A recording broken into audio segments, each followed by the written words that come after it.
Yuanli meets Sio's sword head-on, hears only a thin weak note, and immediately sneers because Sio now feels less like a cultivator and more like a dying mortal forcing out one last swing. That weakness gives Yuanli hope, because he realizes Sio is drained too, so if he crushes the survivors now he can still turn this whole battle into his victory. Yuanli floods the battlefield with blood clouds and sprouts a forest of blood trees, forcing the nearby cultivators to flee while he locks onto Sio as the first target to finish. He sends blood vines stabbing towards Sio and even starts mocking him mid-attack, already sure the wounded swordsman is about to collapse. But the next recoil feels wrong, and Yuanli suddenly notices Sio's sword is not fading out at all, it is getting stronger with every exchange.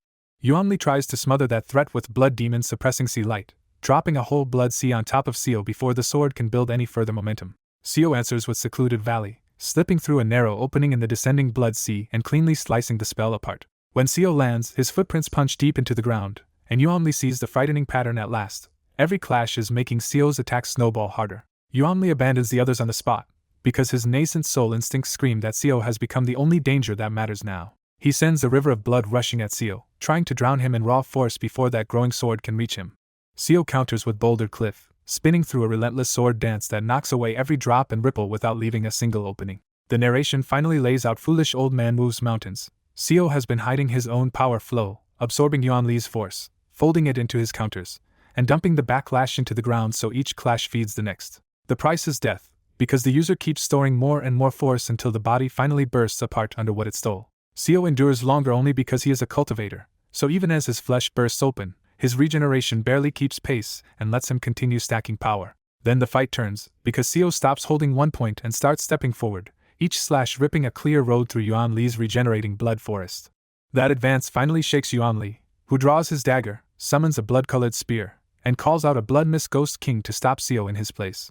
Yuanli even feeds the Ghost King his own blood, making the puppet flare brighter and charge straight through the torn forest towards Sio. Sio closes his eyes completely and drops into pure martial intent, reading the red and blue lines of motion again instead of relying on higher cultivation senses.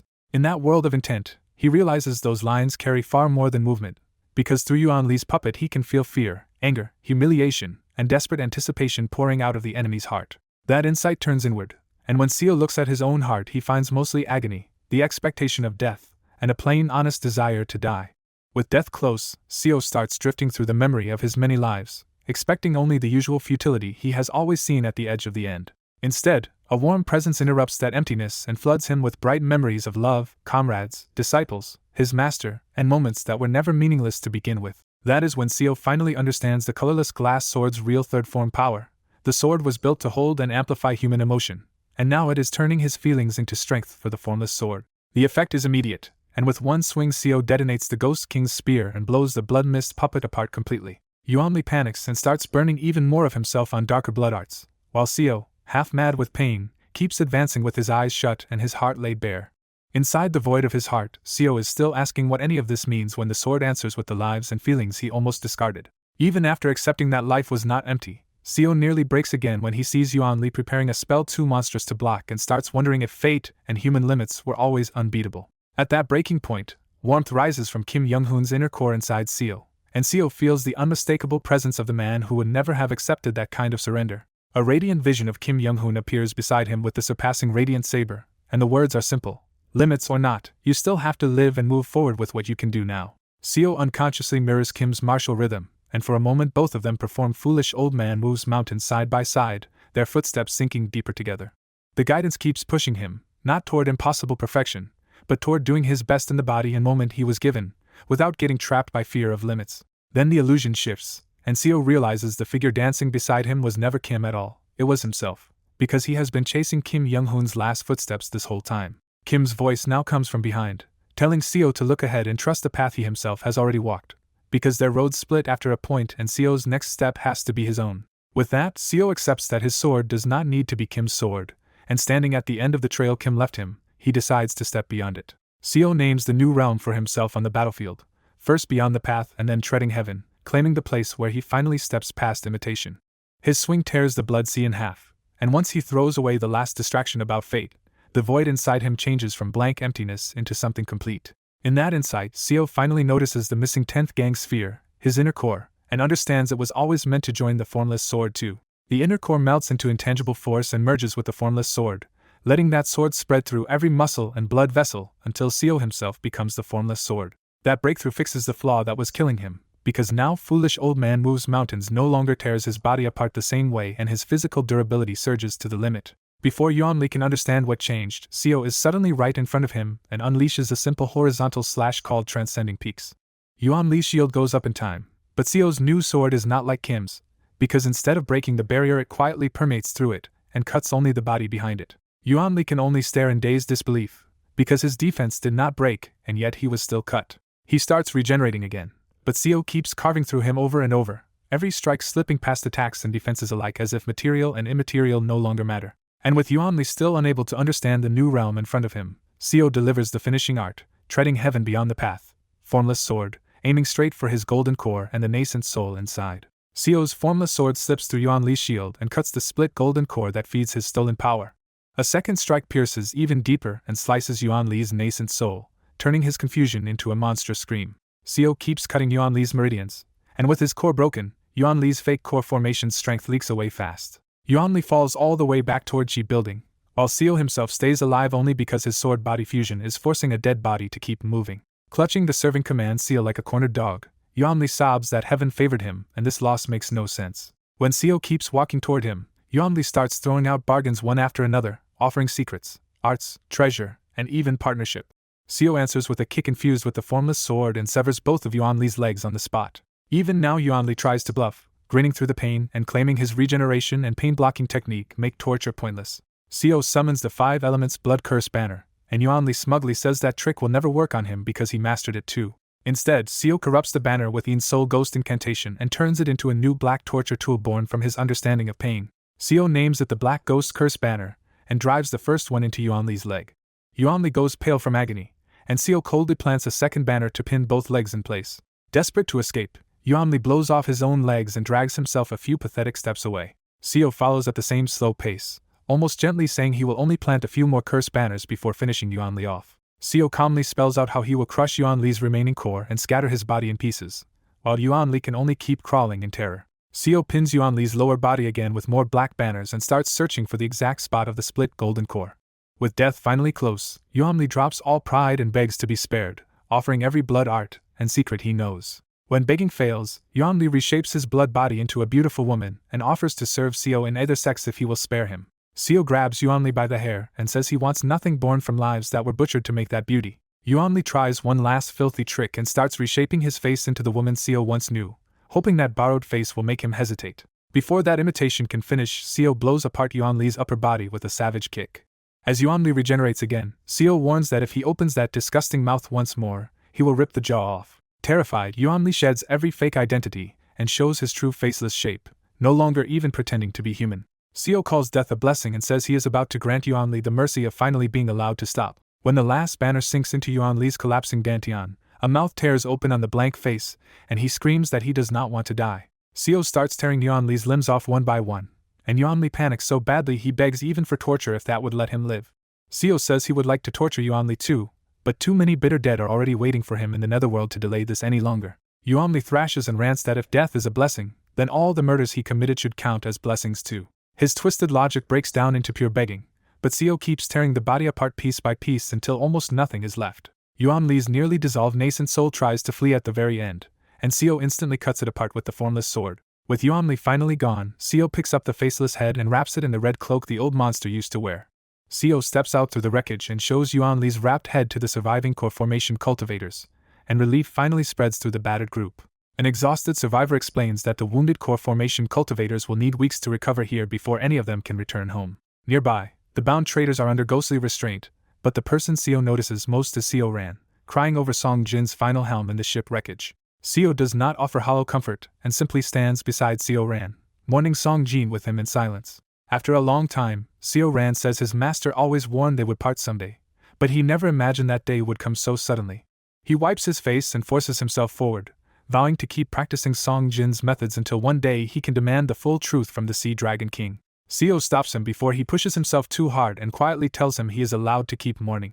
Seo Ran finally admits he needs a few more days here, and Seo accepts without pressing him. Then Seo looks up at the floating serving command palace and realizes the shattered structure is already repairing itself in the sky. Using the last of his strength, Seo jumps up into the ruins to search for the dead. Inside the wreckage, Seo finds Baek Munsung's body and carefully carries the remains back down. Back on the ground, Seo hands Baek Munsung's remains to Chongmun Yoongjin and asks him to take good care of him. Before stepping away, Seo quietly slips a shard of glass into Baek Munsung's pocket. A cautious clan head approaches and says that since Seo killed Yuanli, Seo should have first pick of the old monster's underground treasure. Seo flatly refuses the treasure, and the wounded cultivators listening nearby brighten at once. The clan head asks if Seo wants Yuanli's body for alchemy or research, but Seo says he only needs the head. Once Seo gives permission, the surviving cultivators swarm over Yuanli's corpse while Seo turns away with only the head. Instead of resting, Seo starts walking alone through the desert toward Cheonseek City, carrying the colorless glass sword at his waist and Yuanli's head in one hand. His spiritual power is nearly gone, and he knows the moment he lets go of the formless sword, his body will collapse for real. Sometimes he forces out a short burst of flight with the formless sword, but just as often he crashes back down and has to keep walking. He could ask Seo Ran for help, but he refuses to steal time from someone still mourning his master. Whenever he is about to fall, Seo summons a black ghost curse banner and plants it in the sand like a walking stick. The Een Soul Ghost incantation is surging inside him, but its toxic Een power cannot heal anything, and Seo is too close to death for cheap survival tricks. Behind him, the planted black banners begin marking a long trail across the desert, as if pain itself is remembering the road he walked. Because they are fed by his overwhelming pain, those banners do not fade like normal spells and may not disappear even after he dies. Weeks stretch into a month, and the lonely desert march starts feeling even harder than the fight with Yuanli. The worst pain is not just his body breaking down, but the crushing loneliness of walking toward death with nobody beside him. As the march drags on, the black ghost curse banners mutate into grotesque lump-covered staffs swollen with malice. Seo keeps going through heat and pain, wondering if a life full of suffering can really be called purely good just because it has meaning. Another month passes, and now the cursed staff's dark lump is bigger than a human head, dense enough that it might outlive him. He stops thinking clearly, but he still forces himself onward because he promised to bring Yuanli's head back to the dead. At last he sees something familiar near the horizon, but he falls out of the air before he can reach it. Even after collapsing, he summons another staff, drags himself upright, and decides to go just a little farther. As Cheonseek City gets close, Seo suddenly feels like someone stood in front of him for a moment and then vanished into the storm. Then dark clouds gather over Cheonseek City, and impossible rain starts falling across the desert. Dazed, Seo opens his mouth to drink the rain and realizes the season should not allow this at all. Through the rain he sees pale white figures standing where the ruined city should be, and the sight jolts him into a run. When he reaches Cheonseek City, the dead who were massacred by Yuanli are waiting for him peacefully in the rain. Among them, Book Jung-ho and Chongmun Rang smile at Seo like they have been waiting for this exact moment. With shaking hands, Seo lays down Yuanli's head and burns it with Een fire so the old monster's end is finally complete. Thinking he can finally rest, Seo nearly collapses, but Chongmun Rang quietly points him somewhere else. Drawn by that gesture, Seo drags his failing body toward the place Chongmun Rang indicated, Book Hyangwa's workshop. At the end of his ruined journey, Seo wanders through a rain-soaked city in a daze and sees Book Hyangwa waiting for him like a dream made real. Seo can barely speak her name, and Hyangwa calmly tells him she stayed behind as a wandering spirit, waiting for him. He remembers watching her soul ascend before, but Hyangwa gently pulls him back to what matters now. Their hearts are still connected. When Hyangwa says they never got their dance in Yeondu City, Seo immediately decides to make one for her here instead. Seo pours spiritual power into the colorless glass sword and sends all 3,000 glass swords back to the graves they were meant to mark. Without words, the living man and the dead woman take their positions and begin a slow, fanless dance among the sword-marked graves. They circle each other in perfect step, their fingertips brushing again and again, while the rain becomes their only music. As Seo and Hyangwa keep dancing, the souls watching them finally turn into light and begin ascending to the heavens. Among the departing spirits, Seo sees old friends like Chongmun Ryong and Book Jung-ho, and as they leave, the rain finally starts to clear. When the dance returns them to their starting place under a purple evening sky, Seo suddenly realizes he is crying clear tears for the first time in 200 years. Seo admits the truth he has been carrying for ages. Without Hyangwa, he wants to die. Hyangwa cups his face and refuses to let him sink into that grief, asking if their time together was really a curse. Seo shakes his head, and Hyangwa keeps pushing him to admit that neither their memories nor what she left behind were suffering to him. Then Hyangwa answers his despair with a kiss, forcing him to confront that what she gave him was love, not pain. Holding him in her arms, Hyangwa finally says the words she regretted leaving unsaid. She loves him. Seo answers that he loves her too, and that shared heart suddenly unlocks a hidden truth inside the Een Soul Ghost incantation. The curse spells all over Seo's body reverse into bright white blessing spells, as if his centuries of agony have finally turned inside out. Far away in the ruins of Yuanli's black castle, Scavenging cultivators are startled when the abandoned black ghost curse banner starts shining with the same white light. Across the desert path Seo once walked, the black lumps on planted sticks burst open into pure white six-petaled flowers. Hundreds of white magnolias bloom behind Seo's journey, turning his trail of curses into a trail of blessings. Watching the white spells bloom from his own body, Seo laughs with Hyangwa for the first time in 200 years. Hyangwa proudly claims the new art is no longer just the old ghost incantation, and Seo lets her name it. She names it the White Orchid Blessing Incantation, and Seo promises to remember that name. But while they watch the blessings drift upward, Hyangwa herself starts turning transparent and rising away. Trying to hold on to the moment, Seo remembers an immortal wedding custom and brings out the last bottle of white red wine. With no cups left, he pours half the wine before her grave and drinks the rest himself as their final union. The white red wine immediately reconnects Seo to his Dharma treasures, and all 3,000 colorless glass swords begin to hum in answer. As Hyangwa's spirit shrinks into a small orb of light, it turns in the sky like she is dancing one last time. Spent at last, Seo sits by the grave, takes out Hyangwa's Naraigi, and uses his final strength to forge it into a Dharma treasure. Holding the Naraigi to his chest, Seo understands at last that blessings and curses are divided by whether hearts connect or are severed. With that realization, Seo thanks Hyangwa, smiles faintly, and lets the last strength drain from his body. After Seo dies, the 3,000 colorless glass swords rise and return to him, piercing into his body as if following their master even through death. At the tomb where a wedding altar once waited for them, 2 long-grown trees bloom together and drop a quince flower and a white magnolia. The white magnolia stays, but a wind from inside the tomb carries the quince flower away into the desert, marking Seo Eunhyun's 11th return. Seo opens his eyes in the 11th cycle, and even though this death felt strangely peaceful, the loss still hits him hard enough to bring fresh tears. He wipes his eyes and forces himself to live the way Hyangwa wished, refusing to keep destroying himself with grief. Using a hand seal, Seo quiets the comrades stirring inside his consciousness and suppresses the usual awakening headache with the 5 elements blood curse banner. Then a new pain tears through his dantian, sharp enough to make him double over in confusion. Seo hurriedly eats yellow bamboo root and completes his transformation until an inner core forms, which finally calms the tearing pain. The moment he examines that inner core, Seo feels a familiar presence and realizes something impossible came back with him. When Seo releases power and forms a seal, all 3,000 colorless glass swords appear around him again. A moment later, Hyangwa's colorful Naraigi also pops back into existence, and Seo breaks down all over again. To Seo, those returning treasures mean the connection between him and Hyangwa was not erased, and he has finally gained something that can cross cycles with him.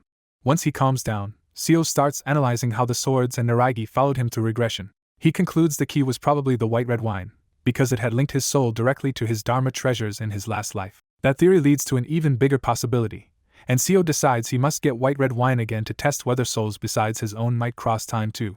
Before moving on, Seo turns to another goal and tries to reproduce the enlightenment he reached at the end of the last life. He raises 9 gang spheres plus his inner core, making 10 in all, and begins melting them into one body-wide state with the formless sword. As the formless sword spreads through his muscles and blood vessels, Seo realizes treading heaven beyond the path makes his body function almost like a chi building cultivators.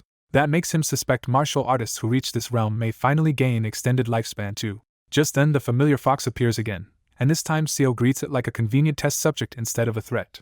Seo opens with a brutal kick, sending the fox flying and proving even a casual body strike now carries the cutting trace of the formless sword. He rushes in again and keeps battering it, confirming that treading heaven also massively increased the raw power and limit he can draw from the sword. When the fox tries to run by compressing its consciousness and fleeing faster, Seo simply takes off after it through the air. Seo catches the fox, transforms into the formless sword, and drives through it with enough force to shake the ground. Then he presses a hand to its chest and lets the formless sword slip inside, touching the fox's demon core without even visibly tearing it open. This final test shows Seo what makes his path different. Where Kim Young-hoon cuts space, Seo's formless sword can selectively pass through and cut exactly what he wants. The terrified fox begs for mercy, and even though Seo could rip out its core in a second, he decides one lesson is enough and lets it go.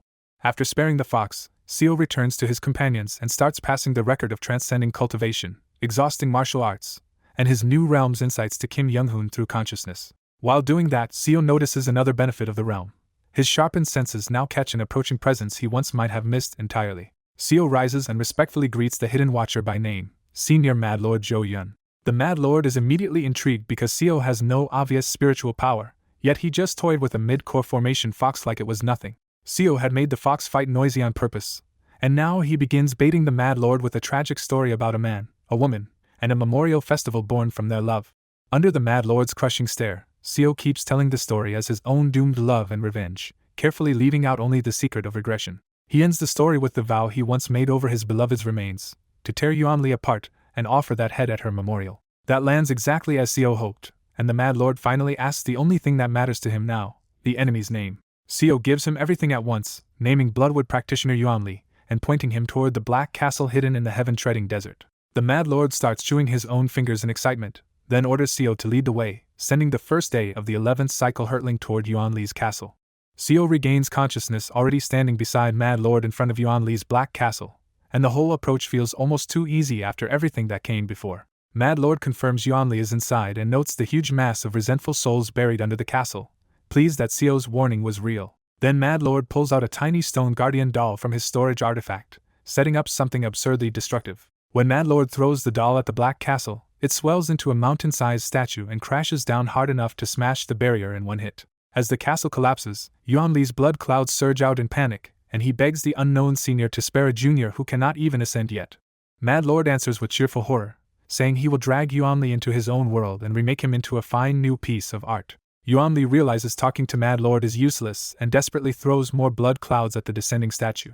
Before Mad Lord can finish Yuanli, a blue radiance tears across the sky and Seo Huil arrives like a river of light. Seo Huil steps into human form, politely chides Mad Lord for bullying a junior during an auspicious time, and raises one hand to lift the giant statue away. Mad Lord ignores Seo Huil completely, tells Seo to go take revenge for her while he handles the blue snake himself, and Seo accepts at once. Seo Huil tries one more smooth warning about solving things with dialogue, but Mad Lord only drags out a huge box and threatens to turn him into snake liquor. As something jumps out of Mad Lord's box and Seo Huil flinches back, Seo uses the opening to rush down into the black castle himself. Inside the blood-soaked castle, Seo finds Yuanli, and is struck by how familiar this place feels after the nightmare of his previous life. Yuanli tries to ask who Seo is and whether he can be spared, but Seo only looks around at the blood, the smell, and the souls buried beneath the castle. Seo admits Yuanli has not become his personal enemy yet in this timeline, but decides a man who built this place still deserves to die. The moment Seo draws the colorless glass sword and says die, he slams into Yuanli so hard it blows a hole through his stomach. Yuanli panics and throws out pagodas and other treasures, but Seo's formless sword ignores every defense and slices directly through his body. Seo follows with a storm of clean, merciless strikes that shred Yuanli into blood mist almost before he can understand what is happening. That violence is fueled by something colder than anger, because what Seo feels for Yuanli is not rage anymore but a sticky, focused hatred. Seo realizes he does not need to overpower Yuanli directly, because in the treading heaven state he can read the weak link inside each technique and cut only that vital point apart. When Yuanli presses harder, Seo slips around his attacks with eerie ease because his acceleration and sense of the battlefield have changed completely. Seo closes the distance and cuts straight through Yuanli's golden core, making the older cultivator finally shudder in real pain. Yuanli hurriedly rebuilds the damaged core with blood clouds, and Seo coldly tells him to keep regenerating because he will just cut it apart again. Seo reveals he even knows about the blood spirits Yuanli hid near the heaven-treading desert, and that secret shakes Yuanli badly. Forced to take Seo seriously at last, Yuanli treats him like a nascent soul enemy, and summons his bizarre ghost beast and 2 blood cloud ghost kings. Even surrounded, Seo is startled by how little pressure he feels, because the enemy's killing intent and weak points now look almost obvious to him. The ghost kings strike from 6 directions at once, and Seo entrusts himself to emptiness, smashing through the single weakest point to break their net. The bizarre ghost beast sweeps at him next, but Seo simply slips past it too, moving like he already knows every strike will miss. Then Seo throws the formless sword itself, and the blade bends its path in midair to stab through Yuanli while he is casting from afar. Bleeding and cornered, Yuanli finally grasps part of the truth and blurts out that Seo's attacks are crossing planes in the most vicious way possible. Seo keeps cutting through hidden spells as he walks forward, and Yuanli grows more shaken because Seo seems to use this power instinctively rather than through proper nascent soul understanding. Yuanli screams for Seo to get away, but every defense keeps failing because Seo lets the strong parts pass through and cuts only the true vital points. After another slash sends Yuanli coughing blood, Seo abruptly asks him whether life is a blessing or a curse. Seo adds that he has only been slicing Yuanli's vital points so far, but with enough focus he can cut the soul itself and kill him for good. Yuanli answers greedily that life is obviously a tremendous blessing and death is the curse forced on humans. Seo quietly admits he once thought the opposite, but now he is sure life and death alone do not decide blessing or curse. Looking at Yuanli, Seo says this much is certain: a man who lived like this was never living a blessed life. Yuanli curses at him, and Seo dryly points out that even if he is rambling nonsense, Yuanli clearly wants to delay because he is terrified to die. Yuanli abruptly drops his pride and begs for an explanation, saying a stranger suddenly came to kill him, and he cannot even understand why. Seo points at the blood-soaked castle and asks whether Yuanli ever sought understanding from the people he slaughtered before trampling them.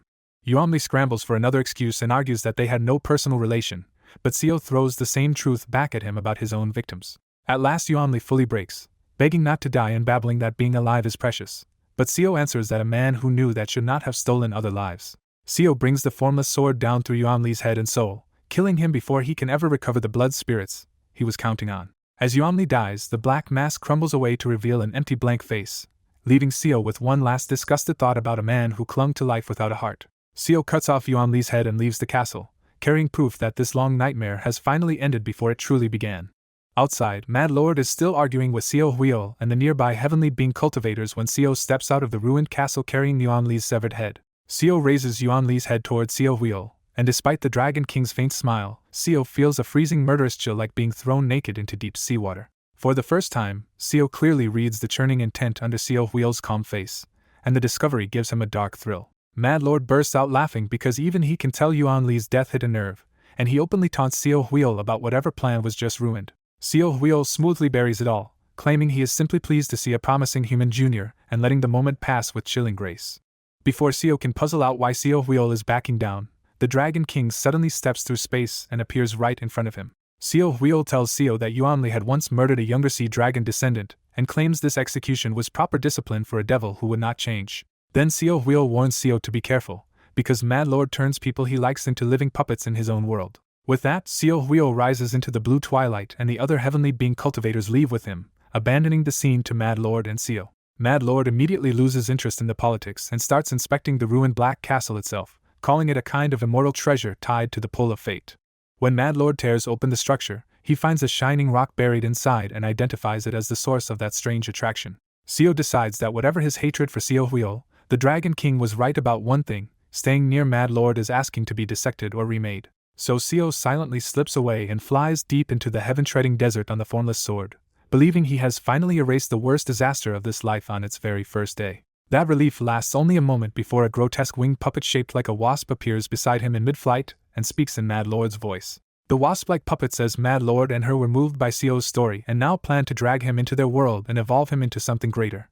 Seo instantly realizes this is not help at all, and the puppet proves it by swinging a saw blade at him the moment he refuses to stay still. As Seo flees, the puppet repeats, "Why are you running in a glitchy manic loop?" its eyes heating to red as Mad Lord's incomprehension turns into force. Then the puppet drops all pretense, saying it will capture Seo by force and evolve him anyway while unleashing power equal to an early nascent soul cultivator. Worse still, Seo looks back and sees several more puppets on the horizon, some just as dangerous and some even stronger, all racing after him. Realizing capture means becoming one of Mad Lord's puppets, Seo sprints desperately across the heaven-treading desert as the mad chase begins in earnest.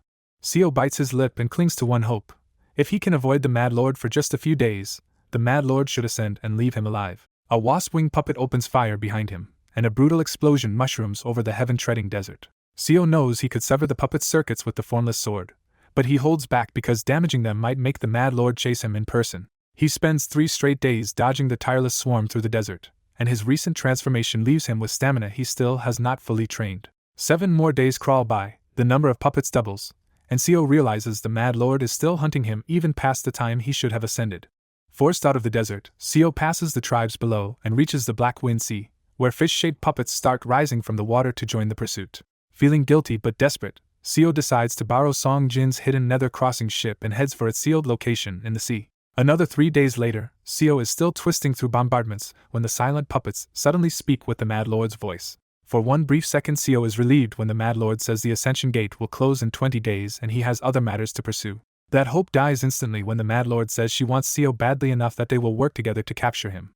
Far away, the sky tears open and a single white finger pushes through the crack. Just that finger is enough to split the sea, still the wind, and make Seo feel like the world has turned upside down. Seo finally understands what is coming for him: the Mad Lord's greatest creation, powered by the nether crossing ship itself. As a white hand starts crossing over, Seo feels pressure on the level of Song Jin and realizes this puppet is probably a terrifying 4-axis existence. More and more puppets pour from the spatial rift until the whole sky above the sea looks packed with the Mad Lord's swarm.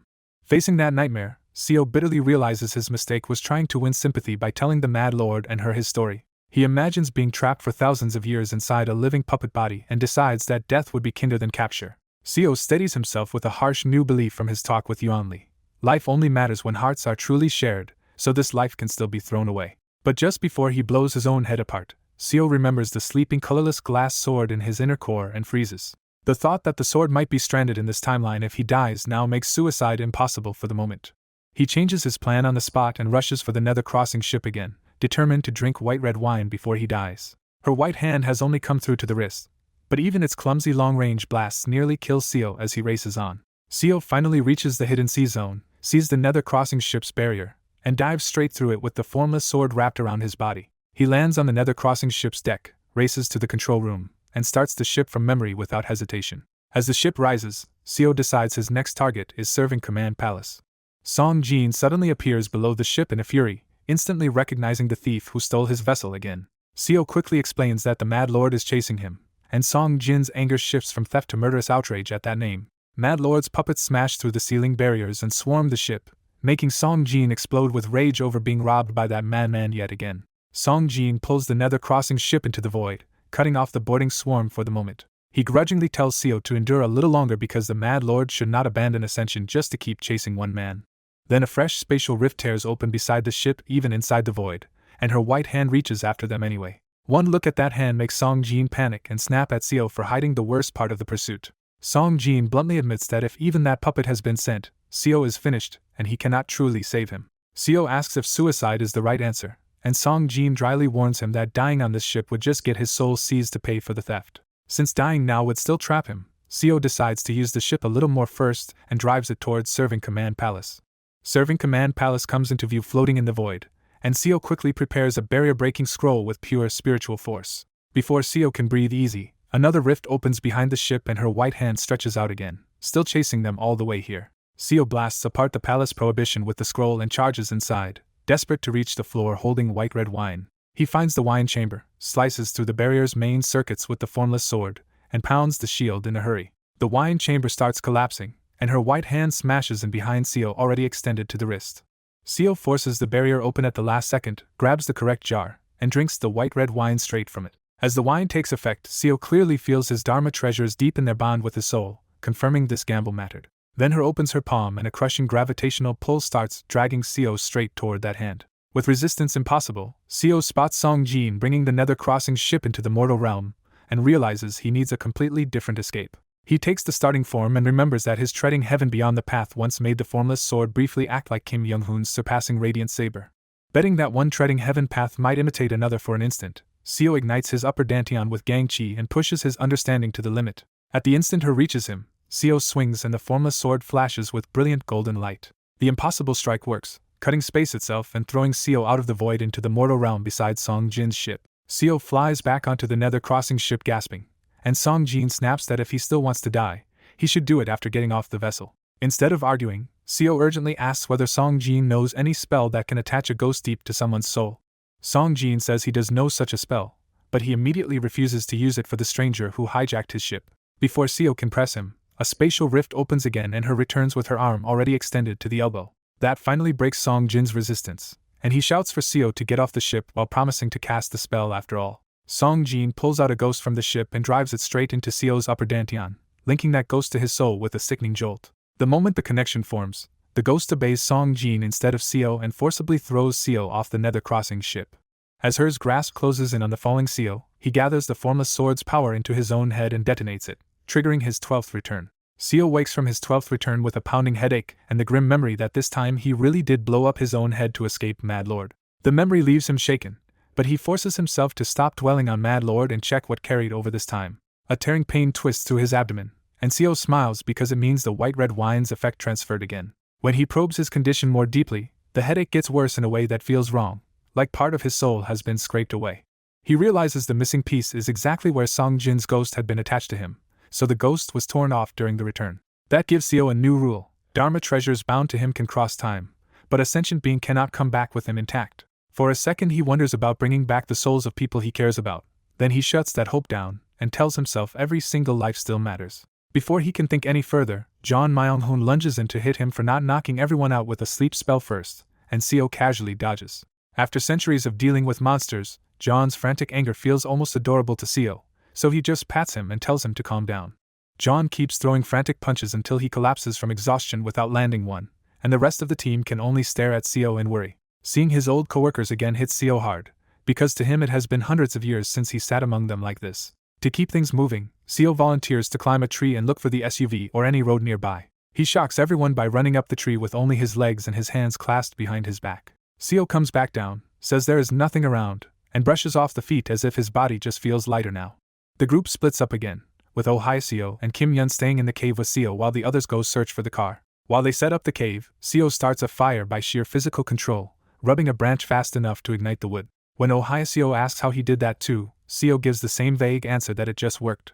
Seo gathers fruit, roasts it with the two women, and waits for the others to return as evening settles over the forest. That night the whole team shares the fruit and talks around the fire, and Seo quietly savors a normal conversation he has not had in almost 400 years. The talk turns awkward when the others complain about dead phone signals and GPS, and Seo realizes modern details like data have gone hazy after 900 years away from Earth. After everyone falls asleep, Seo slips outside alone to finally eat the yellow bamboo root he missed earlier. The root completes his transformation, and Seo's consciousness domain fully settles into core formation level without needing the blood curse banner to prop it up. He decides not to waste time forming an inner core yet, because his body already remembers how to use gang spheres from centuries of practice. Instead, he summons one gang sphere after another until all 9 float around him again. The 9 spheres melt into his consciousness domain, and reform as the formless sword in his hand. Seo pushes the sword further and proves he can partly reproduce treading heaven beyond the path, even without an inner core. His test slash leaves the tree looking untouched on the outside while the inside is cleanly severed. The forest fox appears to challenge him again, only to walk straight into a completely different Seo. Seo strikes first, sending the formless sword through the fox's body and straight to its demon core without even breaking the surface properly. He lets the terrified fox feel exactly how helpless it is before coldly offering one choice: live, but hand over the demon core. Under that pressure, the fox finally spits out a pure white demon core. Once the core leaves its body, the fox shrinks down into a weakened 3-tailed animal and loses most of its intelligence. Seo grabs the back of the fox's neck with the formless sword and decides to keep it beside him for a few days. The next morning, the coworkers wake to find a 3-tailed fox in the cave and stare in astonishment. Their confusion gets worse when the 2-headed red snake slithers in again and starts talking. The snake starts sniffing at Seo's blood, but when Seo answers with killing intent and an unleashed consciousness domain, it freezes in fear. Instead of attacking, the terrified snake hurriedly points them toward a fruit tree and then retreats as fast as it can. That leaves the coworkers fully convinced this is no normal place, while Seo simply waits for the heavenly beings who should arrive in a few days. A few days later, 3 familiar heavenly beings descend from the sky to select disciples from the stranded workers. Seo hides his real level with the blood curse banner and hidden consciousness technique, so the heavenly beings brush him off as just another 5 elements spiritual roots failure. Only Azure Tiger Saint pauses when he notices the core formation demon core in Seo's possession. Instead of taking it, Azure Tiger Saint asks Seo to deliver that demon core to the Chongmun clan in Baokra for his descendants. He stamps a recommendation onto the back of Seo's hand and offers him outside membership in the clan if he follows through. Jin Byoko scoffs that he would have just snatched the core, then sucks John Myung-hoon into a storage artifact and leaves first. Before leaving, Azure Tiger Saint tells Seo to follow later or ask another heavenly being for help leaving Ascension Path, because he cannot tamper with space right now. The next day, Seo Huil appears just as before and takes Deputy O away in his arms. Seo refuses to interfere this time, because every attempt to fight fate has only made the same outcome come faster. After Oh Seo disappears, Kim Yun and Kim Young-hoon are left visibly shaken, and Seo can only watch in pain. By evening, Kim Yun awakens her consciousness, and Mad Lord herself appears to claim her as a disciple. Even after all his lives, one look at Mad Lord sends a chill through Seo, and he has to hide every trace of hostility inside himself. Mad Lord takes Kim Yun, grabs Seo and Kim Young-hoon as afterthoughts, and throws the 2 men into a spatial rift. As he falls, Seo uses sword control to yank the yelping fox along with him instead of leaving it behind. Just before the rift closes, Kim Yun desperately reaches after Seo and Kim Young-hoon, and Seo finally understands the feelings Kim Young-hoon once hinted at. Seo crashes out of the teleport buried underground and has to blast his way free with the formless sword before he suffocates. Once he realizes the throw dropped them into solid ground, Seo immediately searches for Kim Young-hoon and the fox with his consciousness. He digs both Kim Young-hoon and the fox out of the earth and gets them to the surface. The language, the streets, and the crowd tell Seo exactly where he is. Yenhua's Lianshan City, the place where his very first life began. He quickly slips away from the crowd, wipes out nearby bandits for cash, and starts building a safe place for Kim Young-hoon to stay. Before Kim Young-hoon even wakes, Seo arranges papers, a residence, a caretaker, and a scholar to teach him the local language and customs.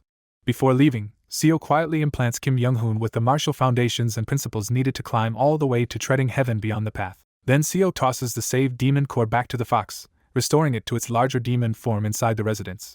Seo tells the now restored fox that he spared it for a reason, and in return it must protect Kim Young-hoon until he comes back. The fox agrees at once, and Seo adds one blunt warning not to start eating people while he is gone. After one last look at Kim Young-hoon, Seo turns away to finish the real work of this life.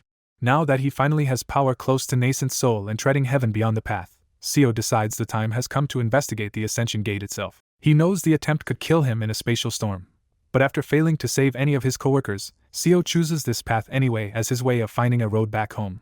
After leaving Kim Young-hoon behind, Seo stops on a nearby mountain and starts rebuilding his inner core. He pulls all that power to the Biwi point at the crown of his head, where the body's meridians meet heaven and earth. The inner core melts into that point, spreads through every meridian, and links his whole body to the formless sword. With the formless sword gathered into his upper dantian, Seo fully embodies it, and feels his flesh and sword become one weapon. When he swings once, the mountain's spiritual flow is cleanly severed, proving this power can cut exactly what he chooses. That sharp feeling reminds Seo of Yuan Li's talk about planes, and he suspects both the formless sword and the surpassing radiant saber touch the same kind of dimensional boundary. Satisfied for now, he launches into the air and realizes that as one with the sword, he can fly even faster than normal escape arts. But before settling old debts in Yenhua, Seo heads to the Jin clan because he refuses to skip seeing those children in any cycle. Inside the training quarters, he finds his former disciples asleep and quietly looks over them with regret. Seo apologizes to the sleeping children for forcing his own desperate will on them when he was too weak to truly protect them. As their former master and someone tied to their fate, he bows to the building in gratitude before leaving. He slips into the Jin clan's soul storage warehouse, where rows of crystal orbs still hold bound souls. One slash severs the technique binding the orbs to the souls, and the dead begin rising out of their crystal prisons. He tells them their surviving children will live safely in the Jin clan, and the souls calm down and ascend at last. When the warehouse starts to trigger an alarm, Seo cuts that technique too and leaves without any rush. With that done, Seo turns to his last business in Yenhua, wiping out the Mokli clan for betraying the alliance in his past life. He arrives above Seokyung City, recognizes the place well, and dives straight toward its center. Seo drills through the ground like a falling sword until he reaches the huge hidden cavity beneath the city. The hidden Mokli stronghold opens beneath him as a vast compressed underground world, with a mountain range below and a huge decaying palace above it leaking devilish energy. Seo heads straight for the palace, knowing the Mokli clan took over this old Devil Path Alliance base after the others ascended. At the entrance, two Mokli gatekeepers try to greet him as a senior, but Seo coldly corrects them and refuses even their courtesy. He says he came with 3 demands: stop using innocent people for elixirs, abandon Yenhua, and perform rites for the dead. The guards answer with rage and attack, convinced this stranger is insane. Seo flicks his hand once, splitting one guard and the palace door behind him in the same effortless blow. The second guard finally realizes he's facing something far beyond him, turns to flee, and is cut into pieces before he gets away. Seo steps into the old Devil Path throne hall and immediately feels hundreds of hostile eyes and the crushing pressure of 8 core formation auras waiting in the dark. The Mokli elders mock him as a lunatic with no proper core, while Mokli Huangqion stays seated and silently measures him. Seo smirks that all their barking means they are nervous, because a man who invades alone must have a reason to be confident. He tells them to come all at once, ready to show what treading heaven can really do. Mokli Huangqion rises from the throne with a tornado of power, and the 7 elders and hundreds of Chi building members stand with him. The whole clan crashes into Seo at once, but in the next instant they are the ones blasted out of their own palace. Seo calmly walks outside after them and repeats the same 3 demands as his last offer of mercy. Mokli Huangqion refuses to bend, warning everyone that this intruder uses strange methods and ordering the clan to stand firm. Seo sighs and decides their choice ends his mercy. The chapter explains why he is so dangerous now. In treading heaven, the formless sword merged with his life acts like a far more efficient external inner core. When Seo swings again, something invisible connected to his hand cuts away the spiritual energy where Mokli Huangqion was standing. Realizing the danger, Mokli Huangqion fires a corpse river while the other core formation elders pile on Yin-based spells from every side. Seo answers with another casual swing, and the enemy spells explode apart against a transparent crescent of force. Then he expands that power into a bizarre colorless storm that starts shredding the palace and swallowing the whole stronghold. Even the elders' Dharma treasures crumble against the storm, and its shifting path carves through the cavern itself. Mokli Huangqion starts wondering if Seo is a nascent soul-old monster, because this power is clearly beyond core formation but still strangely unlike the real thing. He quickly turns that fear into greed and announces that if they capture this so-called nascent soul cultivator, the Mokli clan can rise again.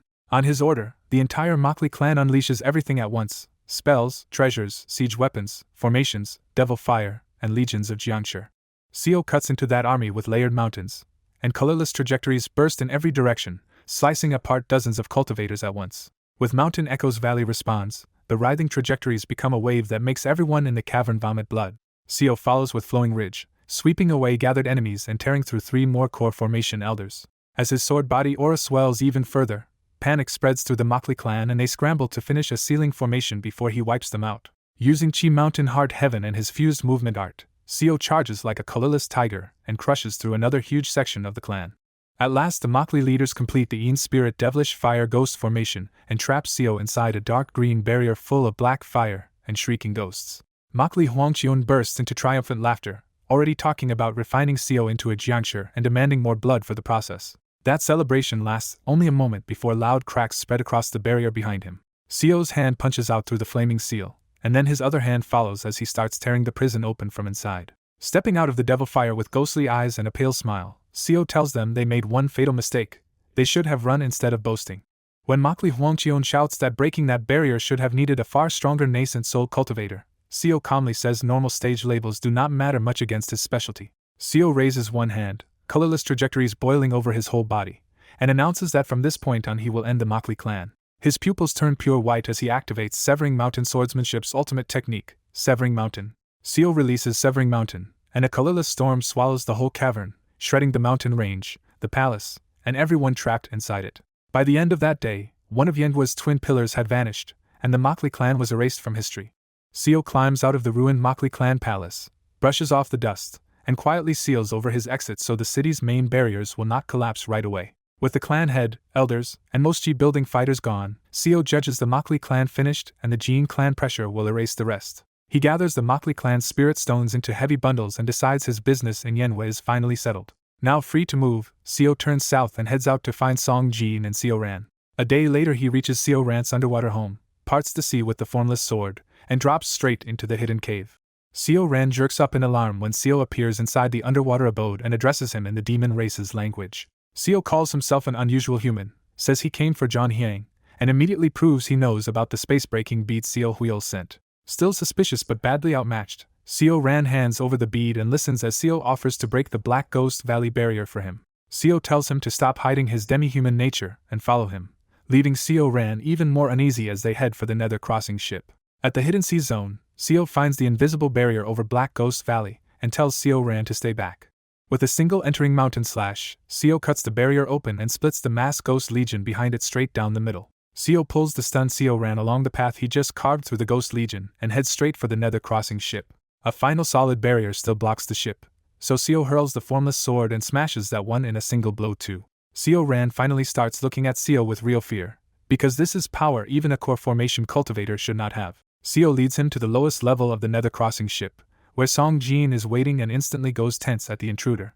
Seo bluntly introduces Song Jin as a heavenly being remnant soul killed by Mad Lord Zhou Yun and orders Seo Ran to present himself. When Song Jin realizes Seo Ran is Seo Huil's child and came for his mother's relic, his anger flares but he holds it back. Song Jin says everything left here belongs to the valley and refuses to hand over anything to an outsider. Seo raises the formless sword and calmly asks Song Jin to reconsider, turning the conversation into a naked show of force. Realizing he cannot resist someone this strong, Song Jin bitterly grants half a day to search the mother's room before they must leave. Guided by Seo, they reach Seo Ran's mother's room, and Song Jin can only watch in simmering silence. Seo Ran finds the jade slip his mother left behind and begins reading while Song Jin quietly joins him over the same relic. Seo leaves them alone and waits outside on the ship, giving the moment time to work on both of them. 3 days pass before Song Jin finally comes to Seo and asks the real question. Why did he bring that boy here and ask for nothing back? Seo sticks to his cover story and says John Hyang asked him to do it. That answer is enough for Song Jin, and he reveals his decision to take Seo Ran as his disciple. Seo Ran and Song Jin come together to thank him, and both promise up to 3 future requests in return. Seo spends the first favor immediately by asking to use the Nether crossing ship. To make refusal impossible, Seo dumps out a mountain of spirit stones from the Mokli clan, and Song Jin's eyes light up at the payment. Song Jin accepts at once, and Seo directs the ship's first destination to the Sea Dragon Palace. At the palace barrier, Seo asks whether the ship's main cannon can break in, and Song Jin tells him those cannons are all broken. So Seo goes down himself, braves the pressure, and uses the formless sword to gnaw through the weakest part of Seo Huil's formation. A small opening finally appears, and Seo calls Seo Ran and Song Jin to follow him inside. Song Jin still suspects a trap, but Seo swears on the Nether crossing ship and that is enough to push them through the breach. Inside the Sea Dragon Palace, Song Jin looks around with old memories while Seo presses onward toward the inner palace. Seo brings them to the hall where John Hyang died, without yet explaining what he expects to happen there. The moment they step inside, a sticky curse leaps onto Seo Ran and makes him cry out in shock. Before Song Jin can tear it off, the curse melts away on its own, and Seo Ran trembles as if he just heard John Hyang's voice. Driven by that message, Seo Ran blurts out that he needs to read the book hidden in the hall. Seo calmly lifts the jade slab, draws out the hidden book with the formless sword, and hands it to Song Jin for inspection first. The instant Song Jin's eyes meet the thing inside, he realizes too late the book is dangerous. The unread book starts writhing wildly, and Song Jin hastily smothers it in ghost energy for a temporary seal. Song Jin barks that they need to get back to the Nether Crossing ship immediately. Seo grabs Song Jin and uses the formless sword to pull the group back to the ship in a single rush. As soon as they reach the deck, Song Jin's seal gives out and blue light erupts from the book. Seo Wheel's remnant consciousness spills out of the book and starts speaking the same words Seo remembers from his past life. Song Jin reacts instantly, ordering the Nether Crossing ship to devour the remnant before it can do anything worse. The ship's ghostly hands drag Seo Wheel's remnant away and absorb it completely. With the trap gone, Seo gives the book back to Seo Ran and tells him John Hyang's diary is finally safe to read. Seo Ran starts reading and soon breaks down, because the diary shows that everything Dragon King Seo Wheel showed him was a lie. He keeps reading and crying for hours, forced to face the full truth John Hyang left behind. When the worst of it passes, Seo explains that John Hyang asked him to guide Seo Ran well, and that is exactly what he has been doing. Seo Ran grits his teeth, thanks him, and hardens into a more resolved version of himself. Seeing his disciple gain the truth and the Sea Dragon Palace's treasures, Song Jin says he will not count the ship activation as one of Seo's favors. Seo immediately asks for more stops with the Nether Crossing ship, and by late evening the vessel appears over a desert black castle. Seo asks Song Jin if he can feel the huge mass of resentful souls sleeping under the castle, then pushes him to use them to crack the barrier. Song Jin agrees, lands the ship, and begins forming seals in the midnight in heavy desert. Millions of resentful souls answer his call, screaming up from beneath the castle until the whole place starts vomiting bloody fog. The disturbance flushes Yuanli out, and Seo greets him with a cold taunt for showing his face. The moment Yuanli recognizes the Nether Crossing ship and Black Ghost Valley, his confidence collapses into panic. Yuanli tries to retreat into the castle while Song Jin's spell swells far beyond anything he can handle. The castle barrier reveals itself, and a crimson blood river pours out from inside to reinforce it with Long Source true power. Song Jin rises into the air with the bearing of a heavenly being again, and judges that the castle's fate-drawing core is the real problem, not the walls. Seo tells him not to worry about the aftermath, and asks only for the castle to be shattered open. Song Jin unleashes Thousand Ghost Bone formation, drawing dark clouds into a giant ghostly head above the castle. The ghost head slams down with catastrophic force, exploding the red barrier and blowing apart the upper half of the black castle. Even Song Jin is surprised the castle still has a shape left after taking that hit. Inside the wreckage, Yuanli is still alive but half-turned to meat, coughing blood while Long Source true power tries to rebuild him. A flickering apparition of Seo Huil appears over Yuanli and then vanishes, and Song Jin realizes Seo Huil's remnants help shield the castle from his strike. Then Seo spots the real shock in the rubble, a stone fragment crackling with golden lightning, and he recognizes it as the upper piece of the steel that once floated before Ascension Gate. As Yuanli coughs blood, Seo finally realizes the torn steel near the Black Castle is the missing upper half of the warning from Ascension Path, and that Yuanli is tied to the Golden Divine Heavenly Thunder Sect. He puts the mystery aside for later and rushes Yuanli head-on before the old monster can recover. Inside the damaged castle, Yuanli can still draw on nascent soul-level power, but Seo's formless sword slips through the defense anyway and his kick lands cleanly. The blow launches Yuanli out through the ruined wall, and once he is outside the castle's domain his cultivation crashes back down to core formation great perfection. Desperate, Yuanli throws out 7 scrolls, summons 2 ghost kings and 7 demon souls, and tries to rebuild his advantage all at once.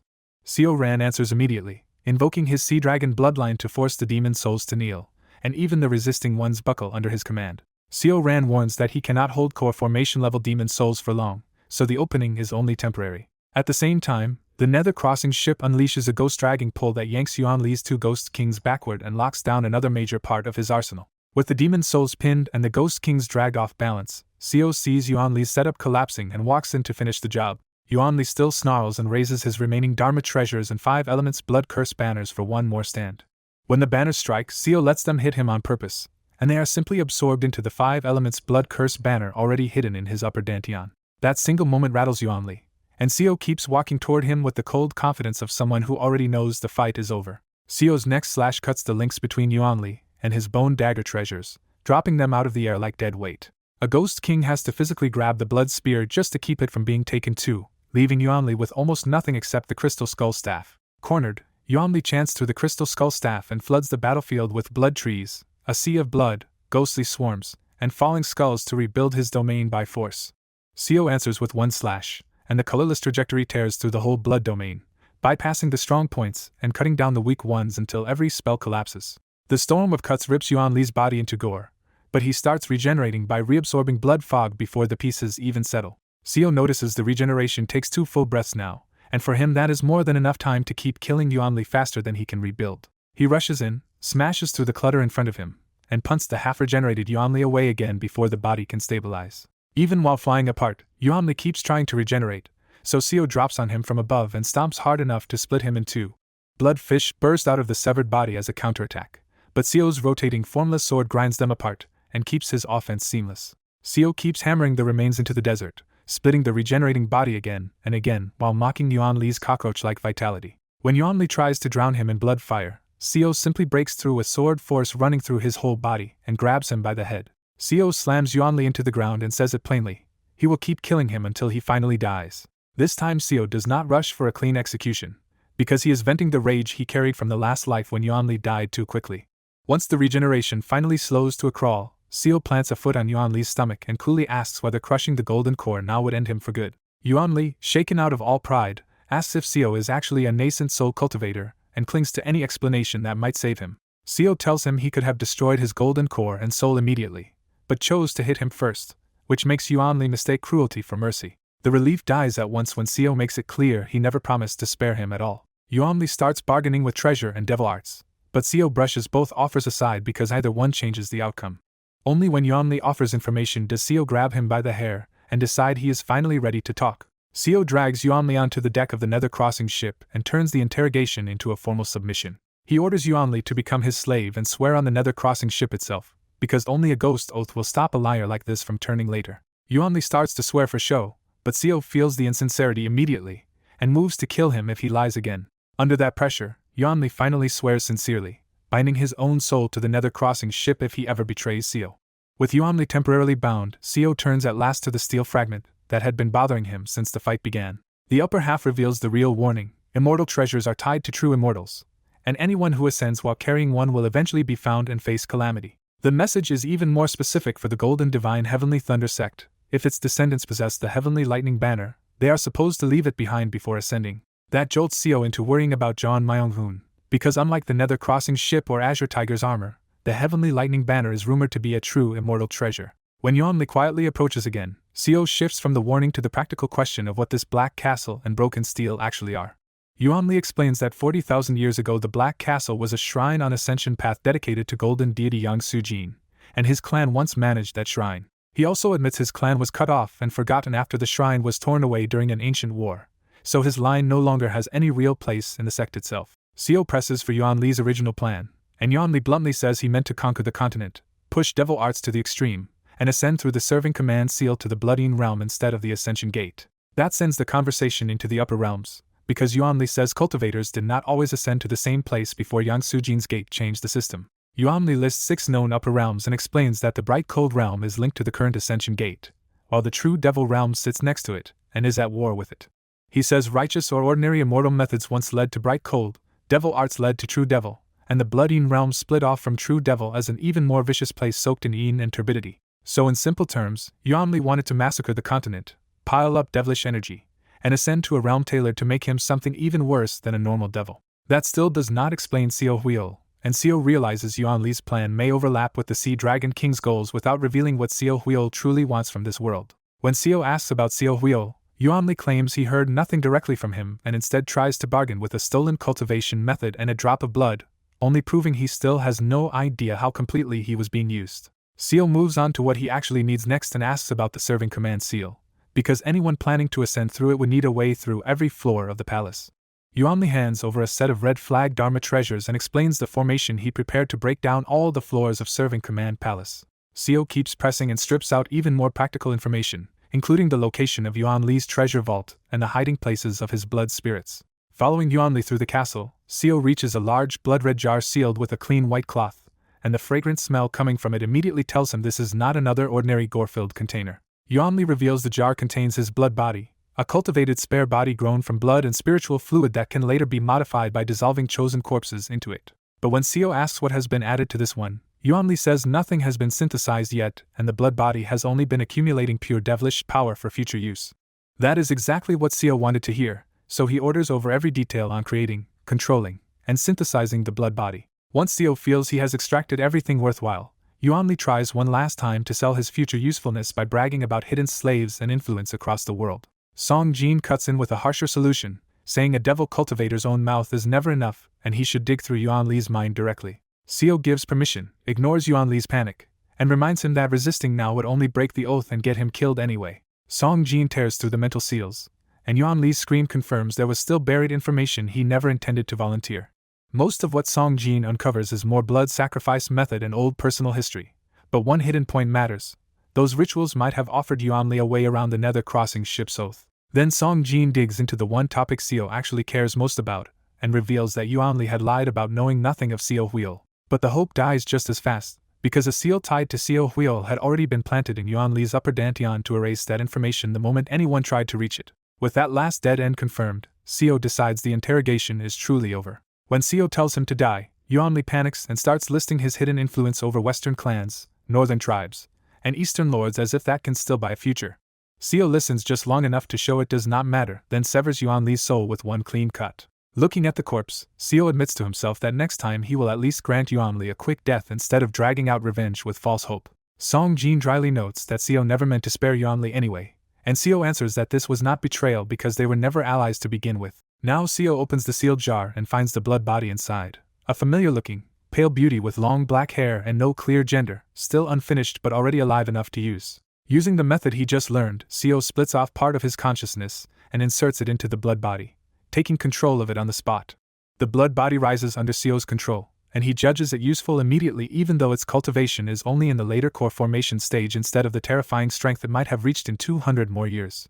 Seo dresses the puppet in Yuanli's blood robes, equips it with Yuanli's still functional Dharma treasures, and decides it will be perfect for testing dangers at the Ascension Gate first. He leaves the spirit stones and elixirs to Song Jin, who happily starts looting Yuanli's vault to recharge the Nether Crossing ship. Among the plunder, Seo finds a jade Naraigi that he immediately recognizes as belonging to Wulriang's great-grandson. He decides on the spot to return it, because this one small relic matters more than the rest of Yuanli's stolen wealth. With Yuanli dead, Song Jin and Seo Ran pilot the Nether Crossing ship across the northern plains so Seo can hunt down every hidden blood spirit Yuanli left behind. One by one, those hidden blood spirits are fed into the ship, wiping out the last real path for Yuanli to return. During that sweep, Seo spots Wulriang among the startled people below, and descends to meet him face to face. Wulriang does not recognize him at first, but Seo quietly hands over the jade Naraigi and explains that it was all that remained after Yuanli devoured his great-grandson long ago. The news leaves Wulriang in a painful mix of grief and relief, and Seo stays with him for a brief shared silence for all the people Yuanli consumed. After that, the Nether Crossing ship keeps roaming near the desert, the north, the east, the southern seas, and the western countries until only one last blood spirit remains. That final trace is hidden in the center of Cheonseek City, and the Nether Crossing ship hovers above the city to devour it at last. Song Jin says the chance of resurrection was already tiny after the soul cut, but Seo admits this purge was never just practical. Seo looks down over the city and says he wanted to erase Yuanli's existence completely, so none of that monster's traces would keep staining ordinary lives. Then Seo grips his own jade Naraigi Dharma treasure and asks Song Jin to wait, because there is someone in Cheonseek City he needs to meet in person. He lands in front of a familiar workshop in the city center, suddenly nervous about what he is about to say. With his heart racing, Seo finally opens the workshop door and steps inside. Seo reaches the familiar magic artifact shop in Cheonseek City and freezes, hearing Bu Qianhua's hammering inside just like before. When Bu Qianhua steps out in her white robe, Seo can barely get a word out before both jade Naraigi start shaking at once. The matching artifacts recognize each other immediately, and Bu Qianhua realizes this stranger may be the person tied to her token of fate.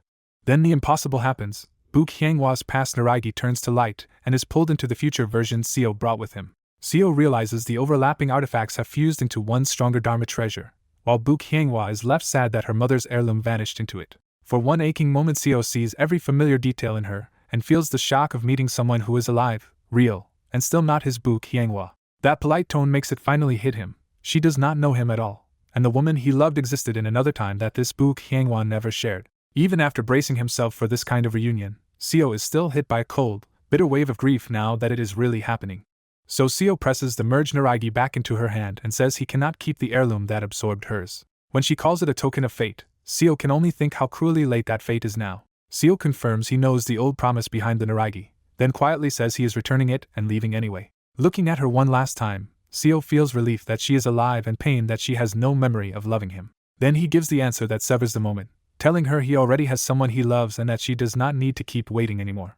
Before his emotions can break loose, Seo turns his back and walks out while Bu Qianghua calls after him too late. Seo escapes straight onto the nether crossing ship and orders it to take him anywhere, as fast as possible. Back at the shop, Bu Qianghua is left reeling, remembering how her paired artifact had been signaling from strange places for days before this man suddenly appeared. She understands that he really was the match her mother once mentioned, and that realization makes her heart flutter even as he has already rejected the promise. Even so, she judges his character well, because he crossed the desert just to return the token honestly instead of exploiting her mother's old promise. Comparing him to the shallow late-stage chi refiners chasing her lately, Bu Qianghua can't help thinking the stranger seemed far better than any of them. As an artifact maker herself, Bu Qianghua inspects the fused Naragi and realizes its strange sacred aura feels beyond anything her mother should have been able to make. Then tears suddenly spill from her eyes for no reason she can explain, and the pain in her heart catches her completely off guard. The feeling only grows stronger until Bu Qianghua is overwhelmed by the need to chase after the man who just left. She rushes out of the shop and finds only empty streets, and black ghostly mist dispersing in the clear desert sky. Bu Qianghua even takes to the sky on a flying artifact to search, but he is already gone. Unable to understand the ache in her heart, Bu Qianghua makes a firm decision to find him no matter where he went. On the moving nether crossing ship, Song Jin asks who Seo met, and Seo shuts the topic down with a flat answer, just an acquaintance. Song Jin notices Seo's death energy and violent emotions would suit Black Ghost Valley ghost arts, but Seo refuses to step onto that devilish path. Instead, Seo asks for the Devil Legion Terracotta Scroll, a low-level method he wants so he can deepen his resonance with the colorless glass sword after giving up the Naragi. After memorizing the method, Seo asks Song Jin for a few more favors because he needs to do something, anything, to cool the emotions boiling inside him. Their next stop is the southeast of Byokra, where Seo decides to use Yuan Li's blood body to settle old business with the Byok clan. Seo cloaks the blood body in devilish energy until it looks exactly like Yuan Li, turning the puppet into Lord Bloodwood again. The disguised blood body descends over the Byok clan estate, and Byok Cheonji rushes out with the elders in immediate fear. Without any pretense, Seo speaks through the puppet and orders the clan to bring every spirit stone they have. When Byok Cheonji hesitates, Seo activates the 5 elements blood curse banners hidden in their heads and drops the clan elders into screaming pain. Crushed by the curse, the Byok clan obeys and piles up millions of spirit stones before the puppet. Seo squeezes them once more by demanding every Zhou clan relic tied to human sacrifice, poison, and devilish techniques, warning them not to reproduce such things carelessly. Once he has the stones and the dangerous records loaded onto the nether crossing ship, Seo leaves the Byok clan with only a promise to contact them again. Back on the nether crossing ship, Seo tells himself this robbery is enough to repay the old betrayal, and he lets the Byok clan off lightly mostly because of Byok Munsong.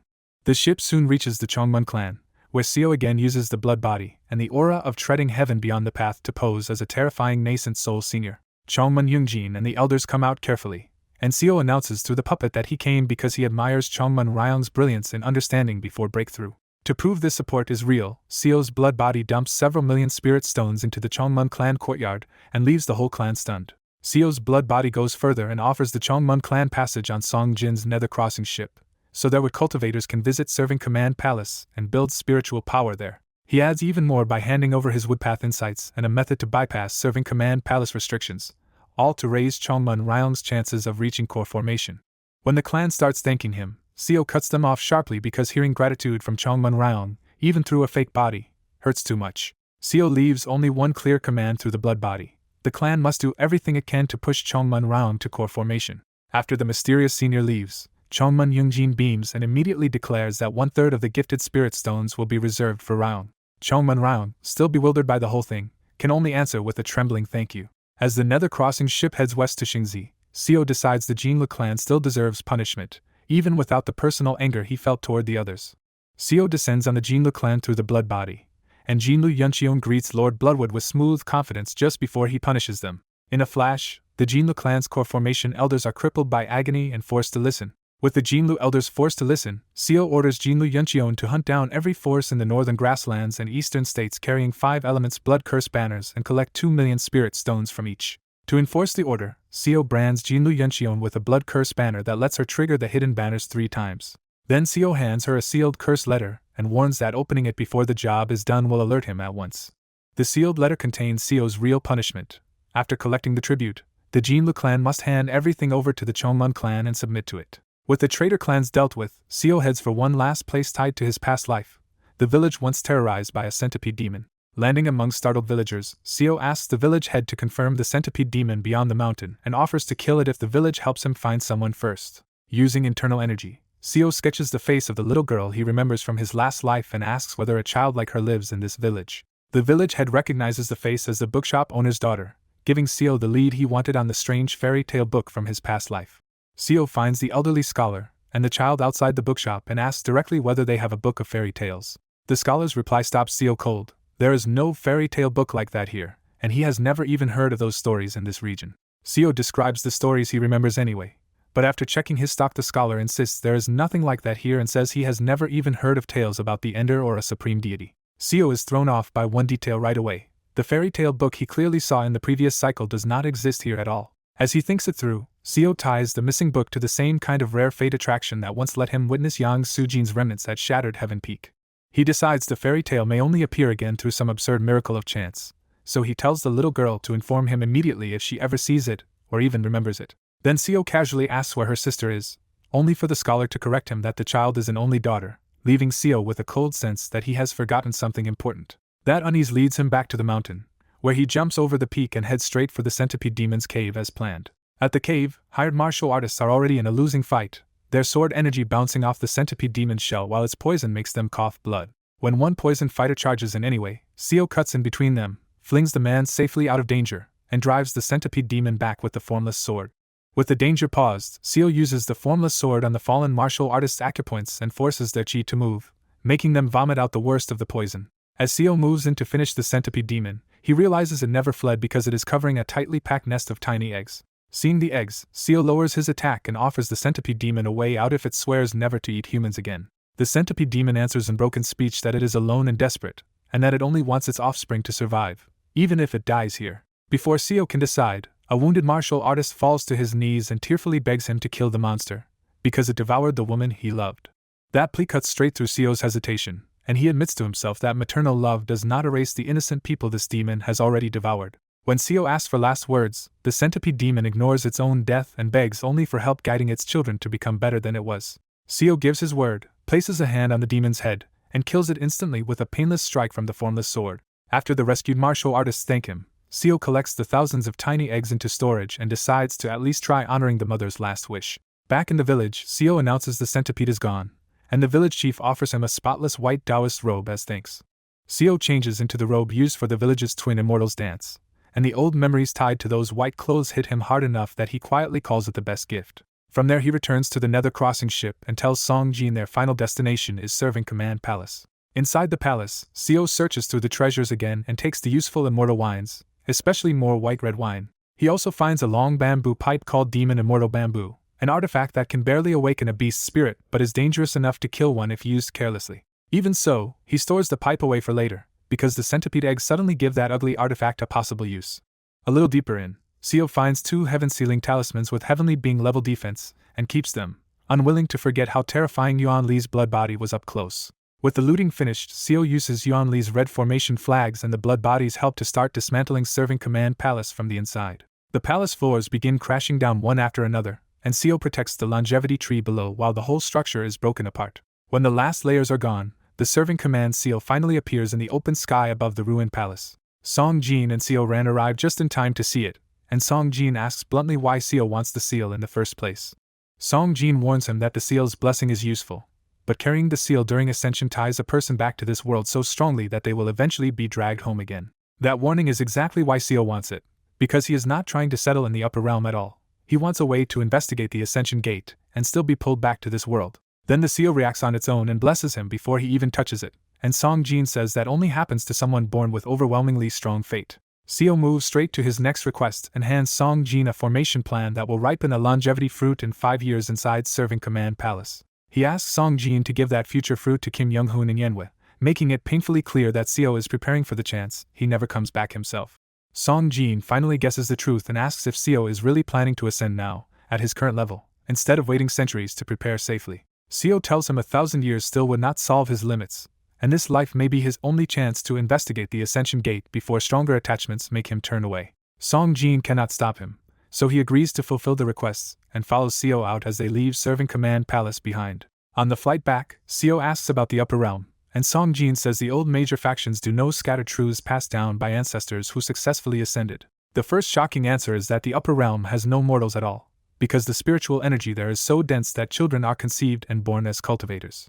Song Jin goes on to say that people there reach Chi building with absurd ease and that humanity even seems to hold ruling status, making the Upper Realm sound almost unfairly blessed. Seo then asks about the Nether Ghost Realm, and Song Jin confirms that Black Ghost Valley once used it for ascension before everyone started favoring the bright cold realm tied to the Ascension Gate. He cannot say it outright, but Song Jin heavily hints that major forces keep choosing bright cold because the war Yuanli mentioned is no longer going the way outsiders think. Soon the barrier of Ascension path comes into view, and Seo cuts a huge opening through it with the formless sword so the Nether Crossing ship can enter. Inside waits the same ominous landscape as before: thunderclouds, a bisected lightning-struck steel, and the human-sized Ascension Gate hanging beyond it among spatial rifts. The ship descends before the worst of the rifts, and Seo gives Song Jin and Seo Ran a final calm farewell while both of them openly worry about what he is about to do. Before approaching the gate, Seo takes out the centipede eggs and decides to give the dead mother's children one last push by exposing them to Ascension Path's dense spiritual energy and the bamboo pipe's smoke. The gamble works better than expected, and many baby centipedes hatch at once and scatter across Ascension Path. One tiny centipede refuses to leave him, crawling onto his foot again and again until Song Jin says the serving command Seo probably drew this little creature to him through fate. Seo accepts that answer, lifts the little thing onto his shoulder, and asks if it is really willing to leave this world with him. About 15 days after his return, with the gate nearly ready to close, Seo finally advances for the real test with Yuan Li's blood body sent ahead of him. To protect the expendable blood body, Seo activates one heaven-sealing talisman and presses it onto Yuan Li's body before testing the gate more closely. Then everything changes in an instant when the steel above starts crackling wildly and a bolt of heavenly lightning slams straight into Seo. Out of that strike appears Yang Sujin's blood-red remnant, the same weeping figure Seo once glimpsed before, and it speaks directly to an Ender. The remnant urgently warns that this world is especially dangerous to Enders and tells him not to hesitate any longer, but to flee this grotesque place as fast as he can. Before Seo can even process it, the Ascension Gate behaves like a living creature, opening wide and lunging at him instead of waiting to be entered normally. At the same time, the serving command seal inside Seo howls and is violently blasted out of his embrace by an unseen repulsive force. A heartbeat later, the gate swallows Seo whole. Song Jin and Seo Ran can only watch in stunned panic as the gate snaps shut immediately after devouring him, a phenomenon neither of them has ever seen before. The expelled serving command seal rolls ownerless across the ground in front of them, as if Seo's disappearance has severed it from him completely. Then the seal is swept into a nearby spatial rift, starting its lonely return to serving command palace while Song Jin and Seo Ran remain frozen in silence after losing Seo. Inside the Ascension Gate's crushing spatial passage, Seo is dragged upwards so violently that only the formless sword wrapped around his body keeps him from being pulped on the spot. Barely conscious, he activates the heaven-sealing talisman and uses the spiritual energy filling the passage itself to seal his body inside a tight protective barrier. The serving command seal inside Seo pulls him hard toward the upper realm, but the same seal he meant to use for escape is now being repelled by a strange force, leaving him no choice but to endure the climb. When he realizes the heaven-sealing talisman will fail too soon, Seo turns to Yuan Li's blood body rising beside him and decides to use it as living armor. At Seo's command, the blood body opens grotesquely, its flesh and organs turning to blood and hollowing out into a human-sized cavity. The blood body wraps over Seo and seeps through his flesh, massively boosting his durability and regeneration while merging its stored talisman power into his own barrier. With a little breathing room at last, Seo studies the inside of the Ascension Gate and sees flashes of stars, dimensions, and the lower world far beneath him. Then Seo locks eyes with something impossible, a gigantic jade-like presence staring back from beyond the passage, and his consciousness cuts out on the spot. When he comes to, Seo's head is pounding, he has already risen much higher, and the heaven-sealing talisman is once again close to breaking. As the spatial pressure surges harder than before, Seo realizes that once the talisman fails, the passage will crush him into meat unless he finds another way to redirect the force. Remembering Kim Young-hoon's impossible martial insight, Seo takes a sword stance in empty space and decides to treat the world itself as his opponent. He swings the formless sword through the boundaries of dimensions, brushing the planes of space and cutting into the world's own vital force to perform endless mountains beyond mountains. The technique really does split the pressure above him, but the passage keeps feeding down more of it, turning Seo's climb into a desperate grind instead of a clean escape. At last the heaven-sealing talisman burns out completely, leaving Seo to survive on the formless sword and the blood body's reinforced flesh alone. Even while hacking at the pressure, Seo spots a writhing creature swimming through the cracks of space nearby, a thing so monstrous its momentum feels on par with a heavenly being. The climb keeps tearing him apart until blood erupts from all 7 orifices, and then he suddenly slams into a barrier blocking the way above. His momentum and formless sword punch straight through that final barrier, and Seo crashes into the upper realm alive. For the first time since entering the gate, Seo feels solid ground under his hands and realizes the crushing pressure is gone. The spiritual energy here is so dense that Seo instantly understands he has really reached the upper realm, the bright cold realm. That relief lasts 1 second before a giant in green armor appears, a wood-and-earth 4-axis cultivator whose mere presence nearly crushes Seo's mind and lungs. The Guardian immediately suspects Seo is a void creature disguised as a human, and raises his hand to kill him before any explanation can begin. A familiar voice cuts in just in time, and Seo looks over to see Azure Tiger Saint alive in the upper realm. Azure Tiger tells the Guardian that he personally met and tested Seo before ascension, confirming that Seo is human and not some infiltrator from the void. As the Guardian eases off, Seo finally takes in the flying immortal platform and realizes nearly every major force from Ascension Path has already arrived in the upper realm. Chief O can only stare, while the heads of the Golden Divine Heavenly Thunder Sect and Black Ghost Valley stand nearby with their factions now waiting in the upper realm. Seo Huiol is there too, smiling gently in blue robes with horn-like antlers, surrounded by sea dragons and the leaders of the mighty tiger and holy pink tribes.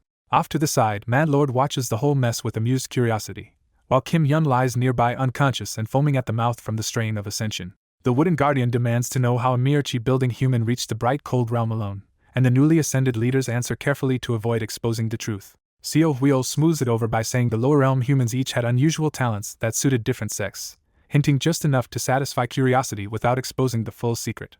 The Guardian can tell they are hiding something, and when his aura swells in warning, even Seo has to force his own heart to keep beating under the pressure. Instead of backing down, Seo Huiol starts walking forward and begins absorbing the bright cold realm's dense spiritual energy right in front of everyone. Azure Tiger joins Seo Huiol's advance, and the strongest ascenders surge forward together as their swelling power starts shoving the Guardian's pressure back. Seo Huiol coolly explains that they did not run to the upper realm as desperate weaklings. They had already reached the peak of heavenly being and only lacked resources to step higher. Then the top ascenders break through at once on the platform, and the balance of power flips so fast even Seo can feel the Guardian lose control of the scene. When the stunned Guardian asks how they skipped heavenly tribulation, Azure Tiger cheerfully blurts out that the Thunder Sect dispersed the 4-axis tribulation ahead of time with a divine treasure. More upper realm 4-axis cultivators descend in response, openly marveling that this batch of ascenders from the head realm are monsters from the moment they arrive. The surge continues as many heavenly being and nascent soul ascenders from the major sects also advance by drinking in the bright cold realm's denser spiritual energy. Mad Lord also breaks through a long-stuck bottleneck to reach the peak of heavenly being, but unlike the others, he stops just short of 4-axis. Once the chaos settles a little, the platform authorities start sorting the arrivals, sending the human sects toward human territory and preparing to separate the demon beasts. Before that can finish, a gigantic true dragon elder named Gyurayan crashes down from thunderclouds to claim the demon beast for the Earth Tribe's True Dragon Alliance. Seo Huiol greets Gyurayan politely, and the dragon elder, clearly irritated by the human-side crowd, urges the demon faction to move out quickly. Even so, Seo Huiol asks for one moment first because Seo's future still has to be decided. He approaches Seo with a warm smile and apologizes for the rough treatment, acting every bit the gracious senior now that the danger has passed. Seo thanks him but stands up on his own instead of taking the offered hand, staying cautious even in the middle of all this sudden goodwill. Azure Tiger cuts in with a sharper question, asking how Seo left days later than the others yet still arrived in the upper realm at the same time. Mad Lord casually solves that mystery by pointing out that the serving command Seo favors stronger fate, so Seo's extraordinary destiny likely let him cross in half a day while the others took several. While Seo processes that, the ground beneath the ascenders lights up as the flying immortal platform starts closing and restoring the barrier the arrivals broke through. Seo Huiol explains that this platform receives all lower realm ascenders, then turns the moment into an offer and asks Seo which faction he wants to join. Because Seo made it up here alone, the gathered factions now look at him as a valuable recruit, and for the first time he starts to loosen his guard. The instant Seo lets the formless sword disperse, the upper realm seniors recognize its signature, and the mood around him turns murderous. The upper realm side instantly brands Seo a Heart Tribe spy using the Heart Path method and moves to kill him before he can explain. Seo does not even get to finish saying wait before something hits him and blows him apart on the flying immortal platform. So after surviving the Ascension Gate itself, Seo dies the moment he reaches the upper realm, marking his 13th return. Seo jolts awake from death after Ascension, rubbing his aching head and instantly realizing something is wrong. When he looks up and sees Seo Huiol in front of him, Seo realizes he has returned to the flying immortal platform itself. The shock hits him all at once. His return point has shifted to the upper realm, so the short stretch of life he already lived before dying is now fixed. Instead of panic, Seo feels a deep relief because the people he helped and the choices he made were not erased this time. But the moment does not last, because the newly ascended factions are already waiting for him to choose where he belongs. Seo Huiol openly shows interest in recruiting him, while other demon leaders also size him up as useful talent. A dissatisfied dragon elder behind Seo Huiol's group cuts in impatiently, making it clear they have a long trip and no time to waste on a leftover ascender like Seo. Seo politely sees Seo Huiol off, because with so little information and a bad impression of the true dragon side, he refuses to choose them now. After Seo Huiol leaves, the green-armored wooden man steps in and tells the human ascenders to come with him first to human territory and receive their identity plaques. Before Seo can answer, Mad Lord Zhou Yun speaks from a distance and invites him along instead, obsessing over Seo's strange heart essence and calling him disciple material. Mad Lord's cultivation surges as he draws in the realm's spiritual energy, and his near 4-axis pressure makes the whole platform tense up around him. The wooden man rebukes him and insists both human ascenders must head to human territory first, trying to shut the madness down before it starts. Mad Lord flatly refuses, ranting that he ascended only to complete her, and must reach the light spirit pond to circulate blood through her body. That familiar frenzy sends a chill through Seo, because he recognizes the exact mood Mad Lord always has right before doing something terrible. Enraged, the wooden man gathers heaven and earth energy into his hand and threatens to teach the man a lesson himself. Mad Lord suddenly goes still, repeats the threat back to him, and starts chewing his own bleeding fingers while listening to she inside his madness. Mad Lord grins through blood and declares that, as a celebration of ascension, he wants to test how useful 4-axis materials are. The platform erupts as the wooden man attacks, the faction leaders throw up barriers around their own people, and Seo is left unprotected in the middle. When the first clash detonates, Seo barely survives the pressure only because his blood-body-skin armor heals the damage fast enough. Pinned to the platform by their pressure, Seo can only lift his head and watch as Mad Lord starts revealing the terrifying scale of his real power. Mad Lord opens a box, and an enormous fortress bursts into the sky like a darker 3-part twin of the serving command palace. At Mad Lord's command, the wonderfully mysterious fortress opens and floods the sky with puppet armies beyond anything Seo imagined. When Mad Lord announces the numbers, even Seo is stunned to grasp that the fortress carries enough force to match 4-axis cultivators. The bright cold realm's other 4-axis cultivators finally rush in to back up the green-armored wooden man, but Mad Lord still drives the whole fight with terrifying control. Watching from below, Seo is forced to admit how monstrous Black Ghost Valley must be if it fought this man and still survived. Then the balance breaks. The green-armored wooden man is blasted down bleeding, and Mad Lord's fortress drops to swallow him whole. In an instant the puppet army streams back into the box fortress, and a brilliant white figure begins to appear behind Mad Lord. Seo realizes the white figure behind Mad Lord is probably her, but the radiance is so harsh he can barely make out a human shape. Before Seo can react, Mad Lord and the radiant figure step across space and appear right in front of him. With one grasp from the radiant figure, the spiritual energy of heaven and earth locks Seo in place, and the unconscious Kim Yun is lifted too. Mad Lord gleefully claims his prizes, 2 promising disciples and 1 captured 4-axis material. Dragged away through the sky, Seo can only grit his teeth while the furious 4-axis cultivators behind them roar and place a realm-wide bounty on Mad Lord. Far away on the highest mountain of White Cloud Continent, a hidden white jade pavilion receives news that dangerous talents have ascended from the head realm again. Inside, an unseen elder warns that the ominous world below has produced gifted ascenders after 120,000 years and sends a light message racing away. After crossing mountains, rivers, seas, and stranger spaces, Mad Lord finally stops in a colossal valley deep in the upper realm. Mad Lord happily notes that the pursuers have finally stopped following, then takes out the box again. The wonderfully mysterious fortress erupts from the box once more, and up close Seo confirms just how much it resembles the serving command palace. Seo stays quiet and starts thinking only about escape or suicide because her suppression makes any real resistance impossible. Mad Lord orders the fortress to clear the valley floor, and endless puppets pour out to slaughter whatever lived below. When the puppets return carrying carcasses of demon beasts and insects, Mad Lord calmly declares the bottom ready for his fortress. The gigantic fortress then descends deep into the valley and settles in the abyss like a hidden stronghold. Mad Lord jumps into the abyss first without hesitation, leaving the radiant figure to carry Seo and unconscious Kim Yun down after him. As they descend, Seo sees the valley floor being paved with puppets, so the fortress can sit perfectly in place. At the fortress gate, the glowing giant carrying them compresses to human size, finally letting Seo study the being more clearly. With the glare reduced, Seo makes out the white robe, face veil, and the paired spears mounted on the figure's back. Then the way the white figure walks gives it away to Seo. Elegant or not, it is unmistakably a puppet. When Seo and Kim Yun hesitate, Mad Lord has them yanked inside by force anyway. Seo lands hard but catches Kim Yun, and his first look inside tells him this place is nothing like the serving command palace. Instead of a cold artifact hall, The fortress contains workshops, disposal rooms, repair areas, and whole districts where puppets move through daily routines. What chills Seo most is that puppet couples hold puppet children, puppet merchants run shops, and every false life looks almost natural. He can feel the truth underneath it. None of them are alive, only linked by a sophisticated fake intent that imitates human will. Before he can process more, space warps and drags Seo and Kim Yun into a deeper chamber inside the fortress.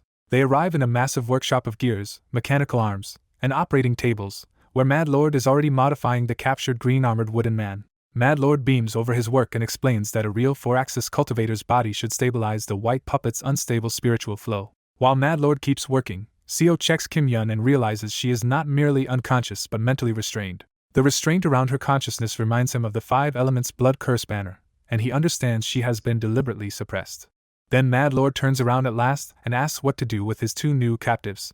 Seeing an opening, Seo brings out the formless sword again and prepares for the worst, even if that means suicide and killing Kim Yun first to spare her. Mad Lord only smirks and reminds Seo that he already said he planned to take them as disciples. To prove he means it, Mad Lord snaps away Kim Yun's restraint and unleashes her enormous consciousness into the room. This time, though, her body is not tearing itself apart, and Seo immediately sees why. Yellow and blue aura coils around Kim Yun, and Seo realizes Mad Lord gave her a stabilizing spiritual constitution before ascension. Mad Lord explains that before ascension he fed her red spirit ginseng, turning her into a red spirit tree body so she could survive that monstrous consciousness. Kim Yun finally wakes, confused and emotional, and thinks for a second that she must still be dreaming. Seo steadies her and quietly tells her it is real, even as he keeps most of his attention on the madman in front of them. He forces himself to ask Mad Lord directly what he intends to do with them from here. Mad Lord cheerfully says they will be temporary disciples first, and later one of them will inherit his real legacy and complete the wonderfully mysterious fortress. Seo buries all his questions about her and the fortress, because one careless word could still get him cut open on the spot. When Mad Lord demands thanks, Seo quietly cues Kim Yun to copy him and the 2 bow like proper disciples to survive the moment. Pleased, Mad Lord praises Kim Yun for a mortal's impossible 4-axis level consciousness and Seo for reaching ascension with a core formation level mind on his own. He then abruptly swings into another mood, thanking her for reminding him and fussing at empty space before finally asking his 2 new disciples for their names. After hearing their names, Mad Lord says Kim Yun's talent is already understood and sends her away at once with the bee puppet. With Kim Yun gone, Mad Lord focuses fully on Seo and asks what that transparent consciousness wrapped around his body really is. Seo reluctantly demonstrates the formless sword and explains just enough to warn that reckless modification might ruin the power entirely. That answer excites Mad Lord even more, because he realizes Seo's power is tied directly to heart essence. He leaps right into Seo's face and asks if Seo can also see that same strange vision tied to heart essence. Seo lies and says he cannot, hoping to avoid giving the madman another reason to dissect him. Mad Lord seems disappointed for only a second, then casually orders Seo onto the operating table so he can replace one arm and test the power anyway. Seo instantly panics and blurts out that he really can see heart essence after all, trying to stop the modification before it starts. Mad Lord accepts the confession with a bright smile, then calmly tells Seo to lie down anyway as the operating table and puppet arms close in. Trapped in Mad Lord's workshop, Seo gives up on talking and even considers suicide, but he can't abandon Kim Yun to this lunatic. He quickly realizes escape is hopeless too, because his formless sword might fool weaker enemies, but not a grand perfection heavenly being and his 4-axis puppets. When a swarm of puppet arms drops from the ceiling, Seo dodges on instinct, and that one movement makes Mad Lord's interest flare up. Fearing the madman will start modifying his whole body, Seo forces a smile and pretends to cooperate just to limit the damage. Seo lies down bracing for torture, already worrying more about whether Kim Yun could survive the same treatment than about his own pain. Mad Lord pries open Seo's mouth, studies his body like a specimen, and excitedly identifies him as an exceptional martial artist worth treating well. Mad Lord's idea of anesthesia is a brutal lightning shock, and Seo endures it fully conscious. When Seo still doesn't pass out, Mad Lord takes it as proof that his new disciple can endure surgery awake and has him gagged and pinned down instead. The surgery ends with Mad Lord beaming over the result, while Seo gets up shaken but still thinking first about what this pain would do to an ordinary person like Kim Yun. Seo tests the new arm and finds that it moves naturally with his body, almost like a real limb despite being packed with spiritual machinery. At Mad Lord's urging, Seo fires a bright white beam from his palm and instantly burns several targets to ash. He tries another function next, forming pure spiritual force claws from his fingertips and slicing through more targets with clean, glowing cuts. Then nozzles open in the arm, turning it into a propulsion weapon that launches Seo forward into a crushing punch. Even if the flashy weapons are redundant for Seo, he realizes the real value is the arm's perfect harmony with his 5 energies body. Mad Lord's real question appears when he tells Seo to pull out the formless sword through the new arm, testing whether the prosthetic can carry that power too. Satisfied and already distracted by a new idea, Mad Lord abruptly dismisses Seo and sends him away on a bee puppet to rest before training starts tomorrow. The bee puppet carries Seo through space to a grand residence hidden deep inside the wonderfully mysterious fortress. At first the estate looks peaceful with grass, trees, servants, and small animals, but Seo immediately feels the wrongness of it because none of it is alive. While the servant puppets guide him through the estate, the lifeless kindness of the place only makes it feel more suffocating. Then Seo finally senses a trace of real life next door and rushes toward it. He finds Kim Yun sitting alone in a corner of the next estate in pale pink clothes, dazed and terrified by the fake world around her. Kim Yun is visibly relieved to see Seo, but her relief turns into panic as she begs to know what this horrifying place really is. Seo hardens his heart and tells her the truth bluntly. This world has no human rights, and Mad Lord may modify them whenever he feels like it. To make it real, Seo shows Kim Yun his new puppet arm, and her face goes pale at the sight. He grabs her shoulders and calmly starts explaining the whole hidden reality, from martial artists and cultivators to upper realms, Mad Lord, and the danger tied to her awakened consciousness. When words are not enough, Seo decides to prove it with something she can't dismiss as a nightmare. He releases the blood body skin armor from inside himself, letting that pale androgynous body emerge as his own cultivation drops sharply. Seo uses the blood body to cast bizarre spells right in front of her, and that finally crushes any hope that this is just a bad dream.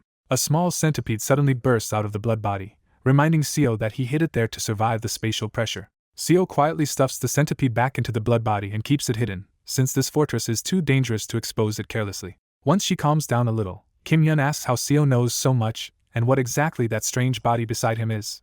Seo tells her their co-workers all awaken strange abilities, and his own includes both this body and the knowledge helping him survive. The moment Kim Yun starts to mention her own power, Seo cuts her off and urgently orders her never to reveal it to anyone. He holds her hands and makes her promise to keep that secret even until death, because the danger is bigger than she understands yet. Watching her reaction, Seo realizes she will be much harder to leave behind than someone like Kim Young-hoon ever was. Their first day in the fortress ends with Seo teaching Kim Yun basic warnings about this world and how to stay alive inside it. From the next day on, Mad Lord starts instructing them in basic cultivation and the wonderfully mysterious heart cannon, a consciousness method built for controlling fortress puppets. Seo spends the following months helping Kim Yun train both the heart cannon and the basics of chi refining under Mad Lord's system. Half a year later, Seo reaches the completed stage of 5 surpassing paths to cultivation at astonishing speed and feels chi building is finally within reach. At the same time, Kim Yun fails the 7 stars ritual again because heavenly rejection keeps stopping people from their world at the same bottleneck. Seo comforts her, but she flinches away because after months with Mad Lord, even his touch now feels like hardwood from the puppet arms replacing both of his own. Kim Yun panics that if she stays stuck at this level, Mad Lord will modify her arms too just like Seo's. Seo tries to reassure her because Mad Lord has been locked in his workshop for months, obsessed with rebuilding a 4-axis puppet instead of watching them closely. Still, Kim Yun points out that Mad Lord said he would return in 2 months, so her deadline is getting terrifyingly close. Seo checks Kim Yun's progress, sees her wonderfully mysterious heart cannon has reached the 11th star, and realizes that gives her one risky way around heavenly rejection. He suggests that if fortress puppet power counts as her own while she controls them, she might use those puppets to break the ritual clouds herself. Kim Yun immediately refuses because controlling the interconnected fortress puppets means opening her mind to the same madness woven through Mad Lord's own circuits.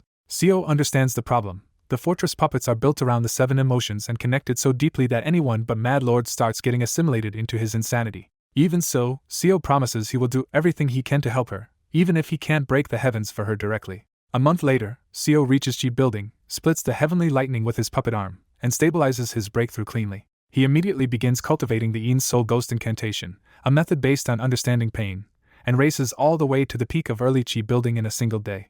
With Kim Yun's next ritual only 2 days away, Seo decides this curse method should let him carry some of the burden she can't survive alone. On the day of the attempt, Seo tells Kim Yun to control the puppets again, and she forces herself to obey despite knowing the madness is coming. The moment the fortress puppets answer her, the backlash slams into Kim Yun so hard that she clutches her head in pain. Seo grabs her shoulder, aligns his consciousness with hers, and tells her to match the structure of the wonderfully mysterious heart cannon. Through that link, the sticky madness inside the fortress circuits rushes toward them and tries to overwrite the puppeteer's own self. Seo turns himself into the shield by using curses like a voodoo doll, dragging Kim Yun's pain and mental corrosion onto his own body instead. Blood vessels burst in Seo's head and blood runs from his nose, but compared to everything he has already endured, he crushes the madness head-on. With the pressure finally manageable, Kim Yun gets real control over the fortress puppets, and starts moving hundreds of them in disciplined formation. Seo tells her this is enough to try the 7 stars ritual for real, and together they move to the altar with the puppet legion surrounding it. Dark clouds gather again over Kim Yun's ritual, but this time she finishes it with the whole puppet host under her command. At her command, hundreds of chi-building puppets blast the sky apart, and because she controls them directly, the heavens accept it as her own breakthrough. Kim Yun finally rises to the 7th star of chi refining and floods with relief so strong that Seo can feel it through their linked consciousness. Seo cuts the consciousness link, congratulates her, and quietly keeps his distance because he understands exactly what her deepening feelings mean. Now that the immediate danger is over, Kim Yun tries to close the distance between them, asking him to drop the old company titles and speak to her more casually. She starts to confess more directly that the survivors should stay close, but Seo already knows this is more than simple gratitude. Before she can finish, Mad Lord suddenly tears through space and pops his head into the scene, ruining the moment instantly. Seo notices Mad Lord peering into Kim Yun's intent itself, and that unreadable attention puts him on edge at once. When Seo asks why he is back early, Mad Lord cheerfully reveals that his 4-axis puppet was completed ahead of schedule. He immediately adds a new target too. His spy puppet found the light spirit pond, but the cold spirit race there is strong enough to field integration cultivators. Asked what he plans to do about that, Mad Lord explodes into a mad declaration of war, conquest, and even world domination. As the wonderfully mysterious fortress rises and 3 4-axis powers flare from within it, Mad Lord's own newly advanced presence floods heaven and earth, and the war truly begins.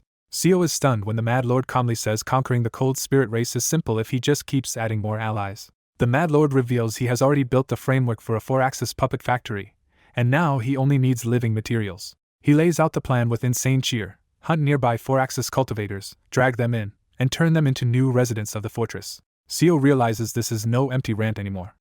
The Mad Lord really can turn one invasion into a realm-wide disaster.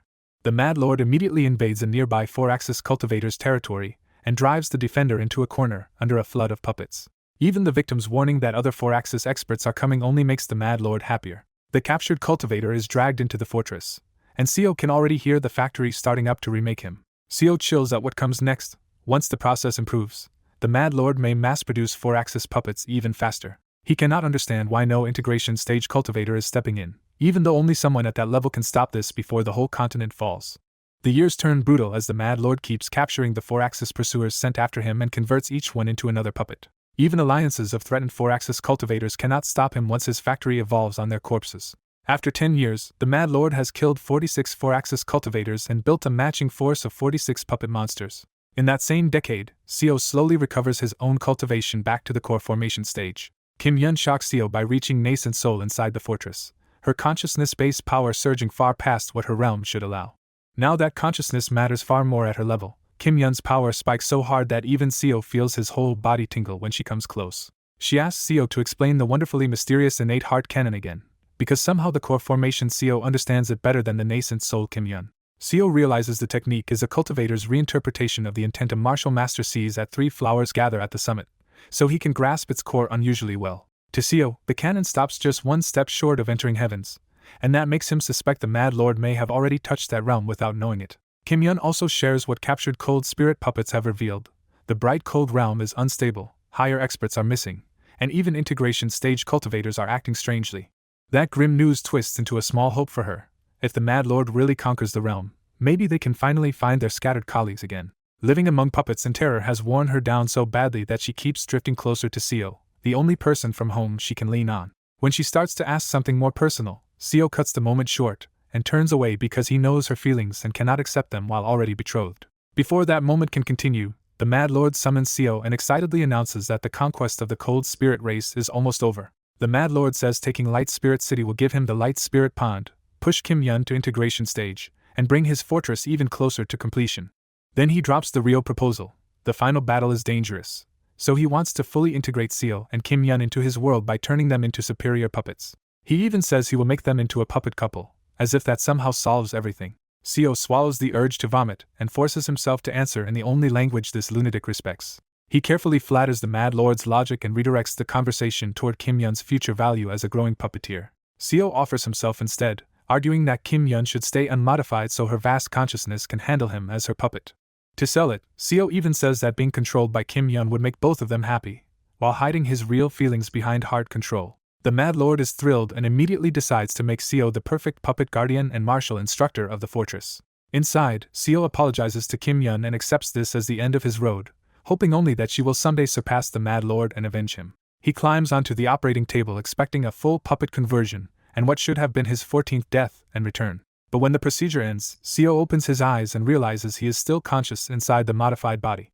The Mad Lord proudly names him General Seo and says this new puppet body has power comparable to a 4-axis cultivator. Worse, Seo hears his own mouth answer with a mechanical voice that obeys the Mad Lord without his consent. His new body instantly pierces through space to the outer wall, proving the puppet really does move at 4-axis level. Instead of dying and regressing, Seo is trapped in a half-living state inside a puppet body he cannot properly control. Seo frantically tests his limits, but he cannot move freely and cannot even unfold the formless sword. That shocks him, because every puppet he studied for 10 years looked like a corpse, not a conscious prisoner still trapped inside. As he examines himself, Seo finds his soul seated in the puppet's upper dantian, locked in place by the Mad Lord's intricate spiritual circuits. Before Seo can make sense of his condition, the Mad Lord forcibly summons his new puppet body away from the wall patrol and drags him toward the inner garden. In the inner garden, the Mad Lord shows Kim Yun Seo's puppet body like a present and cheerfully says she can control the man she likes now. Kim Yun reaches toward the puppet in disbelief and begs that it not really be Seo, but the Mad Lord just laughs and leaves them alone. As soon as the Mad Lord is gone, Kim Yun's grief and rage explode, and Seo can only watch her consciousness fall into total chaos. When Kim Yun touches him and understands the truth, she breaks into a desperate scream about this world taking everything from her. Her control snaps completely, and Kim Yun's consciousness unravels from its stable shape to spread across the entire wonderfully mysterious fortress. After that outburst, Kim Yun collapses against Seo's puppet body and sobs that escaping this place with him had been her only hope. Then Seo's puppet body moves by fortress control, and its cold imitation of his voice orders Kim Yun to stop disturbing the fortress. That fake command chills Kim Yun into a darker calm, and she compresses her wildly scattered consciousness back into a dense blood-red sphere. While gently touching his cheek, Kim Yun promises she will seize the fortress from the Mad Lord, destroy her before him, and avenge Seo. Seo desperately tries to reach out to her, but his consciousness still cannot escape the puppet body at all. As Kim Yun grabs his head and begs him to wait, Seo senses a tiny centipede beginning to crawl up through the joints inside his puppet body. Seo recognizes the centipede he raised inside the fortress, and even now the little creature is making its way toward him. As Seo's emotions spike, he finally sees the real horror of the puppet process. The circuits are starting to copy his soul. The copy is crude and incomplete, but each new artificial piece pushes Seo's real soul a little farther out of its place. Seo understands at last that every fortress puppet begins with a trapped real soul, then ends with that soul expelled and replaced by an artificial emotional copy. That also explains the fortress's madness to him, because all those artificial souls are linked together and still leak fragments of copied emotion. Seo realizes he could let the process end and regress, but Kim Yun's desperate crying makes him refuse to leave her behind like this.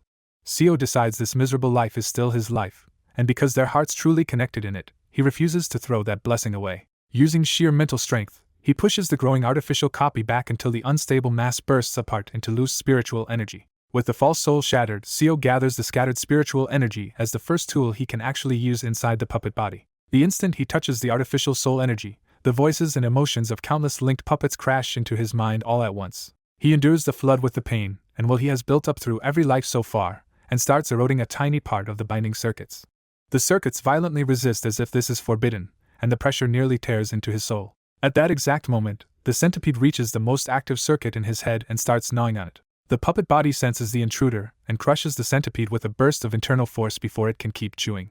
Seo thanks the nameless creature and immediately uses the damage it caused as his opening. Before the body can head to the repair factory, Seo reconnects the gnawed circuit himself using the stolen artificial soul energy. The body settles back into standby, and through that hidden patch Seo begins secretly taking control of General Seo from within. It is painfully slow because the borrowed energy is weak and every connected puppet's madness keeps bleeding into him. Still, he makes a new promise to the unconscious Kim Yun. However long it takes, he will tell her he is still here. Seo resolves that even if it takes centuries, he will survive in this puppet body and return his heart to her instead of abandoning this life. Decades pass, the Mad Lord conquers race after race, and Kim Yun eventually rises all the way to the heavenly being stage. Even after all that time, Kim Yun still sits beside the silent General Seo, strokes his cheek, and talks to him as if he can hear every word. At the end of the excerpt, she quietly says she has finally heard news about their scattered colleagues and asks if he wants to start with Section Chief John Myung-hoon. On a corpse-strewn battlefield, Kim Yun says the old rumors were true. A violent upheaval near human territory pulled every integration cultivator away because an immortal realm portal seemed to open. She reveals what really happened next. A true immortal attacked the Golden Divine Heavenly Thunder sect, and John Myung-hoon was the only survivor. Now half-crazed and chased everywhere, John Myung-hoon wanders the realm as the lightning harbinger, slaughtering anything that blocks his search and wiping out whole races in revenge. Kim Yun says she wants to meet him someday, hoping another person who lost someone precious might understand her pain. She says Minhee has become famous across the bright cold realm too, traveling with Black Ghost Valley and commanding millions of ghosts with one hand. Then she turns to Chief O, saying he rose as a heroic direct disciple of Azure Tiger Saint and might someday join an alliance against the Mad Lord. When she reaches Hyaseo, Kim Yun says the rumors are strangely blocked, and even the true Dragon Alliance knows almost nothing beyond her marriage to Seo Huil. But when she mentions Director Kim and asks Seo what happened to him, the puppet beside her stays silent again.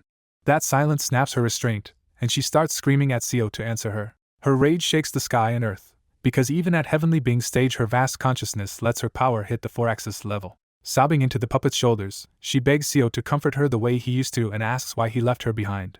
Inside that silent puppet body, Seo endures it all and reveals he has already spent 80 years trying to seize General Seo's spiritual circuits from within. He can crush the false soul clumps in the upper dantian and use them as fuel now, but he still cannot control the face or voice enough to answer her. The more circuits Seo steals, the more he hears the fortress itself. A billion new puppets have joined the Mad Lord's army, and their murmuring pressure nearly drives him mad. Even so, Seo quietly vows that if Kim Yun keeps pouring her heart into him, he will survive long enough to return that heart somehow. 500 more years pass, and the situation only gets worse. Kim Yun reaches 4-axis, the fortress grows past 15 integration puppets, and her eyes lose more and more light. By then she is so broken that she thanks Seo for listening to conversations he never actually had, inventing his replies just to keep going. In one of those later talks, she says John Myung-hoon has fully become a notorious mass murderer who erases anyone and any race that provokes him. Then she gives Minhee's fate in a grim whisper. After mastering ghosts on a monstrous scale, Minhee went insane, devoured Black Ghost Valley, and turned herself into a ghost calamity that integration cultivators now want to suppress.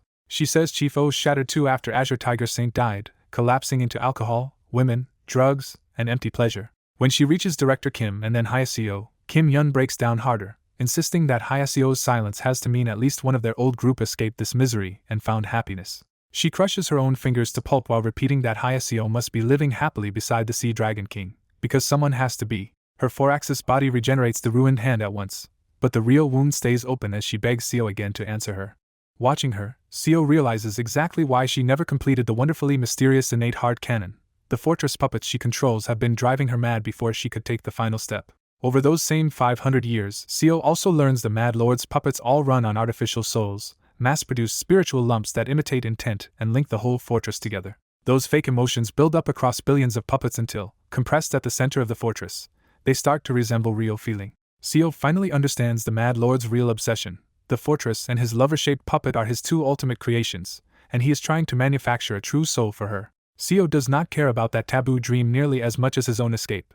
But he knows the instant General Seo disobeys a command, the Mad Lord will notice and rip his soul out. So Seo builds a quieter plan instead, using the wonderfully mysterious innate heart cannon to secretly spread his control into nearby puppets while still following orders perfectly. By accumulating tiny internal errors and making General Seo take the blame, he believes he can hide from the fortress for a brief moment and move. After centuries of work, Seo has already taken indirect control of 8,000 puppets, but that is still nowhere near enough to move General Seo's whole body. Even so, Seo decides one arm might be possible, and he starts concentrating every available error into that single limb. At last the arm comes under his control, and after 500 years of silence Seo gently pats Kim Yun's shoulder. He risks one little more, forcing the corner of General Seo's mouth into the faintest hint of a smile before the fortress corrects the error. That tiny sign cuts straight through Kim Yun's madness, and she grabs his arm with trembling hands as hope suddenly rushes back. Because she knows how Mad Lord puppets are made, she asks the impossible question anyway. Is Seo really still there behind the artificial soul? Seo cannot answer again yet, but Kim Yun no longer needs more proof and breaks into clear tears as she realizes he really stayed. She hugs him and thanks him over and over for responding at last, clinging to that tiny movement like a lifeline. Inside the fortress of madmen, that single answer starts pulling Kim Yun back from insanity. As her sanity clears, the barrier that stalled her for centuries finally breaks, and Kim Yun's wonderfully mysterious innate heart cannon reaches completion as she and Seo can at last truly meet each other's gaze. After 500 years of silence, Kim Yun's madness clears just enough for her to recognize Seo inside General Seo's puppet body, and at last their eyes truly meet.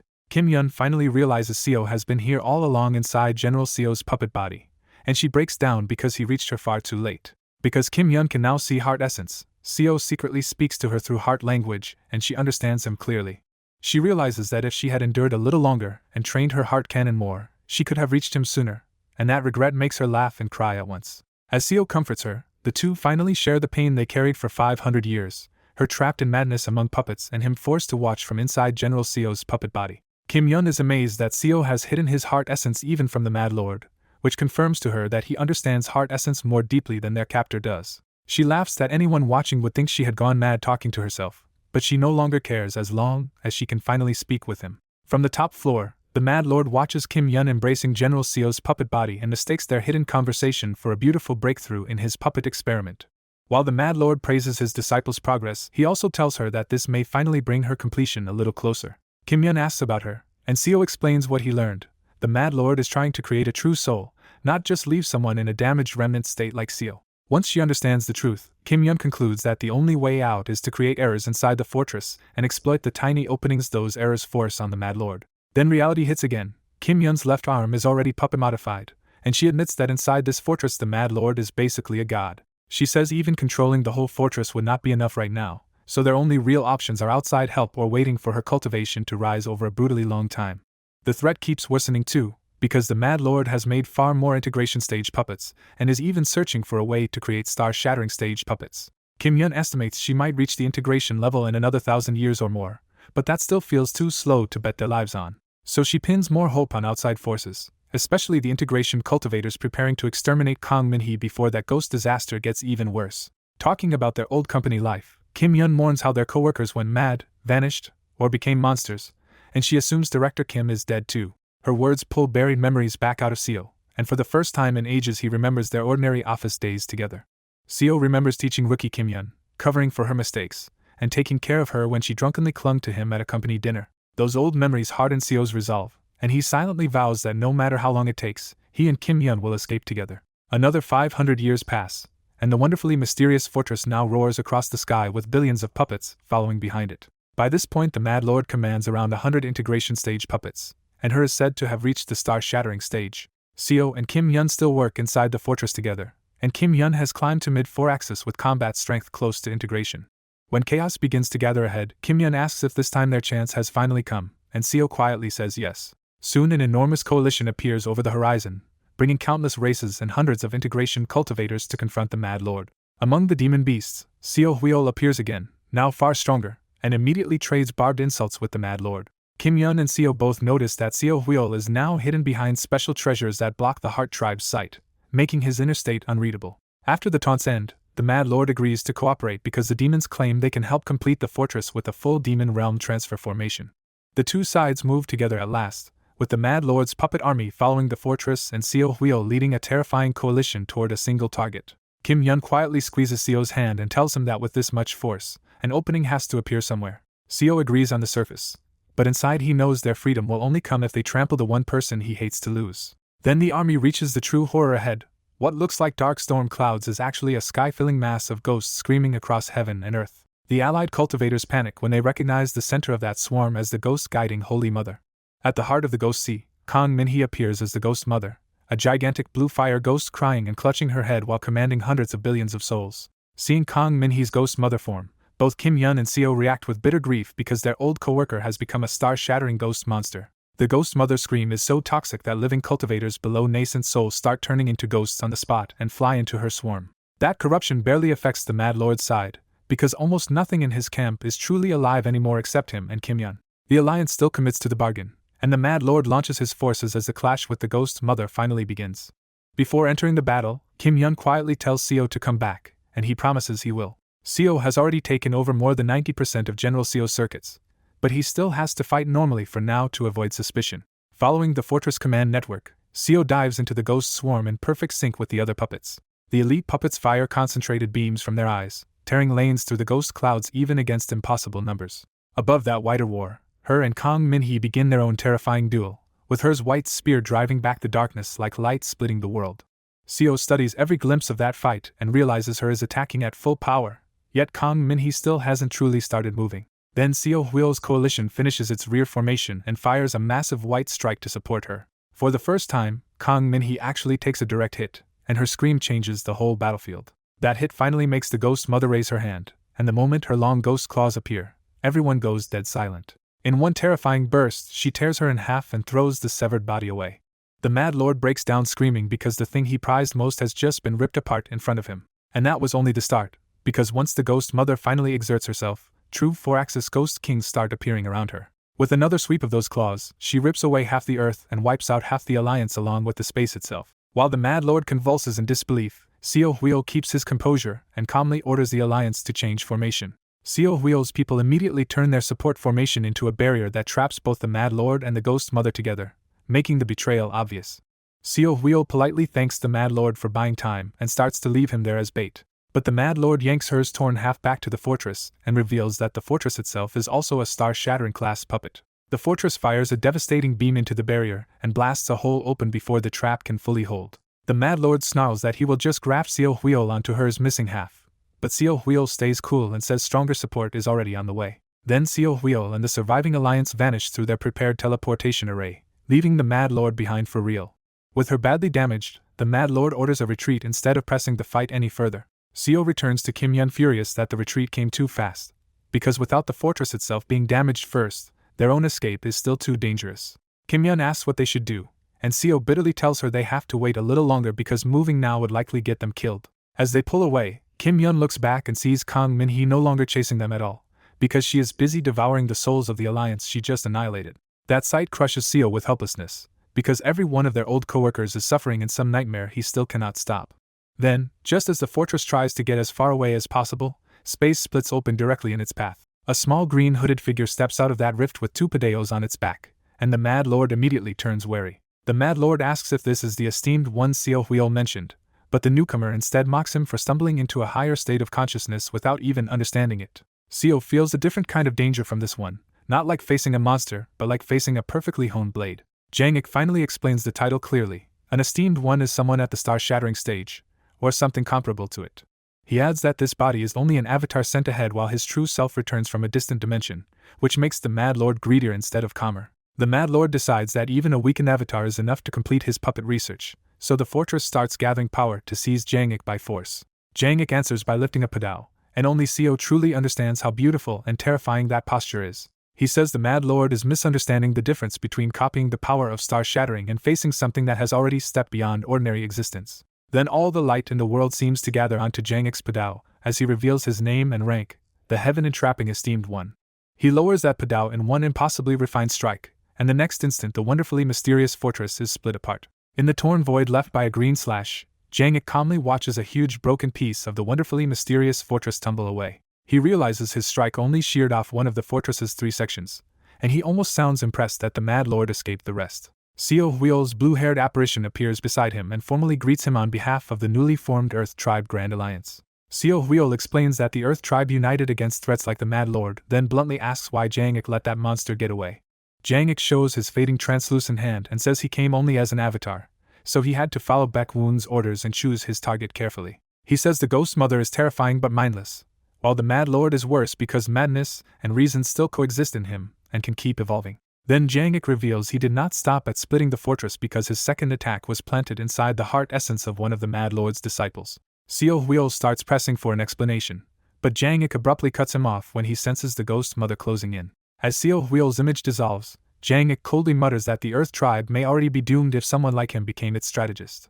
Black clouds and a howling force rush over the horizon, and Jang-ik draws both Padeos to meet the Ghost Mother himself. Even while preparing to fight, Jang-ik grimly decides to leave Seo Huio alone for now and lets a green storm rise from his tiny avatar. Meanwhile, the damaged, wonderfully mysterious fortress races across bizarre lands and finally crashes down into a familiar valley to repair itself. Inside the damaged fortress, Seo Eun-hyun uses General Seo's puppet body to whisper that this is their best chance to escape, while the Mad Lord and her are both weakened. Kim Yun looks back with shining eyes and refuses to run, because if they flee now the Mad Lord will only recover and become even harder to kill. Her anger boils over as she says they have to kill him now and smash her in front of him, because this is their only real chance for revenge. When she grabs her own chest and asks how they could ever live with this grudge, Seo cannot deny that he feels the same. Kim Yun pushes harder by reminding Seo of their promise to open their hearts, and says that after they win, they should finally hold the wedding they never got to have. That sudden talk of love and the fortress makes Seo uneasy, because ever since mastering the wonderfully mysterious innate heart cannon, Kim Yun has felt a little too obsessed with both. Seo warns that the Mad Lord may have prepared for betrayal, but Kim Yun answers with eerie confidence and begins unraveling her consciousness anyway. She says the Mad Lord never understood her real ability, because since recognizing her fate 500 years ago she learned her power is something deeper than the shallow talents others named. Her consciousness blazes through the whole fortress until Kim Yun looks like a ghost woven from white threads, and she asks Seo Eun-hyun to help her kill the Mad Lord so they can finally live together. After hesitating, Seo agrees and promises that if they survive this, he will finally tell her his true feelings. Kim Yun dives deeper into the fortress, and Seo takes over the surrounding puppets and spirit circuits through General Seo's body to support her. The fortress fights back by pouring billions of maddening whispers into him, but Seo forces himself onward because he has spent 1,000 years learning this place from the inside. At last, after 1,000 years of captivity, Seo and Kim Yun begin their rebellion together while the Mad Lord is still wounded. In his workshop, the Mad Lord hurriedly rebuilds her damaged body and relaxes when he sees that most of her important functions survived. Then the fortress itself alerts him to his disciples' rebellion, and he calmly summons a mirror to watch Kim Yun climbing toward him in a blaze of white threads. Instead of panicking, he reads her perfectly and says her hatred and temptation drove her here, not pure madness. With his mind clearer than before, the Mad Lord quietly decides this wounded state will have to be enough and says the fortress will finally be completed today. He opens a hidden route above the workshop as a spiral staircase descends from the ceiling to a top floor Kim Yun was never allowed to see. Rather than sealing the way behind him, the Mad Lord leaves the stairs open and slowly leads her up to the hidden top floor. At the same time, Kim Yun drives the fortress harder with Seo carrying its madness for her, and she feels like this takeover is the leap toward the life she was supposed to have. She smashes through the Mad Lord's workshop and tells herself this hateful place will stop being a prison and become a home for her and Seo instead. At the broken workshop entrance, Kim Yun remembers how the Mad Lord reduced Seo to a puppet and altered her body too, and her hatred sharpens into a vow to destroy what he loves most. When she spots the spiral staircase to the unknown top layer, she assumes the Mad Lord is hiding there and goes up, convinced the fortress will belong to her and Seo after tonight. Outside, Seo feels his consciousness link with Kim Yun suddenly weaken, as if violent intent inside the fortress is drowning out her voice. He wants to help, but the fortress's madness is already pushing General Seo's body to the verge of exploding, so he can only grit his teeth and trust her. At the hidden top floor, Kim Yun finally meets the Mad Lord there with a clarity in his eyes she has never seen before. When she mocks him for being beaten back to his senses, he says the opposite is true because she is the one who finally healed his mind. Then he drops the real bomb and says he has been waiting all along for the day she would seize the wonderfully mysterious fortress with her immense consciousness. He explains that without Kim Yun he would have needed absurd resources, more puppets, and even star-shattering power, but her existence made all of that unnecessary. Kim Yun realizes he deliberately shaped her into this weapon, and the revelation lands like a personal betrayal on top of everything else he did. She snaps back that if the fortress matters that much to him, she should just tear it apart with the puppets and make him suffer. The Mad Lord calmly blocks that idea by explaining the puppets were never allowed to attack the fortress unless she fully takes control and activates it herself. Kim Yun sees the ugly choice clearly now, because if she backs off he will simply go mad again, retake the fortress, and turn her into a puppet. So she bets everything on her own unknown talent, and says he still has no idea what her true power really is. He says he may not know the name of her talent, but by reaching a similar realm through his own canon he can still infer enough to use it. Kim Yun stops arguing and surges harder into the fortress, deciding she only has to seize full control before he can finish whatever he planned. The highest floor wakes up as countless artificial intents are sucked inward, and the real duel begins with Kim Yun taking the fortress while the Mad Lord manipulates special puppets in the depths. When Kim Yun tries to seize those puppets too, they refuse her completely, and the Mad Lord says they only answer after the fortress is fully activated. Kim Yun refuses to be intimidated and says her real combat strength already reaches integration level, so puppets like these should not be able to stop her. That is when the Mad Lord quietly reveals the worst part: those puppets were never built for battle at all. As the hidden machinery starts moving, Kim Yun stares in confusion and then horror because this does not look like the soul-making process she thought he was chasing. Still, Kim Yun pushes through until she finally seizes 100% of the wonderfully mysterious fortress and, in that instant, understands the Mad Lord's real goal.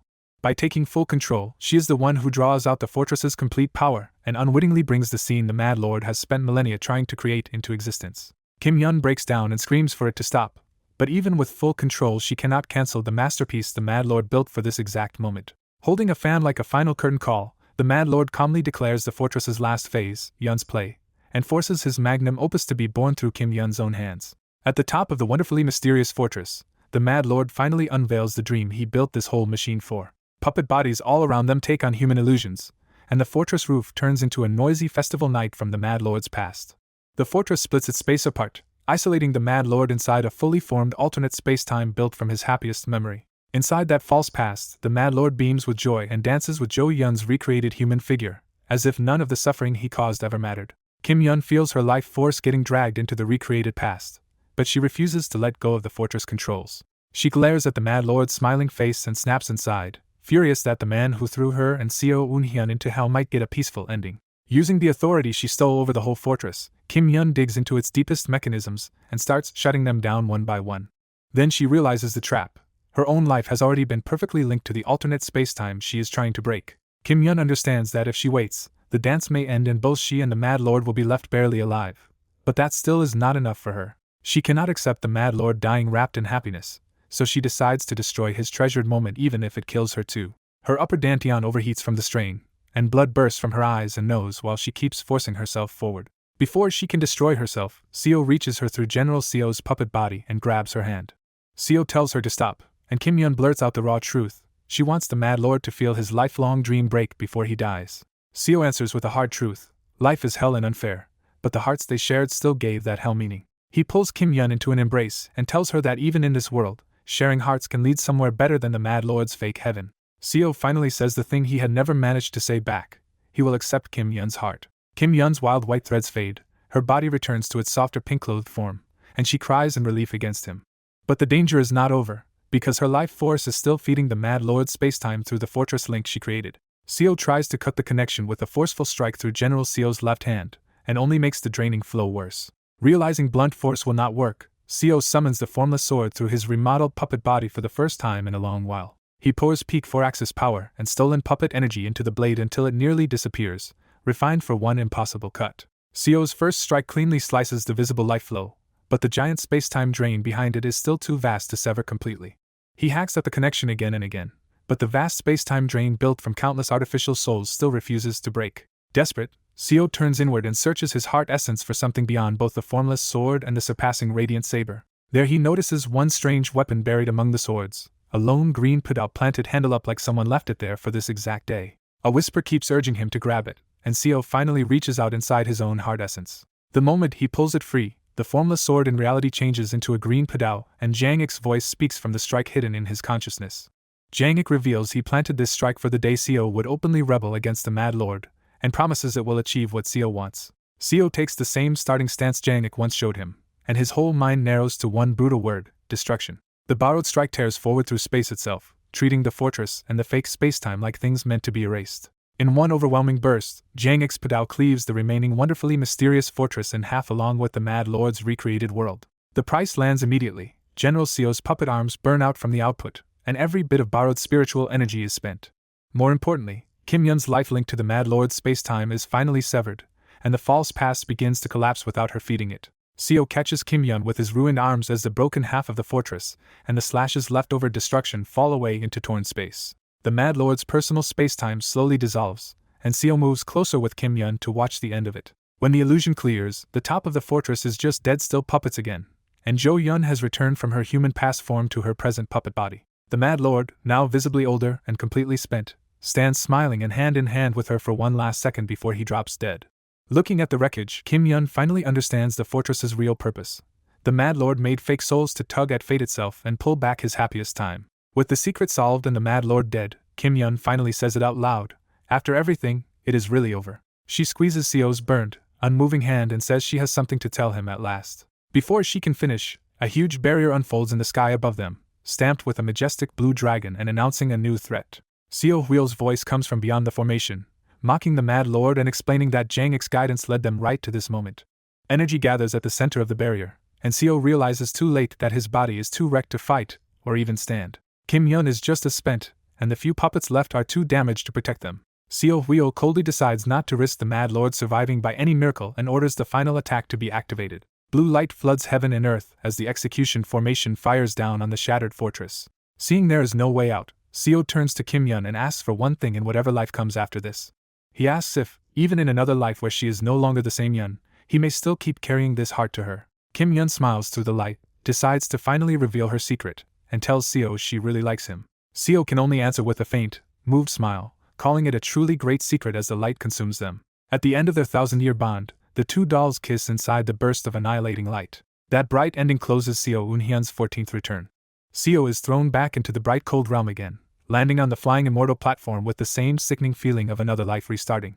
The choice of faction starts immediately, and Seo scans the platform to confirm the same dangerous lineup is here again, including Seo Huil and the Mad Lord.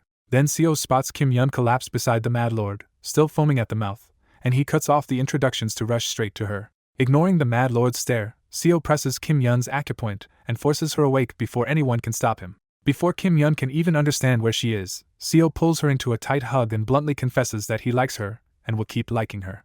Kim Yun goes bright red and wonders if this is a dream, while everyone around them is left staring at Seo's sudden confession. While holding her, Seo secretly channels power from Yuan Li's blood body and hides a tracking spell inside Kim Yun that the Mad Lord should not notice. Once the mark is set, Seo stands up and turns directly to the Mad Lord, ready to speak in the only logic that monster respects. Seo tells the Mad Lord that Kim Yun has the makings of a great puppeteer and asks him to raise her properly instead of altering her too much. He pushes the act even further by claiming he wants to enter the wonderfully mysterious fortress one day and become Kim Yun's puppet himself, but only after he grows strong enough to be worthy of her control. The Mad Lord is completely won over, bursting into tears and promising that he will teach Kim Yun well and leave the fortress open for Seo's future arrival. Seo bows and turns away, knowing he cannot rescue Kim Yun here and that provoking the Mad Lord now would only make things worse. With Kim Yun's immediate survival secured, Seo moves to the next priority and openly asks to join Azure Tiger Saint Chongmun Sunwoo's side. Chongmun Sunwoo happily accepts Seo, but the peace lasts only a moment before the Mad Lord starts raging again and pulls out the wonderfully mysterious fortress. Chaos erupts just like before as Seo Huil flees, Azure Tiger Saint throws up a barrier, and the Mad Lord crashes into the 4-axis cultivators in the sky.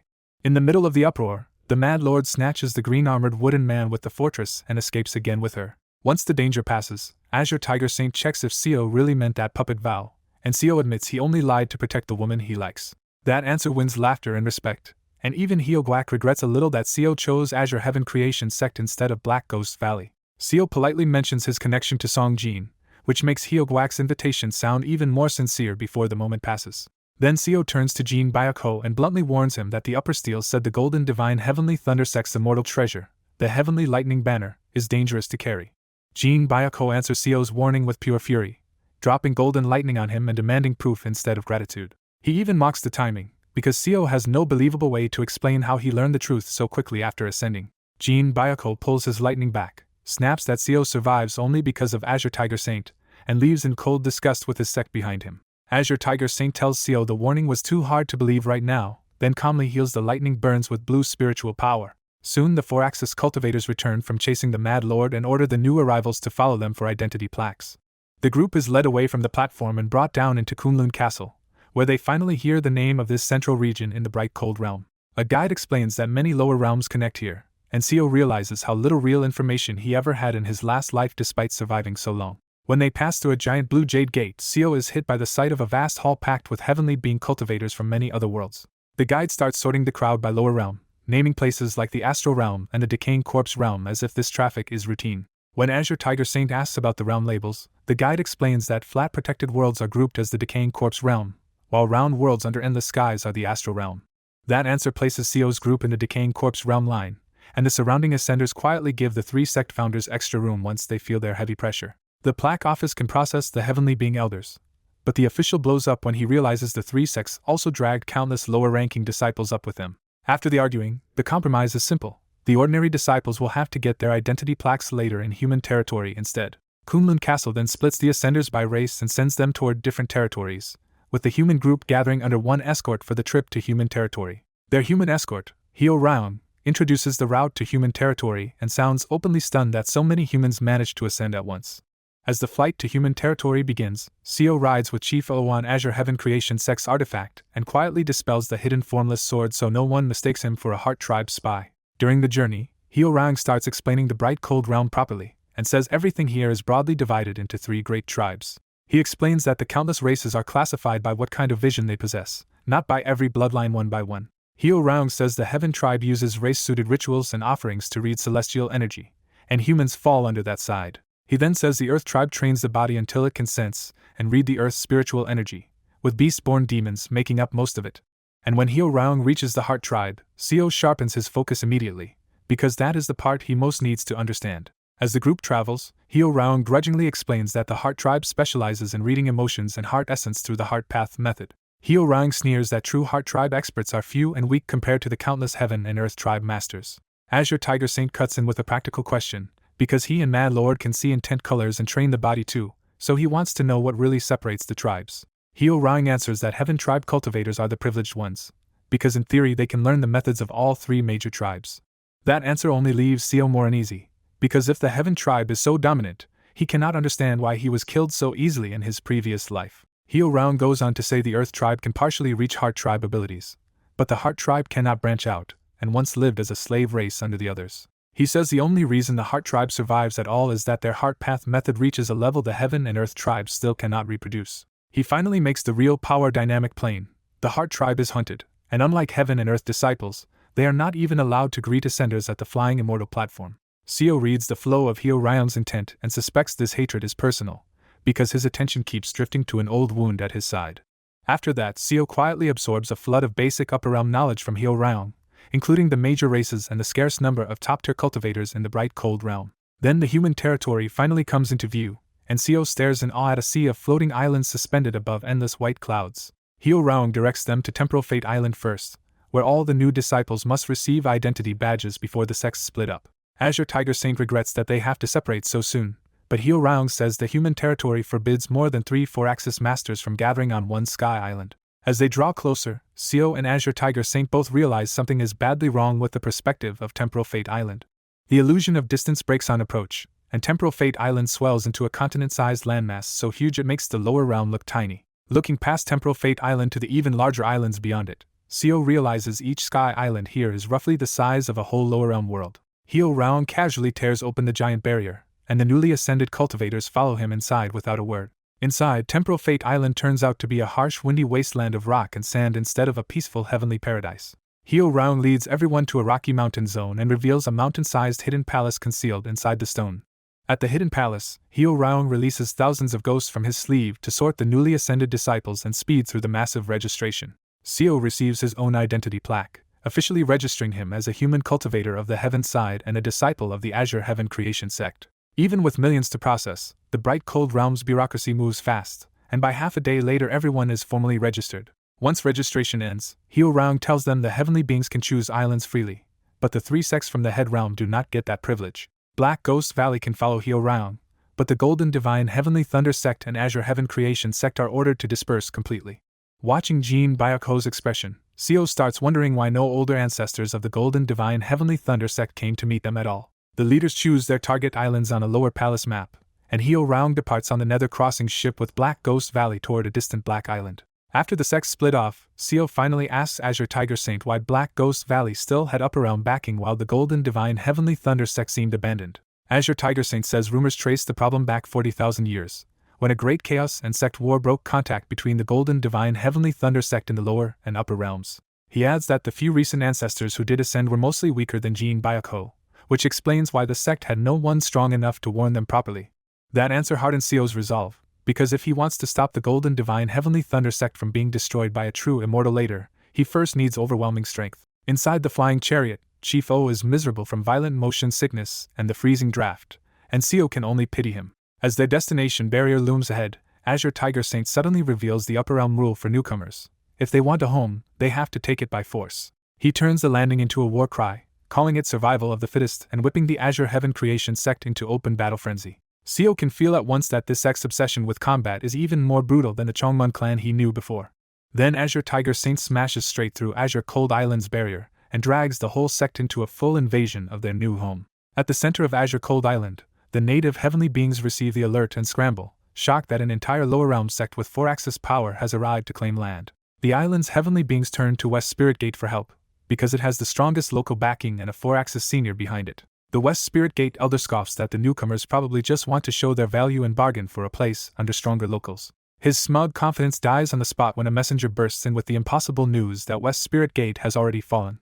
Outside, Azure Tiger Saint is already standing in West Spirit Gate's highest pavilion, grabbing a defeated 4-axis cultivator by the collar, and claiming the island's best spiritual vein for his sect. The same chaos erupts across the human territory, with newly ascended factions everywhere forcing out old powers and staking their own claims. On Thunder Spirit Island, Jin Byaku coldly destroys Thundercloud Pavilion and denounces an upper realm ascender from his own sect for selling out the sect's secret arts for comfort. He barely gives the enemy time to breathe before counting to 10 at absurd speed and covering the whole island in lightning. On Black Mist Island, Heo Rang arrives with the Nether Crossing ships and begins restoring Black Ghost Valley's old dominance as ghost power, a huge horde of spirits, and blue ghost flames spread over the island.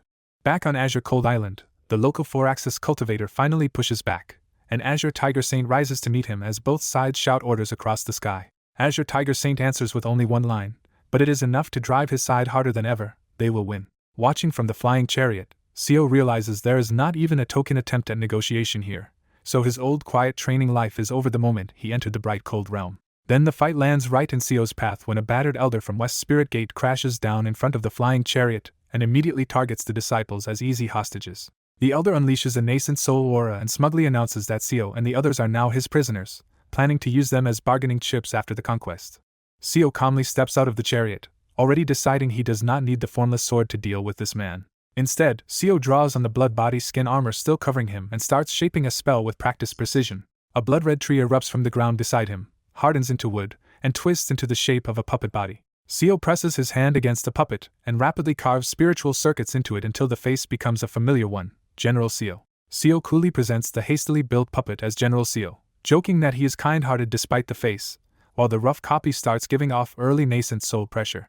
The mass-produced General Seo immediately fires eye beams, forcing the elder to dodge as Seo starts making yet another puppet without any sign of strain. Wei Tak blocks General Seo's third eye beam and realizes the puppet is dangerous but still too crude to beat a real mid-stage nascent soul elder. Then the first puppet suddenly blows itself apart, and Wei Tak sneers when he figures out its limit. Only 3 nascent soul level shots before it overloads. Wei Tak looks down to finish Seo off and freezes, because Seo is already lining up 17 more General Seo puppets beside him. While Wei Tak is still stunned, Seo clicks his tongue and casually forms an 18th puppet, openly admitting the cheap materials make each one disposable.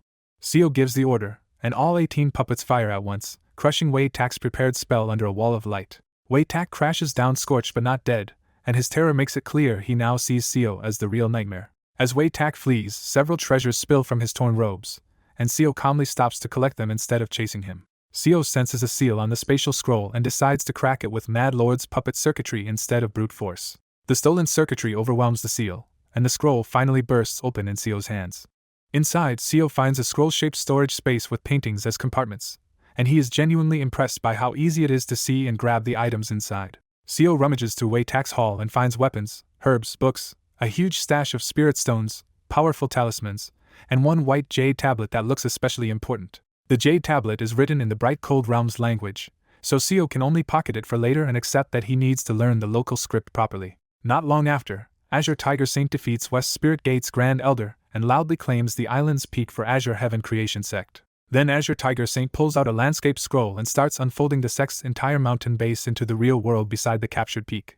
Seo is stunned all over again as a whole mountain range drops into place, making the sect's insane way of ascending with its territory feel real. After the spectacle, Azure Tiger Saint comes down in front of Seo and Chief O and tells his 2 new disciples that this sect will now be their home. That day marks the start of Seo's life in Azure Heaven Creation Sect on Azure Cold Island. Over the next 6 months, the sect secures its rule, registers its territory, and starts teaching the newcomers the Bright Cold Realm's language, stars, and culture. Seo appreciates the difference immediately, because this time he can learn the upper realm properly instead of ripping knowledge out of people by force like in his past life.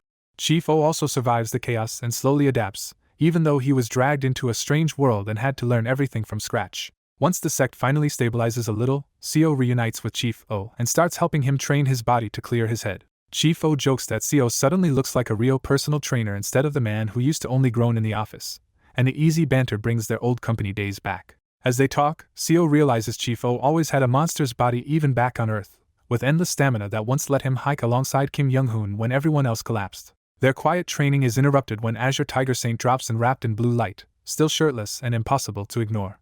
Azure Tiger Saint says the sect has settled enough, and now that both disciples can speak the local language, it is finally time to start teaching them cultivation methods. He explains that Chief O's unique holy body and Seo's mysterious self-made ascent both qualify them as direct disciples, so he plans to teach them Azure Heaven Creation Sect's own core methods instead of West Spirit Gate leftovers. But before any teaching starts, Azure Tiger Saint insists on a simple aptitude test, and Seo instantly feels that something is very wrong.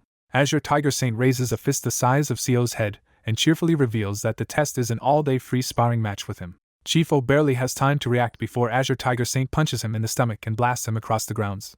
The next punch comes for Seo, and he has to read Azure Tiger Saint's intent to dodge a blow that shatters a huge boulder behind him. When Seo points out that this is far beyond chi refining, Azure Tiger Saint casually answers that this is just how he used to fight at that level. Seo decides to hide the more dangerous parts of his martial path and rely only on reading movement and dodging with pure bodily control. Azure Tiger Saint heals the unconscious Chief O with blue life energy and happily decides that even this savage beating still counts as aptitude testing.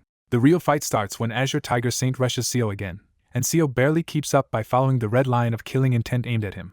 Then Azure Tiger Saint changes his intent mid-strike, and Seo instantly recognizes the same Mortal Kombat state he knows: 3 flowers gather at the summit. Azure Tiger Saint is just as surprised that Seo can see it too, and proudly explains he reached that realm simply by fighting with his body until intent itself became visible. As Azure Tiger Saint talks, thousands of optimized combat threads spill from his body, showing that even without formal martial arts he has forged terrifying instinct into technique. That realization excites Seo, because for the first time in a long while he has found someone he can truly trade intent with in close combat. Their intent tangles in the air and turns purple, as both men start reading each other well enough that every feint and counter becomes a real exchange. Seo slips past the killing blow, feints low, catches Azure Tiger Saint's arm, and redirects part of that monstrous force back into his own body. Azure Tiger Saint loves that trick immediately, and the spar turns even fiercer as Seo keeps outmaneuvering him in pure technique. Seo starts winning the actual martial exchange, dodging half steps at a time and striking ribs, pelvis, arm, collarbone, and solar plexus with perfectly timed counters. But the difference in physique is absurd, because Seo can hit all the vital points he wants and still comes away with bruised hands like he punched solid diamond. Satisfied that Seo is worth taking seriously, Azure Tiger Saint stops holding back and announces he will now fight at the chi building stage instead. The so-called chi building punch comes at core formation speed, and when Seo barely avoids it, a whole hill behind him gets blasted apart. Azure Tiger Saint insists this is normal for monsters like himself, Jin Byako, and Hyogwak, which tells Seo exactly what kind of brutal standard he lives by. When the next fist flashes in, Seo gathers power at his fingertips and meets it head-on anyway. The clash ends with Seo standing unconscious, his right arm and shoulder blown away, while Azure Tiger Saint calmly decides he now understands how to train him. Azure Tiger Saint realizes he may have gone too hard and immediately regrows Seo's arm with blue life energy. Then he notices his own fist carries a slash-like wound from their barehanded clash, and the shape of it makes him suspect Seo is hiding something much stranger than simple body talent. Now genuinely intrigued, Azure Tiger Saint smiles at the thought of how monstrous Seo might become once he learns real body-refining methods. Then Azure Tiger Saint turns to Chief O, and the savage aptitude test keeps going outside their residence with more blue flashes and more brutal impacts. By the time Seo comes to, he feels like he has died 15 times, and his first instinct is to check and panic that Seo Huio did not witness this humiliation. Azure Tiger Saint laughs off Seo's near-death state, while Seo realizes they are already in the sex medicine hall and the nightmare test is somehow still being treated as normal. Seo apologizes for looking pathetic, but Azure Tiger Saint is pleased, because he says he has finally figured out both disciples' qualities and how to teach them from here on. To begin their real training, Azure Tiger Saint opens his storage scroll and pulls out a heavy inscribed stele for Seo to study. The method Azure Tiger Saint places before them is the Starlight Protective Void Body, the body-refining path Seo will start learning from this point on. Seo schemes the Starlight Protecting Void Body and immediately realizes this famous method is only one fragment of something bigger. Azure Tiger Saint confirms it, and explains the original art was split into 3 linked methods for attack, defense, and recovery. As blue wood attributed healing energy glows over his hand, Azure Tiger Saint lays out the sex normal training order from 5 elements basics to the final combined great method. Because Seo is his direct disciple, Azure Tiger Saint says he judged Seo's potential himself and chose to start him straight at the defensive middle section. Seo thanks him, then asks what Chief O is being taught, curious about how his fellow direct disciple is doing. With a mischievous grin, Azure Tiger Saint reveals that Oh Hyunsuk will soon be taught the complete Azure Spirit Starlight Quintessence Great method directly. He explains that Chief O's unique holy body keeps toughening up every time he gets beaten and healed, so more brutal sparring is still part of the plan. Seo leaves the lesson feeling awkwardly sorry for Chief O, now fully aware his senior brother's training will mostly be endless beatings. Back at his place, Seo studies the Starlight Protecting Void Body more carefully, and realizes it is far too advanced to approach recklessly. Remembering the sex training order, Seo decides it would be smarter to build his foundation first with the 5 elements, enduring origin scripture. So he heads to Summoning Peak to look for the 5 elements scripture in the sect's newly settled scripture pavilion. Before he even gets there, Seo notices something absurd. The entire scripture pavilion seems to be moving. When he gets closer, the truth is even crazier. A giant muscular senior disciple is lifting the whole library with his body like a training weight. Seo recognizes the 1 cloud mark and the sex ranking system becomes brutally clear. This librarian-looking monster is one of the elite disciples who can challenge for elder status. Cheon-hoon greets Seo casually as the founder's new junior and asks what brought him to the scripture pavilion, all while wiping sweat and holding the building one-handed. Seo asks for the 5 elements enduring origin scripture, and Cheon-hoon approves of him choosing to build a proper foundation instead of grabbing flashy higher methods. Cheon-hoon points Seo to the exact shelf and explains that the 5 elements basics can be copied freely, unlike the higher scriptures locked behind qualification tests. When Seo asks how those tests work, Cheon-hoon casually says you bring the scripture to the librarian and beat him in a spar, with low-tier manuals decided by arm wrestling. Seo already suspects the answer, and sure enough Cheon-hoon proudly reveals that he himself is the librarian. Cheon-hoon tries to make it sound easier by saying a chi-refining disciple only has to beat his pinky in arm wrestling, but the offer feels even more hopeless when Seo sees the size of that finger. At least the 5 elements books are free, so Seo gives up on arguing and prepares to enter the pavilion, while Cheon-hoon keeps training underneath it. Seo jumps to the doorway, and the building lifting senior cheerfully warns from below that the whole pavilion may shake because he is still doing upper body training. Inside, Seo finds the 5 elements enduring origin scripture exactly where Cheon-hoon said and sees that it is split into 5 separate elemental methods. He quickly studies all 5 and commits their essential principles to memory before reaching for other techniques nearby. The moment Seo reaches for a different manual, a shelf restriction flares and the senior's voice from outside reminds him that anything beyond the basic 5 elements text requires beating the librarian in arm wrestling first. Seo quietly puts the book back, deciding he has no intention of fighting the human building lifter for access to advanced manuals. Back outside, Seo thanks the senior, who points him toward the 5 elements hall and says the body cultivators there can help him practice the 5 methods. Seo takes the advice and heads to the newly restored 5 elements hall, hoping one of the body training branches will suit him. At the Fire Path Body Training Hall, Seo arrives just in time to see new disciples tied to wooden stakes and roasted over open flames as part of their training. The seniors insist this is how Azure Heaven Creation sect got strong, while the screaming recruits beg to go home and burn anyway. And that is only the beginner level, because nearby the higher-ranked disciples are ordered to dive straight into a volcanic crater full of lava. When the lava trainees fail to come back up, a heavily muscled unnamed female senior dives into the crater and drags their half-cooked bodies out, which is enough for Seo to decide this hall is not for him.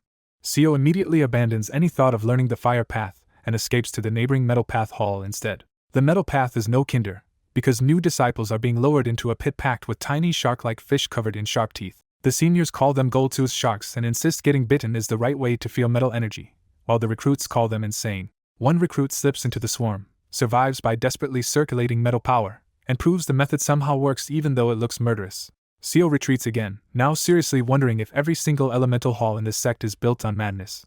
At the Water Path Hall, the scenery looks calmer at first, but the training is just drowning with extra steps. Senior disciples drag 5 Cloud juniors deep underwater to force them to endure crushing pressure, while the juniors point out that breathing is the real problem. A disciple with huge stones tied to his feet is tossed in next and vanishes into the depths, convincing Seo that the water path is not sane either. The Wood Path Hall turns out to be another nightmare, this time with seniors using healing-infused punches to beat juniors into stronger bodies. The injured disciples cannot even scream properly because they have gags in their mouths, and every bone-breaking hit also heals and reforges them. Seo flees that hall too, now running low on hope that any branch of the 5 elements training will be remotely reasonable. Then he reaches the Earth Path Hall, and the silence there feels almost comforting compared to the chaos he just escaped. That relief lasts only until Sia notices the lower-ranked disciples are missing and starts wondering where the 3, 4, and 5 Cloud trainees went. His answer bursts out of the ground when a ragged 5 Cloud disciple claws his way up from underground, coughing and half-panicked. The Berry Jr. tries to run, screaming that everyone in this sect is insane, and he never would have joined if he had known. A 2 Cloud senior drops in front of him, blocks the escape, and coldly says today's training is not over yet. With one stomp and a seal, the senior opens a huge pit, throws the junior back and by the neck, and seals the earth shut over him again. Seo finally understands why the Earth Path Hall is so quiet. The weaker disciples are all training buried alive under the pressure of the earth. At that point, Seo decides the 5 Elements Hall was a terrible idea and that quietly returning to the starlight protecting void body sounds much safer. But before he can leave, the Earth Path seniors recognize him as the founder's new direct disciple and take his visit as proof that he wants to train here too. Seo forces an awkward smile and tries to explain that he only took a wrong turn and is absolutely on his way out. The answer comes from every direction at once. Entering may be your choice, but leaving is not. As the seniors charge, Seo drops all pretense, reads their intent with everything he has, and sees countless paths open in front of him. With freedom as his only goal, Seo gathers his will and seizes the starting form right at the moment the trap closes. At the Earth Path Hall, Seo realizes the seniors have boxed him in with intent from every side except the sky and the ground, and both escape routes are traps. Instead of freezing, Seo chooses the rear attacker as his opening and slips past the first grab by bending away and redirecting the senior's balance. That tiny opening is enough for Seo to burst through the shaking net of intent and finally break out of the first encirclement. Once he's free, Seo locks onto the nearby cliff and decides that throwing himself off it is the only way to avoid being dragged into the training hall. The seniors immediately catch up through raw physical power alone, charging after him like hunting dogs that refuse to lose their prey. Seo keeps threading through the attacks, ducking shoulder grabs, springing over hands erupting from the ground, and sidestepping a senior sister who slams down like a meteor. With only a few steps left, Seo thinks he's made it, but another wave of seniors bursts up from underground and blocks the path to the cliff. Seeing no clean way through, Seo closes his eyes and decides to turn the seniors' own attacks into his escape route. Using precise redirection, he sends one senior into another, borrows the force of kicks and punches, and cuts a path through the entire crowd without brute force. Seo finally clears the blockade and jumps off the cliff, convinced he has escaped the Earth Path Hall at last. His relief lasts one heartbeat before a giant hand of earth rises out of the cliff wall to snatch him in midair.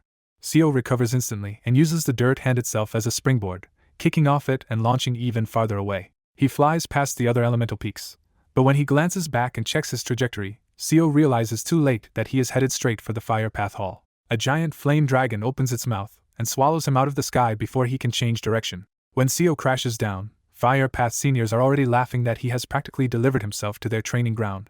They decide his fire affinity is real, ignore his polite protest, and bind him to a stake over stacked firewood like a fresh recruit for roasting. The seniors tell Seo to survive by using the fire path enduring origin scripture, and then they light the pyre under him. The pain is savage, but once Seo forcefully runs the scripture, he realizes the technique really is keeping him alive inside the fire. Feeling pain again after so long jolts Seo into a harsher truth. Pain means he is still alive, and death and helpless failure is far worse than this. That realization snaps him out of self-pity, and Seo remembers the people and disasters he still has to face before he can afford to break down here. Instead of begging, Seo grins through the flames and taunts the Fire Path seniors that their hall is too lukewarm to even count as training. His provocation lands perfectly, and the seniors burst out laughing before ordering even more fuel and lava to make the trial truly brutal. From that day on, Seo drops the act completely and throws himself into becoming stronger, no matter how extreme the training gets. Soon a rumor spreads through the sect that the same newbie is seen burning in the fire hall at dawn, torn apart in metal by morning, diving into water at noon, training in wood by evening, and crawling out of earth at midnight. The seniors conclude the wild rumor has to be true, which means the newcomer has 5 elements' spiritual roots and is trying to master all 5 body methods at once. As they speak, the man in the rumor appears in person, and Seo keeps climbing the mountain toward the 5 elements hall without even slowing down. 3 months into formal training and 9 months after his return, Seo has already completed 5 surpassing paths to cultivation and reached the extreme stage of chi gathering. Feeling his tougher body and 5 energies settling into harmony, Seo judges that his current chi-gathering cultivation can already contend with a mid-stage chi-building expert, or even late-stage with the Mad Lord's artifact-breaking techniques. Even with that growth, Seo is dissatisfied because power on the level of chi-building is still nowhere near enough to save the people he is worried about. So he keeps pushing, and that same day Seo trains swordsmanship in the crushing depths of the Water Path Hall to keep his fundamentals etched into his body. While enduring that pressure, he also analyzes future chi-building methods and runs the wonderfully mysterious innate heart cannon at the same time, forcing too many paths together at once. That overload triggers symptoms of demonic possession, with blood surging to his head and violent impulses suddenly tearing through him. Seo solves the crisis in the bluntest way possible by punching himself in the face and blasting the unstable energy out before it can fully seize him. He treats mental demons as a luxury for people with time to indulge them, but the hit leaves him needing rescue, so he sends out a distress signal in the water. A Wood Aspect Senior rushes in with green spiritual energy, drags Seo back to the surface, and heals him while warning that this reckless pace is dangerous. Seo thanks him, pretends to accept the advice, and then dives right back down the moment the healing ends. Deeper below, Seo briefly uses water-surpassing path to breathe underwater, then opens the storage scroll he took from Wei Tak and pulls out a jade tablet. The jade tablet contains the 3 spirits technique, a method for creating up to 3 replacement bodies that preserve cultivation if the main body is lost. As he rereads it, Seo realizes the technique is not just insurance but could also be used offensively if fewer stronger avatars are made. Then Seo hastily writes out the Devil Legion Terracotta Scroll formula in the water, compares the 2 methods side by side, and freezes when he sees a meaningful connection. While studying the Devil Legion Terracotta Scroll, Seo realizes it raises artifact spirits through a linked treasure and can eventually merge many of them into one stronger spirit. That detail catches Seo's attention because he thinks it can patch the 3 spirits technique's biggest flaw, the hard limit of only 3 avatars. Seo connects the 2 methods and figures he could split power into many artifact spirit avatars, then recombine them whenever he needs survival or combat strength. What excites him most is the bigger possibility that if he links those avatars to the colorless glass sword, he might carry stored cultivation into his next life. He decides to learn both techniques, but first he sets his sights on the immediate hurdle in front of him, breaking through to Chi building. Seo thinks breaking through beside Chief O will be safer, since Chief O is also likely to trigger heavenly lightning and draw attention at the same time.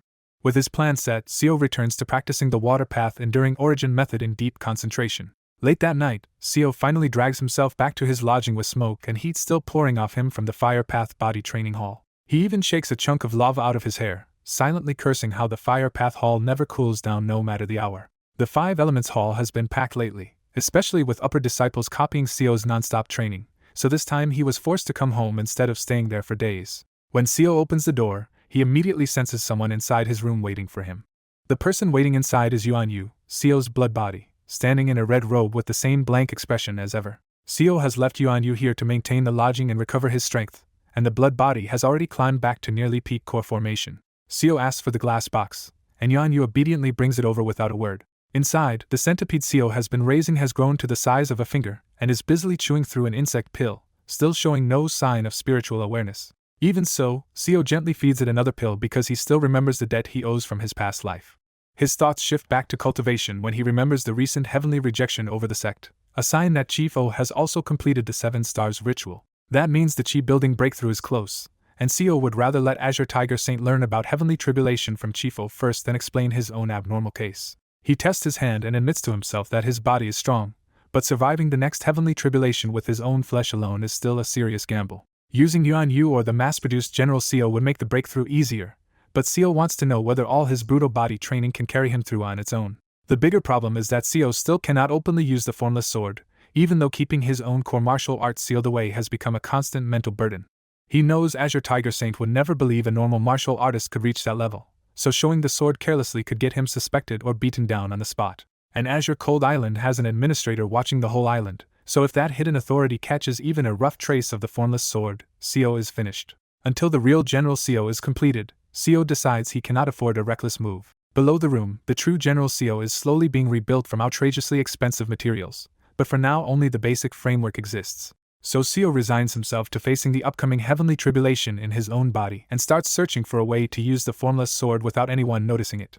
He runs through possibility after possibility, hiding the sword inside his body, masking it with other arts, or blending it into body cultivation so it will not be recognized. Because Chief O's mythical physique is pushing him toward Chi building fast, Seo knows he does not have much time left to solve this cleanly. He raises the formless sword quietly within his heart essence, and keeps training in secret as more time passes. 3 more months pass, making it exactly 1 year since Seo returned. Then Chief O appears in front of Seo again, and the change is startling. After a year under Azure Tiger Saint, Chief O has grown as tall and broad as the saint himself, standing shirtless with a body carved like a statue. Chief O cheerfully says he has spent a year learning this world, training under his master, and reaching the extreme of Chi refining. Seo answers more cautiously, saying he has also adjusted, and the two briefly find comfort in knowing their old co-workers are likely enduring their own strange fates elsewhere. Chief O admits the one thing still bothering him is Director Kim being left alone in the lower realm, though Seo guesses he is probably doing well by now. Chief O then shares the real reason he came. Azure Tiger Saint has decided that once they enter Chi building, both disciples will start training together under him. When Chief O invites him to break through to Chi building on the same day, Seo agrees at once because this is exactly the chance he has been waiting for. A few days later, Seo and Chief O are summoned before Azure Tiger Saint for the breakthrough. Azure Tiger Saint praises both of them, but he singles Seo out with a hint of guilt for having neglected him, while Seo trained himself day and night in the 5 Elements Hall. The saint promises he will personally observe their breakthrough and then begin intensive guidance for both of them, which makes Chief O visibly shudder. As they approach the spiritual vein, Seo carefully asks whether they are supposed to use Chi building pills. Azure Tiger Saint looks almost offended and says the Azure Heaven Creation sect does not rely on pills for breakthroughs at all. To him, if a disciple still cannot break through, that just means they have not suffered enough and should be thrown deeper into the 5 Elements Hall until survival forces them upward. He probably adds that he built his own body without such shortcuts, and Seo can only force a smile while enduring another bone-rattling slap on the back. At last the saint orders both disciples to begin their ascent to Chi building and says he will help if they hit any obstacle. Seo and Chief O each take their place on the spiritual vein, and the breakthrough finally starts. As Seo exhales, clouds of spiritual energy pour off his cultivated method and strange changes begin spreading through the distant sky. Then Seo half opens his eyes and quietly brings up the formless sword inside his body, testing whether he can hide it even from Azure Tiger Saint standing right in front of him. As Seo breaks through, Azure Tiger Saint suddenly catches a strange pressure from him that feels nothing like normal Azure Heaven Creation body refining. For one chilling instant, that aura reminds Azure Tiger Saint of the Mad Lord's puppets, enough to make him recoil in disgust and suspicion. But the eerie trace vanishes so fast that Azure Tiger Saint forces himself to treat it as a misunderstanding. In the end, Azure Tiger Saint decides that whatever secret Seo has, he is already his disciple, so a master should trust him and keep watching. Inside his own mind, Seo calmly walks his martial path upward again, from an ordinary swordsman to the pinnacle and beyond into higher states of insight. He realizes his domain is not enough by itself. In real combat, the finer lines of intent matter just as much, and the fighter who sees more clearly wins. Using the wonderfully mysterious innate heart cannon, Seo coldly dissects those intents, reading the thoughts, emotions, and energy shifts hidden inside them. At the heart of his dantian, a gang sphere forms, but instead of releasing it normally, Seo deliberately breaks it apart inside himself. He spreads that power through his flesh as Mad Lord-style circuits, gambling on his unusual body being tough enough to survive a method meant for living puppets. Once the circuits are laid down, Seo pours his body-refining power into them so the outside world sees only a body cultivator's breakthrough.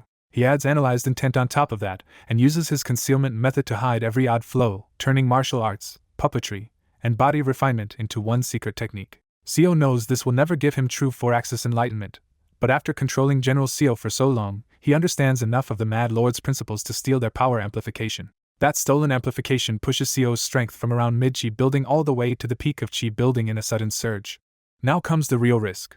Without exposing his martial arts, Seo tries to step into entering heavens while keeping everything disguised as body refinement. The crushed gang sphere slowly becomes a formless sword again, but this time its nature is buried under Mad Lord circuits and body cultivator power. For the first time since returning, Seo dares to enter treading heavens beyond the path again, trusting that he can finally hide it. His amplified 5 elements power explodes into shape and wraps him in a dazzling 5-colored sword aura. Hidden under that display, Seo completes the breakthrough and condenses a shining star inside his dantian, extending his lifespan once more.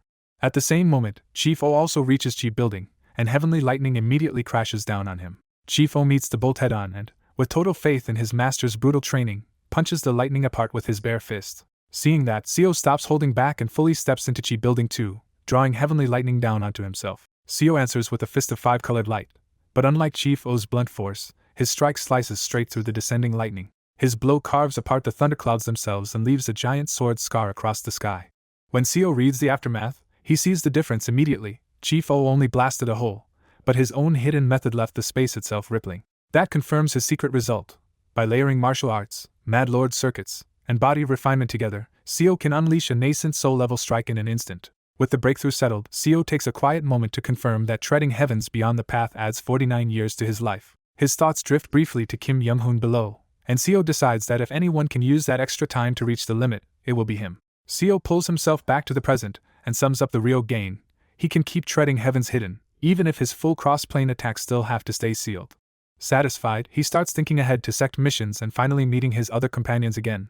That peaceful moment ends instantly when a red intent flashes in and a brutal punch smashes straight into Seo's face before he can even react. Seo is launched through the air spitting blood, and in the same chaos he spots Chief O already blasted far away by the same sudden training attack. Azure Tiger Saint's booming voice follows them with terrifying cheer as he announces that now they have chi-building bodies. The real training can begin. Before Seo can even steady himself, Azure Tiger Saint appears above him, clasps both hands together, and prepares another crushing blow. Then Seo hears the truth straight from his master's heart. Azure Tiger Saint is thrilled that chi-building means he can finally beat them without worrying about killing them.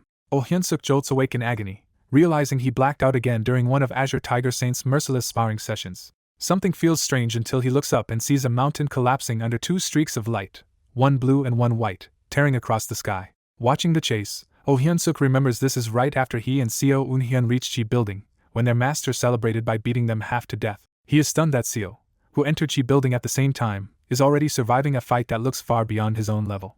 Thinking back to their company days, Oh Hyunsuk admits the quiet junior he once looked after has found his real gift in this world. The thought barely settles before the blue light flashes down and Azure Tiger Saint appears in front of him, grinning like he has just remembered unfinished business. Azure Tiger casually says he got distracted testing Seo, then promises there is no favoritism and he will make Oh Hyunsuk strong too. Before Oh Hyunsuk can object, Azure Tiger drives a fist into his stomach and knocks him out cold again. Dragging the unconscious disciple by one leg, Azure Tiger happily declares that after a year of groundwork, it is time to train both boys to face nature with their bare bodies.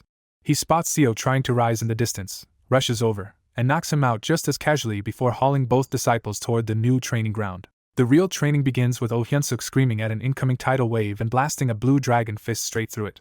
Azure Tiger's voice echoes from everywhere, switching the domain to metal as the sea hardens and erupts into countless spikes. Oh Hyun-suk leaps to escape the metal spikes, and a distant white slash tears through the barrage, showing Seo is fighting his own way through the same nightmare. Before he can regroup, Azure Tiger decides Seo is handling it too easily and drops a giant mass of metal from the sky to raise the difficulty.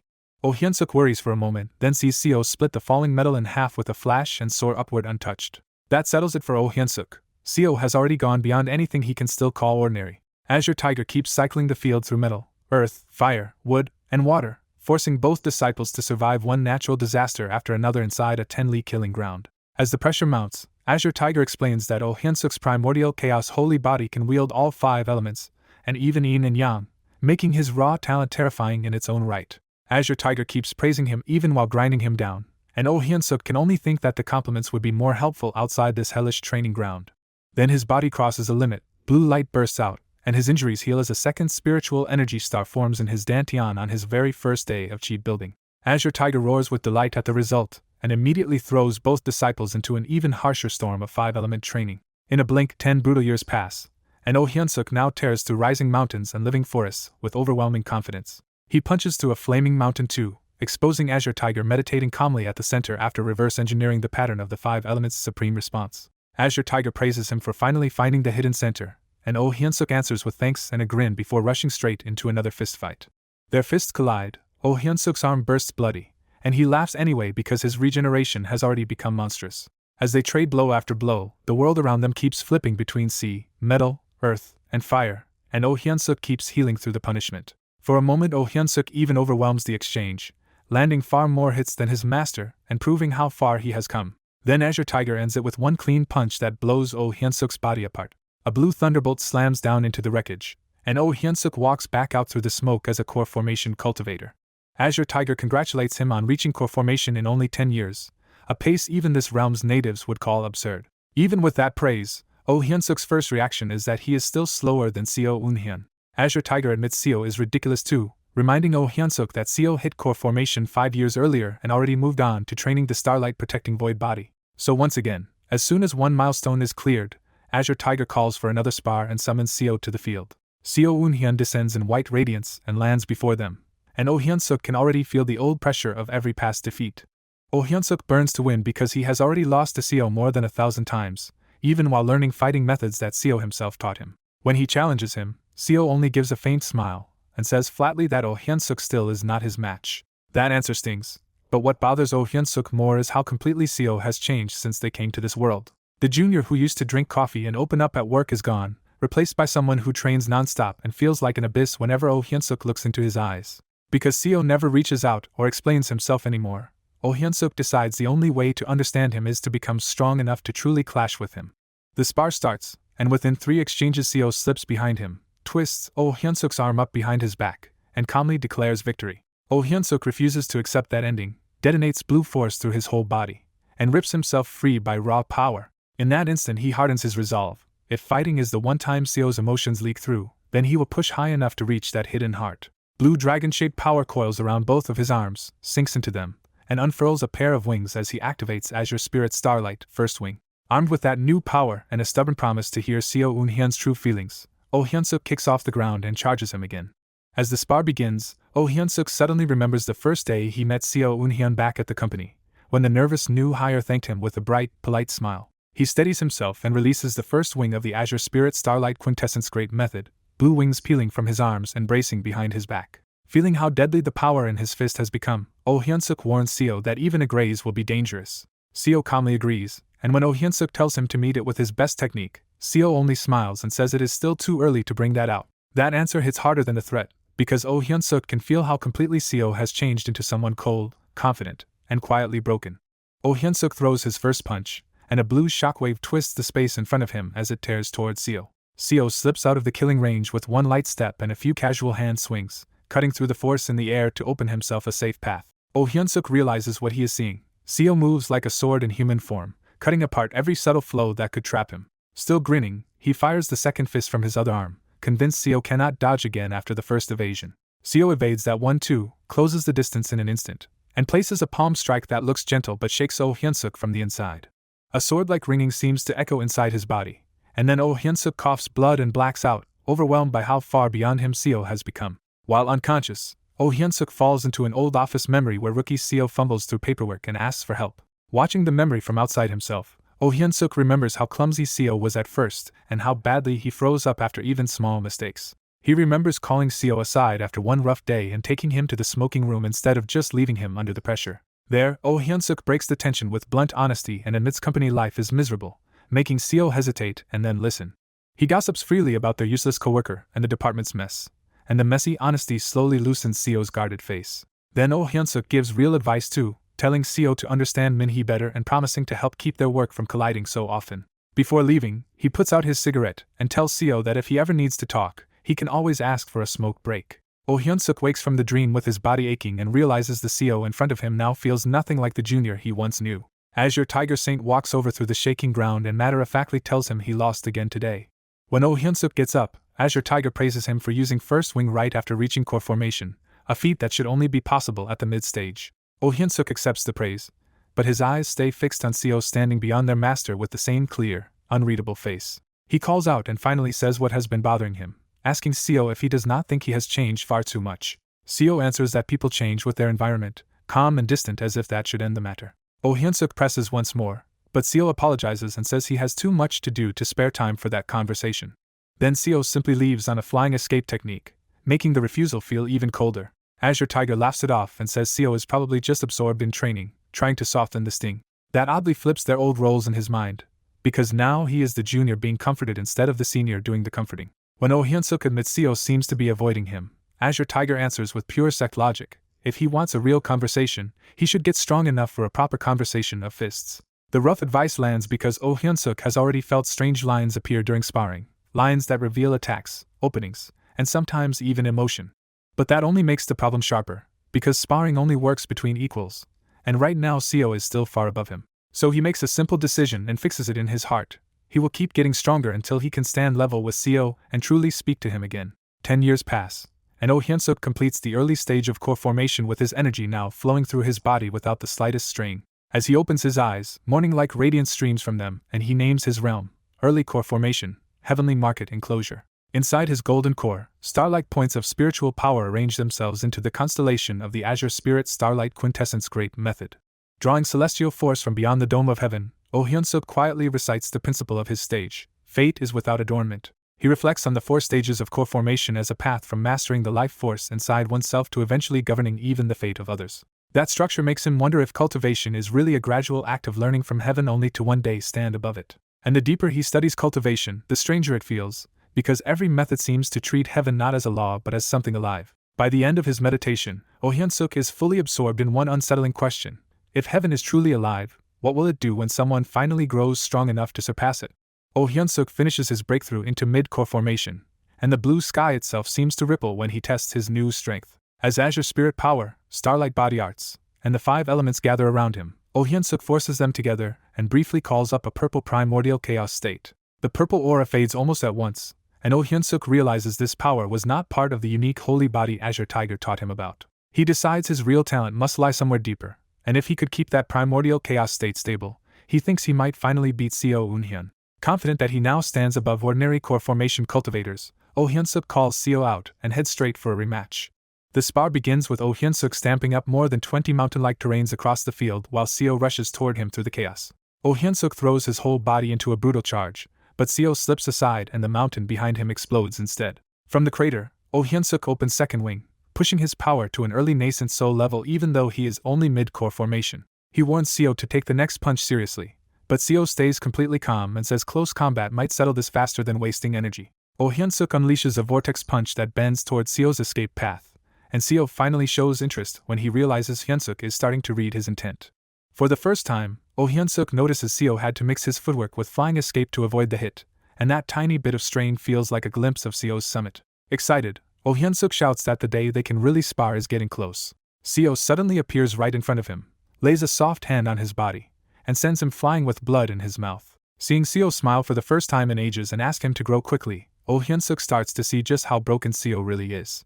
After 10 years of training beside him, Oh Hyun-suk realizes Seo only seems alive in real battle, and he swears to become strong enough to stand beside him and ask why. He goes straight to Azure Tiger Saint and asks for another spar, ready to be beaten into something harder. Oh Hyun-suk hardens his resolve to become steel, not just to win fights, but to protect the once junior he thinks is falling apart. 5 years pass, and Oh Hyun-suk breaks through again into late core formation, the purple forbidden enclosure. During those 5 years, both he and Seo cleared mission after mission across Azure Cold Island without a single failure. Oh Hyun-suk keeps noticing Seo quietly buying and collecting expensive materials around Azure Cold Island, and the secret project only makes him more curious. Azure Tiger clearly knows the reason, but he refuses to explain and tells Oh Hyun-suk to ask Seo himself. When Oh Hyun-suk asks directly, Seo only says he is making something to save a comrade and leaves the rest unsaid. After his new breakthrough, Oh Hyun-suk reports to Azure Tiger Saint, who praises both disciples for reaching this level so quickly. Oh Hyun-suk jokes that a breakthrough should be celebrated, and Azure Tiger immediately decides celebration means another full-power spar. Azure Tiger starts by turning the training ground into a dense wood element forest and vanishing inside it. Using the 5 elements scripture, Oh Hyun-suk traces the flow of spiritual energy and punches straight through the hiding place Azure Tiger thought was safe. The two body-refining monsters slam into each other in a savage fistfight that tears space and ground apart. Azure Tiger's healing keeps patching Oh Hyun-suk back together as the beating continues, and Oh Hyun-suk grows tougher with every hit. In the middle of the storm, Oh Hyun-suk finally starts seeing the red intent lines that show exactly where Azure Tiger will strike. At the same time, blue lines appear for his own attacks, and this time he can follow them on command instead of only catching them by luck. He opens third wing and hurls a perfectly guided strike, while Azure Tiger answers with his own bare fist head-on. Their clash flips the battlefield in a wave of blue light, and when it clears, even Azure Tiger is impressed that third wing hit with latent nascent soul force. When Azure Tiger suddenly throws another punch, Oh Hyun-suk slips past it with the same minimal movement Seo always used on him. Azure Tiger laughs and confirms it. Oh Hyun-suk has finally entered the world of intent, far faster than his master did. Oh Hyun-suk immediately asks the real question, whether this new level is finally enough to beat Seo Eun-hyun. Azure Tiger answers bluntly that he will definitely lose, though he adds that the gap has finally become something that can be closed with steady growth. Instead of getting crushed, Oh Hyun-suk gets fired up, because this is the first time anyone has treated a fight with Seo as a real possibility at all. When he faces Seo again, intent vision finally lets him see the truth. Seo is wrapped in countless red lines, and every single one feels lethal. That sight kills Hyun-suk's old arrogance, and he decides to stop dreaming of an easy win and just learn everything he can from Seo instead. He throws himself into the rematch anyway, seizing the 5 elements around him and reshaping the terrain to suit his own style. Even with intent lines guiding him, every blue path gets cancelled by Seo's red ones, and none of Hyun-suk's attacks can land cleanly. So Oh Hyun-suk stacks flying escape on top of his body movement, and turns himself into a beam of light to force Seo to work harder. This time it works. Seo can still avoid him, but the dodges get much tighter, and for once the fight lasts long enough to feel real. Seo even smiles and admits Hyun-suk has grown, then finally says he would get a bit more serious. The moment Seo layers flying escape onto his own movement, he blitzes through Oh Hyun-suk's defenses and nails multiple vital points in one pass. Oh Hyun-suk coughs through the pain and realizes Seo had been holding back the whole time by not even using flying escape before now. Still, he is happy he forced Seo to draw out one more layer of power, and he immediately starts wondering what he can force out next time. When Seo starts to claim the win, Oh Hyun-suk tears through his own damaged body, forces third wing open again, and launches one last desperate punch. Seo has no choice but to explode his own energy, wrap himself in sword-sharp force, and flee the first strike with everything he has. Oh Hyun-suk senses the difference at once. This time Seo really did have to dodge with full effort. Because Azure Wing Heavenly Shatter comes twice, Hyun-suk chains a second punch right after the first. For the first time ever, Seo cannot just avoid it, and is forced to meet the attack with his hand. Seo's counter slices the punch apart so cleanly that Oh Hyun-suk cannot even perceive what happened, but he still bursts out laughing. He admits the loss with a bright grin, because forcing Seo to finally counter instead of merely dodge already feels like real progress. Seo answers with a bitter little smile of his own, and says he is looking forward to that day too. Azure Tiger Saint walks over laughing and says both disciples are finally strong enough for a new mission. He offers 2 dangerous choices: scout Mad Lord Jo Yun near the wonderfully mysterious fortress, or help capture a devil that crossed over from the true devil realm. Seo immediately questions why integration stage Grand Cultivators are not handling the Mad Lord themselves, and Azure Tiger admits even he does not know. Azure Tiger explains that those Grand Cultivators are all searching for something near human territory, so the Alliance needs lower-ranked scouts instead. He also makes clear that neither mission is a solo job, because Seo and Oh Hyun-suk must go together with 3 First Cloud and 10 Second Cloud disciples. As their master, Azure Tiger plainly urges them to avoid the Mad Lord mission because spying on that madman sounds suicidal. Oh Hyun-suk agrees with that advice at first and turns to ask what Seo wants to do. When Seo meets his eyes, Oh Hyun-suk is startled to see real emotion there for the first time in a long while. Seo says he wants the Mad Lord mission, because his captured colleague is under that monster's control. That answer makes Oh Hyun-suk remember team leader Kim, and all at once Seo's secret of 5 years finally make emotional sense. Seeing that human side in Seo at last, Oh Hyun-suk immediately declares that Kim is his colleague too and that he will go with Seo. Azure Tiger lets out a troubled sigh, but in the end he respects their decision and approves the expedition to spy on the Mad Lord's fortress. Seo Eun-hyun, Oh Hyun-suk, and a small Azure Heaven Creation Sect team fly through the clouds toward the Human Race Grand Alliance headquarters for their Mad Lord mission. Oh Hyun-suk asks how much longer the trip will take, and the seniors admit this is their first time heading this far too. When the clouds part, the team finally sees Heavenly Human Island, a colossal sky island wrapped in a barrier so huge it dwarfs Azure Cold Island. Chong Mun-gi uses their identity plaque to open a small passage through the island barrier and brings the team inside. Inside Heavenly Human Island, Oh Hyun-suk is shocked by the spiritual energy, and the seniors tell him it is several times denser than Azure Cold Island.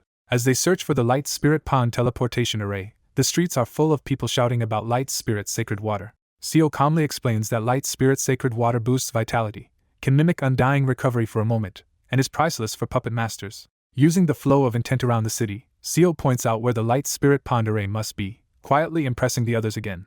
Following Seo's guidance, the group reaches a giant 5-story tower packed with people waiting to use the teleportation array. Chong Mun-gyu decides they should first register the Mad Lord's scouting mission at the Alliance headquarters before using the array. On the way through the island, Oh Hyun-suk notices Seo studying the place carefully, and Seo admits he is already preparing for future visits.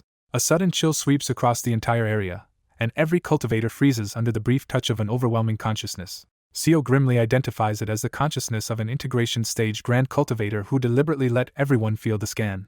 A passing cultivator says Grand Cultivators of many races have been crowding around Heavenly Human Island for decades, all searching for something unknown. After registering at the Grand Alliance Palace, Chong Mun-gyu returns with the mission plaque and confirms they can now head to the Light Spirit Pond region. The team rides the teleportation array and arrives near Light Spirit Pond, where the air itself feels fresh with life force. Oh Hyun-suk immediately feels that training in this place could help him break through faster. Chong Mun-gyu reminds everyone they are here to observe the Mad Lord for 5 years, not to chase treasure carelessly. Seo asks if they can gather breakthrough elixirs in the area, and Chong Mun-gyu allows it as long as they trade fairly and do not provoke the locals. Given 1 day to explore, the whole team scatters at once, eager to chase resources around Light Spirit Pond. Days later, the team reaches a ruined Cold Spirit Race territory, where the Mad Lord's path is written across the land in wreckage and scattered puppet remains. Seo quietly confirms the Mad Lord passed through here, and the sheer damage leaves the scouting party visibly uneasy. Following the trail of destruction, they stop at the edge of a vast primeval forest, and finally spot the Mad Lord's wonderfully mysterious fortress as a tiny speck beyond the mountains. Oh Hyun-suk stares at the fortress in disbelief because it looks impossibly far away, while an off-panel warning makes clear that getting any closer means capture and transformation by the Mad Lord. The others treat 5 years of surveillance like nothing, but Oh Hyun-suk still cannot shake how long that sounds. As Oh Hyun-suk starts to meditate in the trees, he notices Seo placing his hands on the ground and doing something secretive below them. Seo reveals he is drawing a hidden underground circuit toward the wonderfully mysterious fortress so he can learn Kim Yun's situation without alerting the Mad Lord. When Seo asks him to keep the plan quiet from Chong Mun-gyu, Oh Hyun-suk agrees without hesitation because he still trusts him completely. 5 years pass in a blur, and the life-rich land near Light Spirit Pond pushes Oh Hyun-suk all the way to core formation grand perfection. Oh Hyun-suk is thrilled that he has finally caught up to Seo's cultivation stage, even if he doubts that means he can beat him. Near the end of the mission, Oh Hyun-suk goes to Seo, who is still working through the ground, and asks if he has found a way to contact Kim Yun yet. Seo says he has already stolen a tiny fraction of control from the fortress through its circuits, and should be able to contact Kim Yun in a few days. Since their real goal is finally close, Oh Hyun-suk asks for a spar, but Seo tries to refuse so he can finish the contact first. Oh Hyun-suk cuts off the refusal with a sudden punch, forcing the issue because he is done being kept at a distance. He finally says what has been eating at him, demanding to know why Seo acts like he knows everything but refuses to speak honestly, and whether he is even the same Seo Eun-hyun anymore. Seo does not answer there and instead leads Oh Hyun-suk away from the forest to a barren wasteland where they can fight safely. In the wasteland, Seo bluntly says Oh Hyun-suk still cannot beat him, and that cool confidence only pushes Oh Hyun-suk harder. Oh Hyun-suk opens the fight with overwhelming body-refining force, vanishing into the earth and unleashing punches fast enough to turn the battlefield into lava.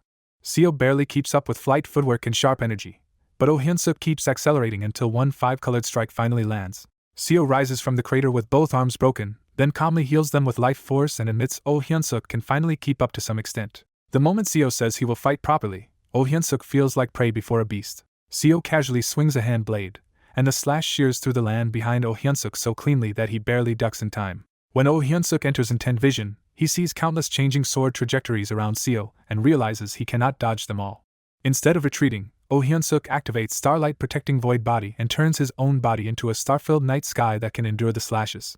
Knowing that defense burns through his strength, Oh Hyun-suk rushes in to finish the fight quickly. Seo answers by switching to true cultivation methods, surrounding himself with thousands of venomous curse spells that rot the ground where they spread. A few soul ghost incantation curses catch Oh Hyun-suk's legs and make them suddenly heavy, proving how bad a full hit would be. Seo raises Thousand Lustrous Forest Sea, turning the battlefield into a decayed forest of cursed trees that amplifies the storm against Oh Hyun-suk.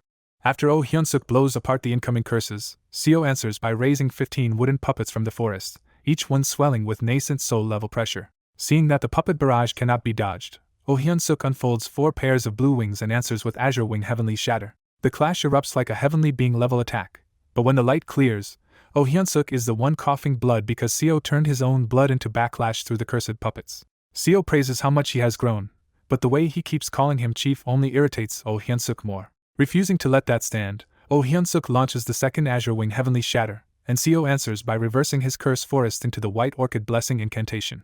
Powered by the blessing, Seo uses Treading Heaven Formless Sword and cleanly splits Oh Hyun-suk's second Heavenly Strike apart. Even after that, Oh Hyun-suk refuses to stop and pulls out an enormous supply of Golden Light Spirit Sacred Water to gamble everything on one more leap. Dark clouds gather as Oh Hyun-suk declares he will beat Seo today and forces a breakthrough to Nascent Soul right in the middle of the duel. Blue and gold heavenly lightning crashes down together, and Oh Hyun-suk walks through the punishment towards Seo instead of sitting to survive it safely. Realizing that level of resolve is not bluffing, Seo decides to meet it seriously and reveals he can also use Azure Tiger's Wing technique.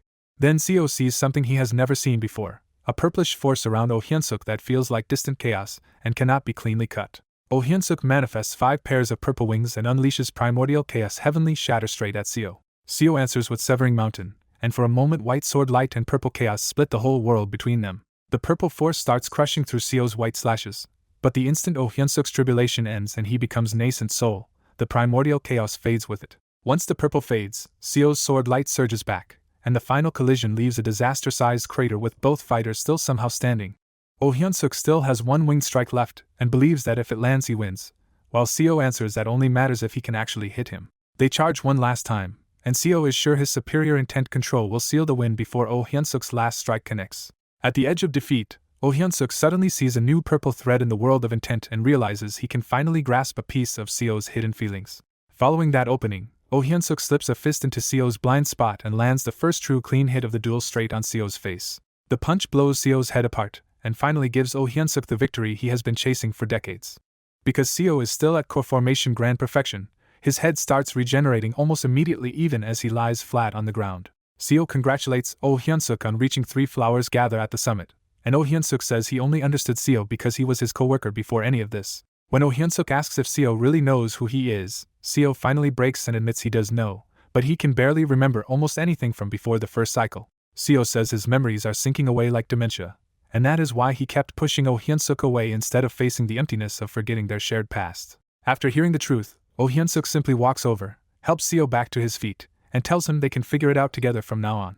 He asks Seo to call him Hyun-suk Hyung from now on, and Seo finally accepts with a quiet yes. After the brutal spar, Seo is left staring into the hole in his own memories, painfully aware that most of his past lives have worn away. He can still vaguely remember Kim Young-hoon and Kim Yun, but that half-faded kindness only makes the emptiness hurt more. Oh Hyun-suk gives Seo a sip of light spirit sacred water, and the vitality-rich liquid instantly heals his shattered head. As Seo and Oh Hyun-suk get ready to leave, Chong Mun-gyu suddenly drops in from the sky and furiously scolds them for causing a disturbance this close to the Mad Lord's domain. Seo calmly says the Mad Lord's gaze cannot reach this place, and that confidence makes the blue-robed senior immediately press him for an explanation. To cover his real knowledge, Seo kneels and draws the Mad Lord's puppet circuits on the ground, claiming he figured them out by dismantling puppet remains in the lower realm. The blue-robed senior finally cuts Seo off, accepts the excuse for now, and warns both of them to be careful because they are still in other races' territory. That night, Seo returns alone to the circuit site and focuses on the hidden line he has spent years extending toward the wonderfully mysterious fortress. What once took him 1,000 years inside a puppet now comes naturally, and he finally seizes a small piece of the fortress without alerting it. Oh Hyun-suk approaches quietly and asks the question he has been holding back, wanting to know how much Seo truly remembers. Now that his amnesia is out in the open, Seo finally admits he only somewhat remembers Kim Young-hoon and Kim Yun, and almost nothing else. Instead of blaming him, Oh Hyun-suk promises to help search for spirit medicines or scriptures that might restore Seo's memories. He also reveals a clue from his own breakthrough. When he formed his nascent soul, his whole life flashed before his eyes. That gives Seo a real thread of hope, and he decides even more firmly that he has to reach the nascent soul stage. But before that, Seo uses his new control to search the fortress through the eyes of one of the Mad Lord's puppet bees. Inside the fortress, he studies the flow of mimicking intent and madness, and realizes the Mad Lord is currently occupied in the workshop. The bee reaches an inner garden inside the fortress, where Seo finally finds Kim Yun in pink clothes, blankly staring up at the ceiling. Using the puppet bee as a medium, Seo activates the wonderfully mysterious innate heart cannon and lets his consciousness unravel into transparent threads in front of her. Before she can fully panic, Seo links those transparent threads to her consciousness and softly calls her Yuna.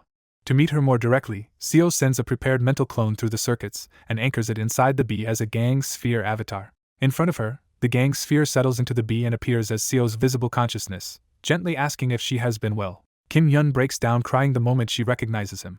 Seo notices the Mad Lord has already turned her left hand into a puppet arm, and the sight quietly enrages him. He quickly teaches her how to speak back through consciousness so they can talk without alerting the Mad Lord. When she finally confirms it is really him, Seo apologizes for being late, and she can barely stop herself from sobbing out loud. Seo tells her he is nearby and asks if she can leave the fortress right now to meet him outside.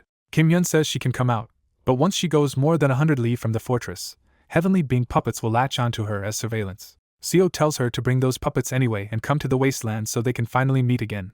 The connection cuts before the fortress can notice, and Seo immediately tells Oh Hyun-suk that he has made contact with Kim Yun.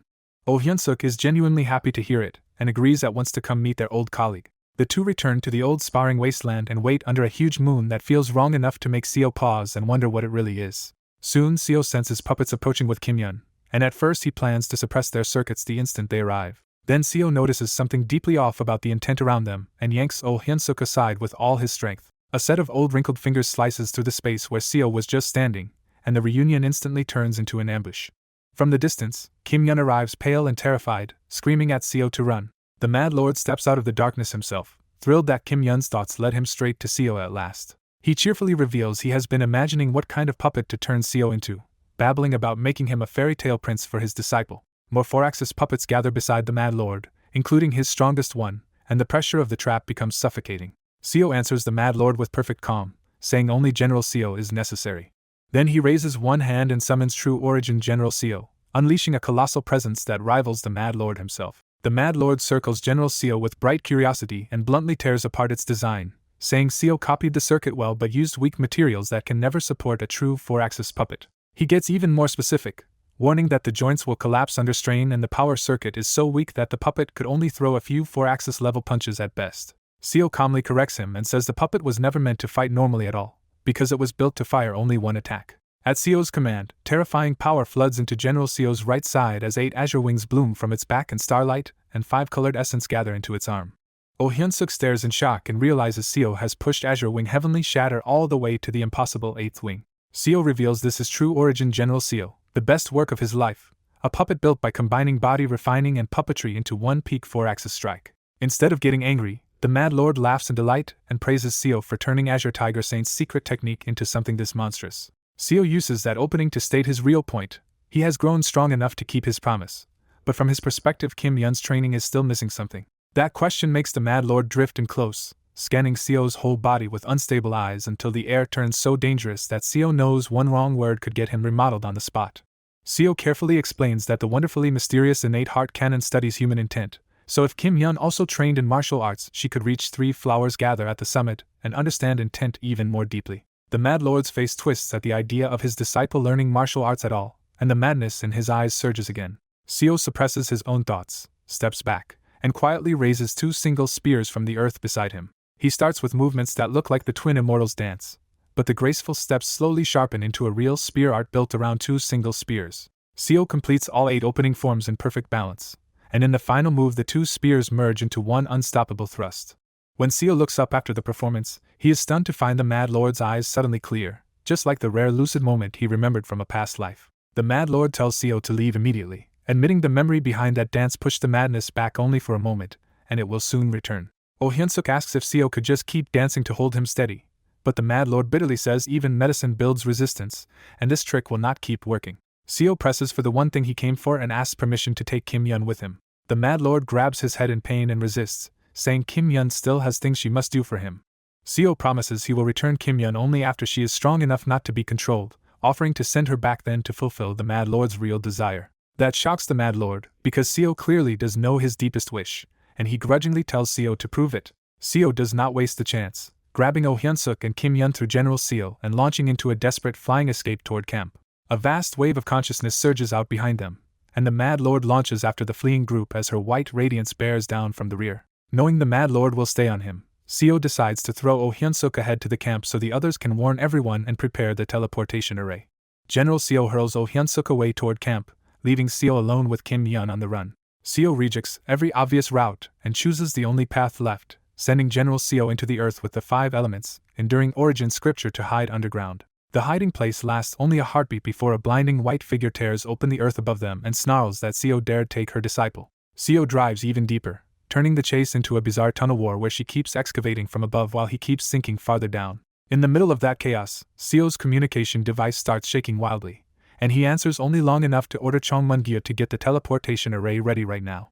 With the trap closing, Seo decides he has exactly one chance left and pours all his focus into the record of transcending cultivation and exhausting martial arts through his formless sword. When she finally breaks in right behind them, Seo unleashes true origin General Seo's pre-charged 8th wing attack at point-blank range. The azure blow smashes away her upper left side and even forces the Mad Lord behind her to dodge, buying Seo the opening he needed.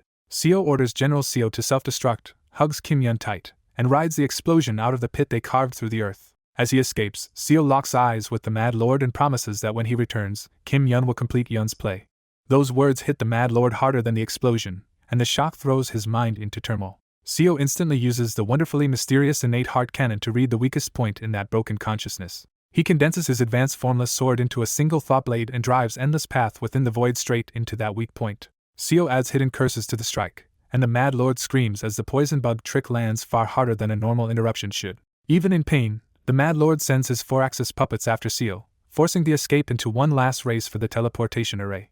Seo contacts Chong Mun-gyu again, gets confirmation that the array is ready, and commits everything to a straight sprint for the Light Spirit Pond Temple. One green-armored wooden 4-axis puppet rushes in from behind, and Seo instantly recognizes it as a truly dangerous hunter because he knows exactly how the Mad Lord's puppets think. Seo hides himself for a moment by layering Mad Lord's circuits into his formless sword and cutting through awareness itself, making the puppet lose track of him for an instant. He uses that heartbeat to summon Yuanyu from stored flesh, unfolding the blood body into skin armor over himself to stack another flying escape on top of his own. The speed boost helps, but the smarter puppet quickly recalibrates and finds him again anyway. Ahead, Seo finally sees the other race's city and the small temple outside it that holds the human teleportation array. Just before he reaches safety, the green puppet flashes in and grabs Seo by the ankle. Seo does not hesitate for a second and cuts off his own leg, turns the severed limb into a curse bomb, and keeps flying on one leg. The curse blast does not destroy the puppet, but hidden command circuits inside it freeze the thing for about 10 precious seconds. Burning even his golden core achievements for speed, Seo crashes down in front of the temple and dives inside with only seconds left. Inside, Chong Mun-gyu is already waiting at the glowing formation, and Seo shouts for him to activate it at once. Seo reaches the center with Kim Yun, and the array barrier rises around them while the formation begins to connect to the human side. For one breath it looks like they made it, and then the green puppet arrives in the final instant, and punches through the barrier to seize Seo's head as teleportation light swallows them. Inside the teleportation beam, the green-armored puppet's fingers stay buried in Seo's skull, and he feels its 4-axis circuitry gripping his soul from inside. Seo realizes the real danger is not losing his head but having his soul torn out, which could leave his body teleported away while he ends up dead or back in the Mad Lord's hands. Refusing both death and capture, Seo grabs the puppet's hands and starts hijacking its circuits in reverse with his own soul. The puppet starts sliding out of the teleportation path, but it screams and claws desperately to force its way back in. Oh Hyunsuk and Kim Yun lunge in from behind Seo and grab the puppet, adding brute force and puppet control to his desperate shove. Then the Azure Heaven Creation seniors pile in behind them, and the group finally overwhelms the Mad Lord's puppet by sheer force. Once the puppet's hand tears free from his head, Seo immediately gathers power for a finishing strike. Seo unfolds 3 wings and blasts the green puppet out into the void with Azure Wing Heavenly Shatter. With the puppet finally gone, the survivors arrive at the Human Race Grand Alliance headquarters on Heavenly Human Island, and the mission against the Mad Lord finally ends. Back in the moonlit wasteland near Light Spirit Pond, the Mad Lord staggers upright in pain while the glowing feminine body beside him supports him and his mind swings between madness and reason. As he mutters to himself, The Mad Lord remembers that Seo knew about Yun's play and slowly convinces himself that letting Kim Yun grow properly may actually be better. He gazes at the moon, holds her hand, and smiles with eerie tenderness as he talks about the day Yun's play will resolve all of their tangled connections. Before sinking fully back into madness, the Mad Lord gives Seo a strange word of thanks for reviving his memories through that spear technique. After reaching Temporal Fate Island and verifying Kim Yun's identity, Seo learns the trouble is not over because the Grand Alliance calls her in for a detailed investigation as the Mad Lord's disciple. Then Azure Tiger Saint delivers even worse news. Black Ghost Valley and the Golden Divine Heavenly Thunder sect both want Kim Yun handed over. Azure Tiger angrily explains that those sects are jealous because Azure Heaven Creation already has Oh Hyunsuk, Seo, and now Kim Yun, so they are pretending fairness while demanding a share. The threat is ugly but real. If Azure Heaven Creation refuses, the other sects may expose the extraordinary talents of Seo, Oh Hyunsuk, and Kim Yun to the whole human territory. Seo pushes back and asks why they cannot reveal the rival sect's own hidden talents. But Azure Tiger warns that would only drag the whole human territory into mutual destruction. Azure Tiger also points out an awkward truth. Kim Yun's Earth and Wood Red spirit body is a terrible fit for Azure Heaven Creation's brutal methods, and she would probably flee the sect fast. Seo keeps his real fear to himself, because he remembers that both candidates' sects are heading toward disaster, and cannot bear to send Kim Yun into either future. When Seo starts to explain himself, Azure Tiger cuts straight to the point, and reminds him that he admitted liking Kim Yun from the day he ascended. Seo admits it plainly, and says he wants to stay with Kim Yun instead of sending her away. So Seo makes a bold request and asks Azure Tiger to let him and Kim Yun remain together for 50 more years. Oh Hyunsuk is shocked, but Azure Tiger treats 50 years as a minor delay and casually agrees if they can justify it. Azure Tiger reminds them of the 2 missions he gave before and reveals that the devil problem has exploded into a pretext for war against the true devil realm. Because the captured devil tried to summon a blooding realm fiend, Azure Tiger formally assigns Seo, Oh Hyunsuk, and Kim Yun to serve as the vanguard in the human race Grand Alliance's 50-year invasion of the true devil realm. The story jumps to the true devil realm, where high-ranking devils gather in secluded river castle beneath the dark river of shadows to panic over the coming human invasion. The devils blame a foolish horned devil for giving humans an excuse for war, and their fear paints human cultivators as monsters who are even worse than blood-eating fiends. A horned tribe speaker tries to force unity, warning that if they fail, human cultivators will capture devils and grind them into elixirs. After the meeting breaks up, one horned tribe representative named Yahello privately mocks the rest for trembling before humans. While flying back to his territory, Yahello pulls out a storage scroll and crushes a heart-like object to hide himself in darkness. A hidden red chamber appears, and Yahello bows to the shattered bell Esteemed One with open reverence. The Esteemed One answers and whispers that flood Yahello's mind with fragments about the Earth Tribe, the Blooding Realm, a true immortal, and the secrets of the true immortal realm. When the chamber vanishes, Yahello looks toward the bright cold realm and swears to help the blood side in exchange for the glory and coordinates of the true immortal realm. Under the rising purple sun of the true devil realm, Yahello dreams of remaking the entire realm under the Horned Tribe once that secret alliance bears fruit. Ordered into the human vanguard, Seo rides a flying ship from Azure Cold Island toward the devil realm with Kim Yun at his side, and he cannot stop wondering how his life got pushed into this mess. As the ship cuts through the clouds, Seo turns grim over what the expedition really means. Because the human race plans to force open colonies in the true devil realm and exploit it the way other races already do. Even if joining the invasion is supposed to protect Kim Yun, Seo feels uneasy about whether taking part in it is truly right. Kim Yun notices he is completely lost in thought, steps in front of him, and checks if he is feeling sick. When Seo admits he was just distracted, Kim Yun hesitates and brings up the thing Chief O already told her. Seo has lost most of his memories. Kim Yun gently offers to fill in the missing pieces by telling Seo what kind of person he used to be back at the company. Before hearing about himself, Seo awkwardly asks the more basic question first. What kind of world did they even come from?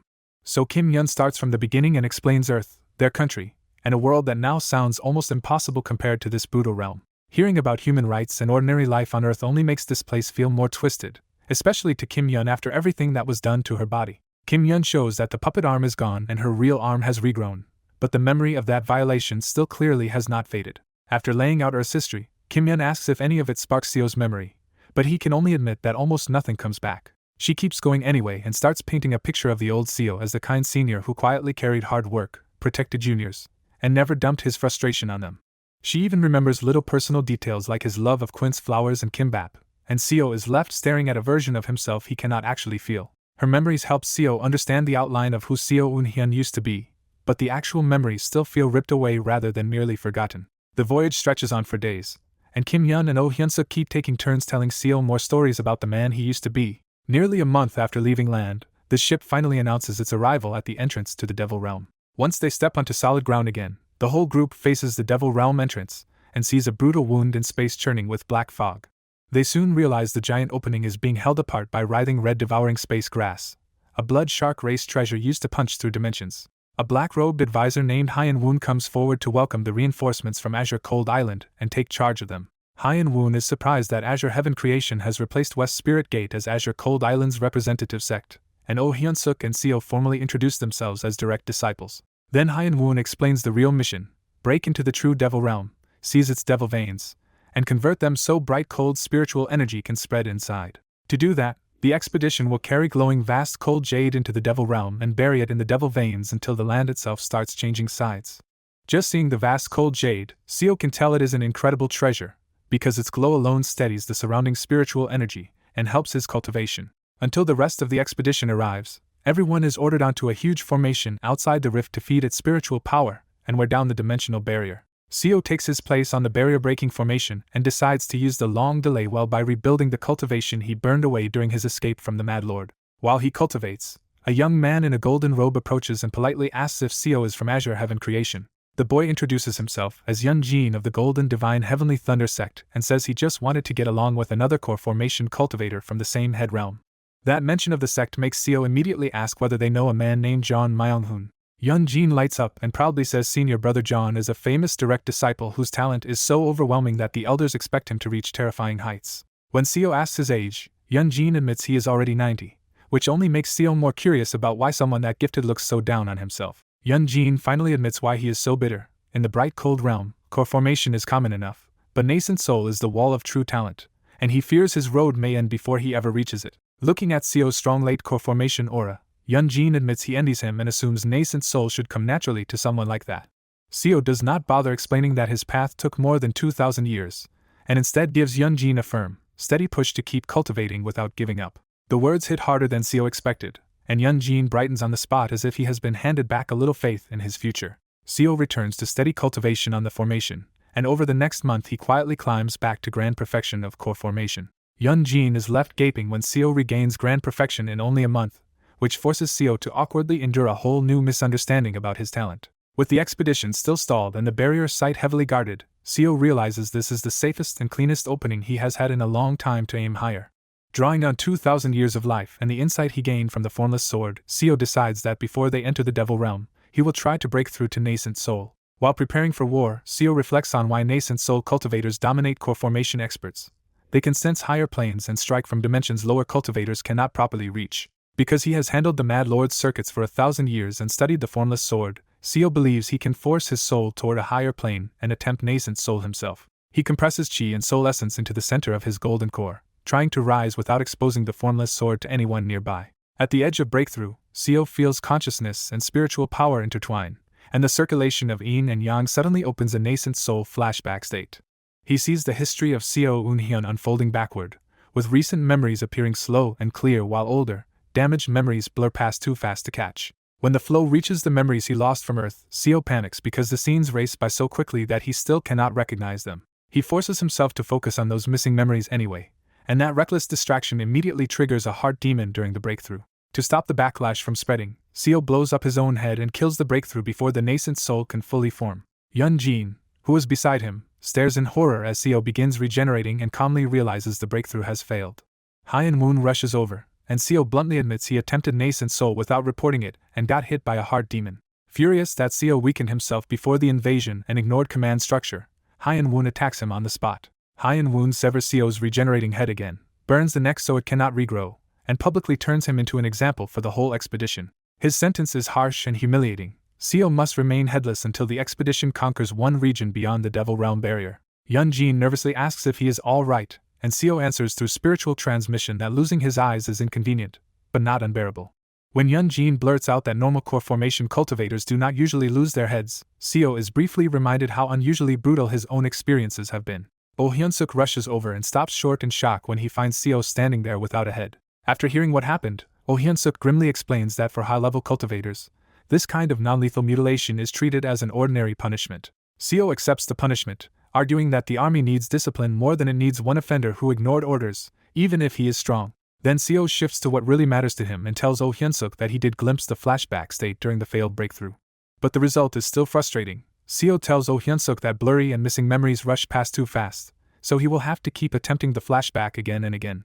Instead of giving up, Seo quietly decides he will keep provoking partial nascent soul breakthroughs over and over until he finds a way to reclaim every lost memory. Several months pass, and the expedition formation finally swells to full power as cultivators from many sects and clans pour in to complete the invasion force. The army's structure is set. Nascent soul leaders command hundreds, core formation leaders command tens, and punished Seo is demoted to serve under another 10-man captain like an ordinary subordinate. That 10-man leader turns out to be Yunjin, who is clearly terrified of the responsibility and almost apologetic about commanding someone stronger than himself. Seo reassures him without resentment, promising to support him quietly from the side since military law forbids Seo from holding command himself. At the same time, Seo keeps working on a secret project he built over decades by merging the Three Spirits technique with the Devil Legion terracotta scroll. His new method creates artifact spirits inside a Dharma treasure, letting those spirits hold part of his cultivation like independent avatars he can later draw on again. More importantly, Seo realizes those artifact spirits might preserve the people he sees during nascent soul flashbacks, turning fleeting memory fragments into something he can actually revisit. So he starts secretly repeating incomplete nascent soul attempts, careful to stop before success so no heavenly tribulation exposes him to the camp. During one of those hidden attempts, he runs through the flashback again and begins recording familiar figures as artifact spirits inside his Dharma treasure. This time, Seo only manages to preserve 3 translucent artifact spirits from the rushing flashback: Kimyun, Azure Tiger Saint, and Oh Hyunsuk, before the rest slips away again. Seo cuts the attempt short again, pours the collapsing energy into those new spirits, and decides he can refine this method with repetition until it captures far more of his lost past. Yunjin notices only strange mist around Seo, starts babbling nervously about it, and accidentally confirms just how frightened he is about the coming war. Seo keeps him talking to calm him down, because everyone knows the barrier will open soon and the real invasion is finally about to begin. A few days later, the formation reaches full power, and the expedition commander Gyosuk steps out before the army to start the opening strike on the true Devil Realm. At the commander's order, the Annihilation Formation unleashes a massive wave of golden light into the dark dimensional barrier. The blast rips the barrier open, and the human army receives the order to invade the true Devil Realm. Cultivators across the army surge forward with greedy battle cries, eager for devil meat, elixirs, and the spoils of conquest. Seo follows behind Yunjin's 10-man squad through the breached barrier into the true Devil Realm, still headless and still serving under punishment as the front line crosses over. On the other side, the devils are already waiting behind fortresses and defensive formations, shouting for unity as they brace for the human assault. The devil army answers the invasion by raising the Devil Origin Heaven Refining Formation, a thick wall of dark devilish energy across the front line. Instead of crashing into it head-on, the human race changes formation and sends Devil Path cultivators forward to break the barrier first. Those devil art cultivators punch a hole straight through the devilish wall, proving why people who study those arts can survive this realm better than most. The righteous path wave follows with bright white attacks, and the devils on the other side recoil in open fear. Only after that does Seo's mixed path force get the charge order, with one clear priority: reach the devil veins and help plant the vast cold jade. As Seo's 100-man unit pushes through the encirclement, a black skull spell dives at them from the devil race side. One nascent soul ally shatters the skull, but the broken spell immediately splits into a swarm of smaller skulls and comes back even worse. Yunjin saves the group with Lightning Blade Lotus, blasting the skull's swarm apart with yellow lightning. Even after pulling it off, Yunjin admits he was terrified, and Seo quietly advises him to lean on his subordinates and the stronger cultivators around him. Then a 100-man captain tears open part of the devil fortification, senses a devil vein ahead, and orders everyone to follow. As Seo flies after him, he looks back and sees the spatial rift behind them sealed behind a castle wall and barrier, proof the devil race fortified every entrance they could. The captain finally reaches a mountain-like devil vein and announces that he will begin eroding the realm with vast cold jade while the 10 squads protect him. Once the process starts, spiritual energy pushes back the devilish atmosphere, and Seo can feel how badly chi-building cultivators needed that relief just to function here. That fragile safe zone immediately draws a counterattack when hundreds of devils rush in to stop the erosion. Yunjin tries to hold the line with another Lightning Blade Lotus, but one heavy blow makes his defense shake and his fear takes over again. With their leader frozen, the 10-man squad turns to Seo for orders. Seo steps in without hesitation, revealing his core formation pressure and reorganizing the nearby squads around Yunjin's anti-devil lightning. Seo keeps 4 cultivators with him, spots a writhing tentacle mass behind the attackers, and realizes that is the real commander directing the assault. Seo decides on a wedge breakthrough, planning to cripple the devils by striking their command center instead of trading blows in place. To spearhead the charge, Seo pulls out the blood body Yuanli and presents it to the stunned team as a puppet under his control. Yuanli opens its mouth and draws out a full arsenal of bloodpath treasures, making it clear this assault will be brutal and fast. Through Yuanli's mouth, Seo gives one cold order, charge. Before the team hits the line, Seo casts White Orchid Blessing incantation and bright white flowers bloom around them. The blessing floods his allies with power up to grand perfection G building, and Seo secretly adds body circuits to push them even higher. Because those living circuits would shred normal bodies with pain, Seo dumps the damage and agony into Yuanli through the Yin Soul Ghost incantation instead. Now moving like core formation fighters, the whole wedge launches forward at flying speed. Yuanli tears open the path with the blood spear while the skull staff drinks enemy blood and the crimson pagodas shield the team from return fire. The breakthrough ends in front of the tentacle commander, where 3 core formation devils and 1 nascent soul shadow devil move to stop Seo's group. Seo sends his boosted allies to tie down the core formation guards while he and Yuanli take the nascent soul devil themselves. The shadow devil's first strike nearly shatters Yuanli's pagoda barrier, exposing just how dangerous it is as it mocks Yuanli's androgynous body and Seo's headless form. Seo tells Yuanli to hold it for a moment, and Yuanli answers with a blood demon suppressing sea that drowns the area in red. When Yuanli grows a blood chain binding forest to skewer the target, the branches pass right through the devil's shadow body and fail to pin it down. That is when Seo steps in personally, spreading 3 azure wings and unleashing azure wing heavenly shatter at full force. Wrapped in the blue whirlwind, the devil suddenly recognizes Seo as someone from the Heart tribe, but Seo cuts him off before he can say more. Seo finishes the fight at arm's length, grabbing the devil's head with the formless sword and shredding its shadow body until even its nascent soul disperses. With the bodyguard gone, Seo grabs the tentacle commander before it can crawl away. Seo orders it to disperse the surrounding devils, and the commander only agrees after Seo promises to take responsibility for its life as a prisoner. The commander sends a signal through its tentacles, and the devil race surrounding the 100-man unit suddenly breaks and runs. When Seo asks why it chose retreat over surrender, the commander bluntly explains that its subordinates would never trust humans not to eat them. Seo accepts that answer, keeps the commander as a valuable captive, and heads back to the Devil Vein site. By the time he gets back, the vast cold jade operation succeeds and the Devil Vein fully turns, washing the area in clean spiritual energy. Seo can also see distant pillars of spiritual light linking up across the realm, showing that other assimilation teams succeeded too. Then Haiyan Woon's telepathic announcement spreads across the purified battlefield, confirming the first Devil Realm assimilation succeeded and that convicted fighters on the expedition are pardoned. Even in victory, Seo cannot celebrate cleanly, because he is still regenerating the upper part of his neck and now finds himself torn between pity for the captive devil and disgust at humanity's appetite for conquest.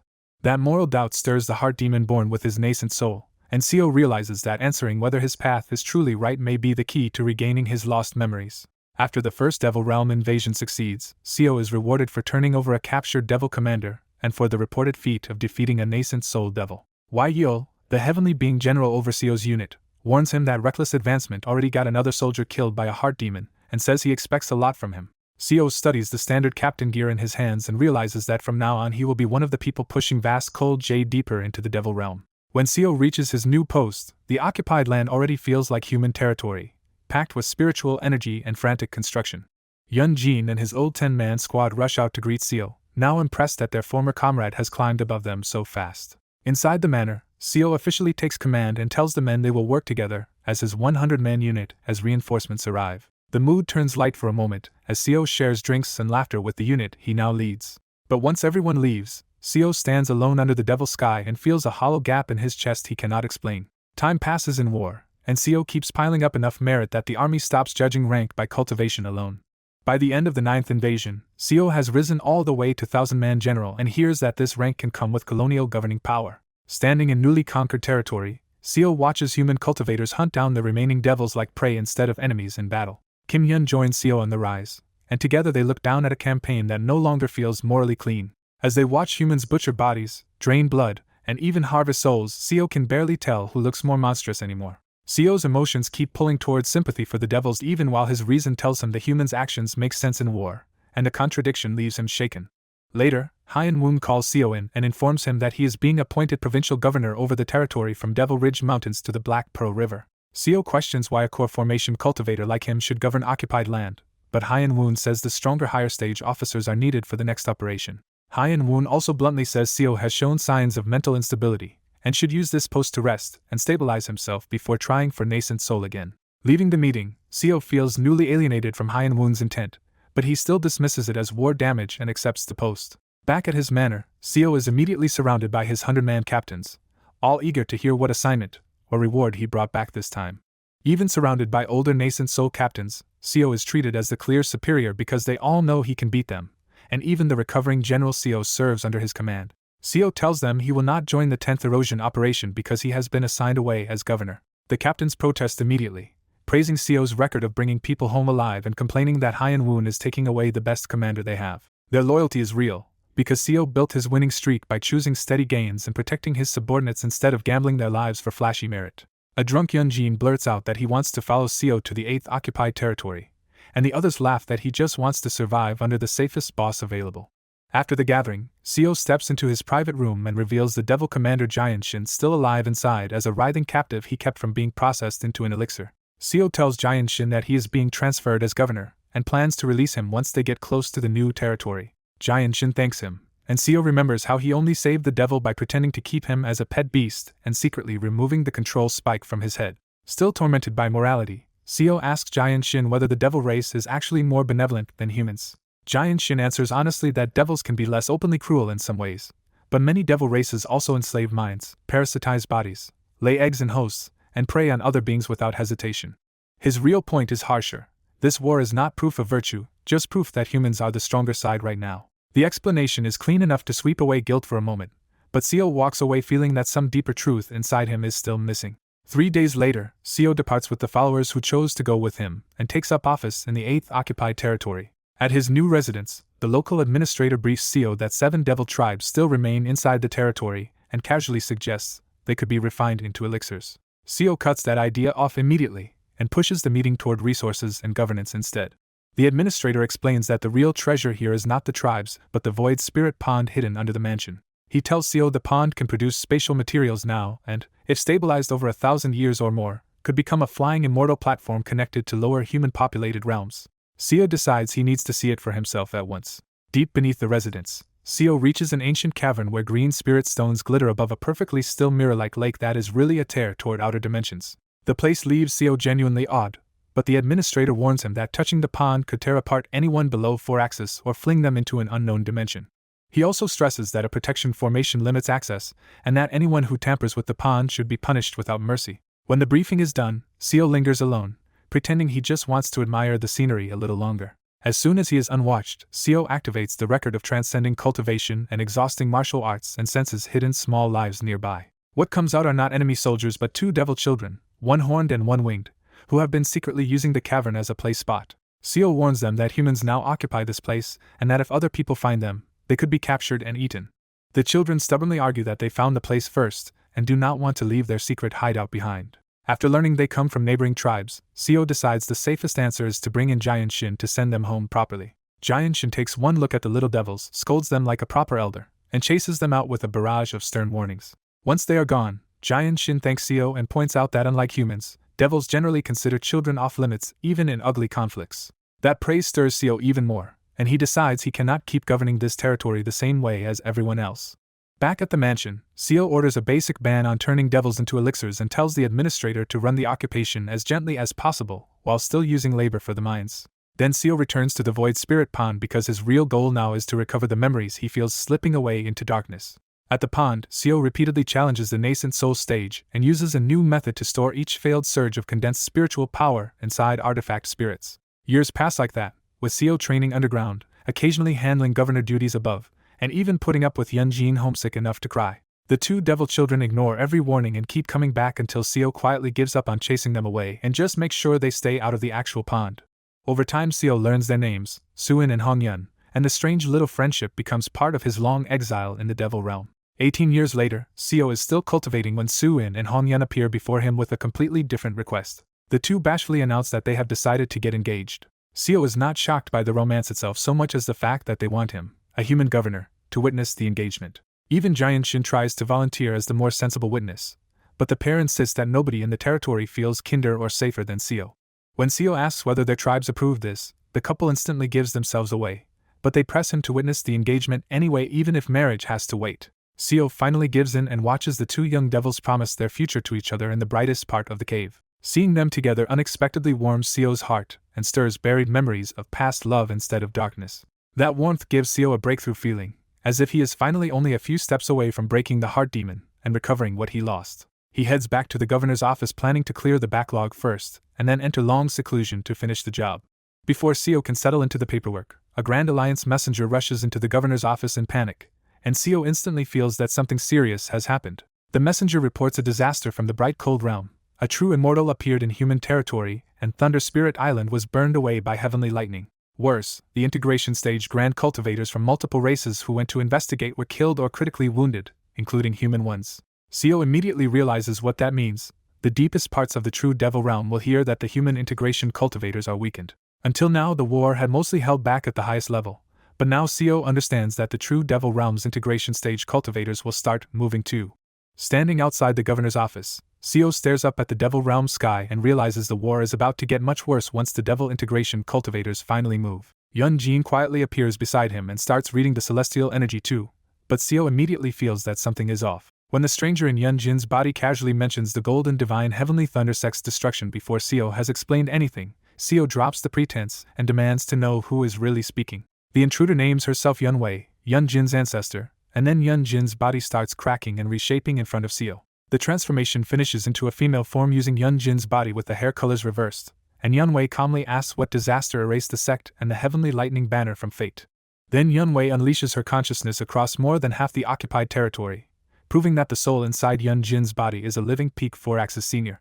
Under that pressure, Seo explains that a true immortal appeared in human territory, vaporized the golden divine heavenly thunder sect and Thunder Spirit Island, and likely took the heavenly lightning banner. Yun Wei takes the news grimly and mentions the heavenly lightning banner's bad legend, but Seo keeps pressing for her real identity, origin, and purpose. When Yun Wei mocks him for acting too boldly in a core formation body, the air turns cold enough to choke, and Seo answers by pulling hidden force out of his shadow. General Seo rises from Seo's shadow beside him, proving Seo can answer a peak 4-axis soul with a 4-axis puppet of his own.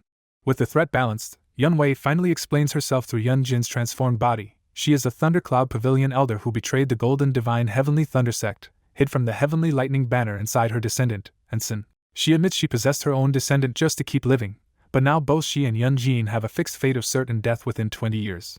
Seo immediately asks about Yun Jin, and Yun Wei says he has been listening from inside the whole time before agreeing to let him speak. When Yun Wei gives him control back, Yun Jin erupts in embarrassed outrage and complains that his ancestor keeps changing his body into a woman whenever she takes over. Seo studies Yun Jin's transformed spiritual flow and realizes the body's switch rewrites yin and yang so naturally that it looks like a real cultivation method, not a crude disguise.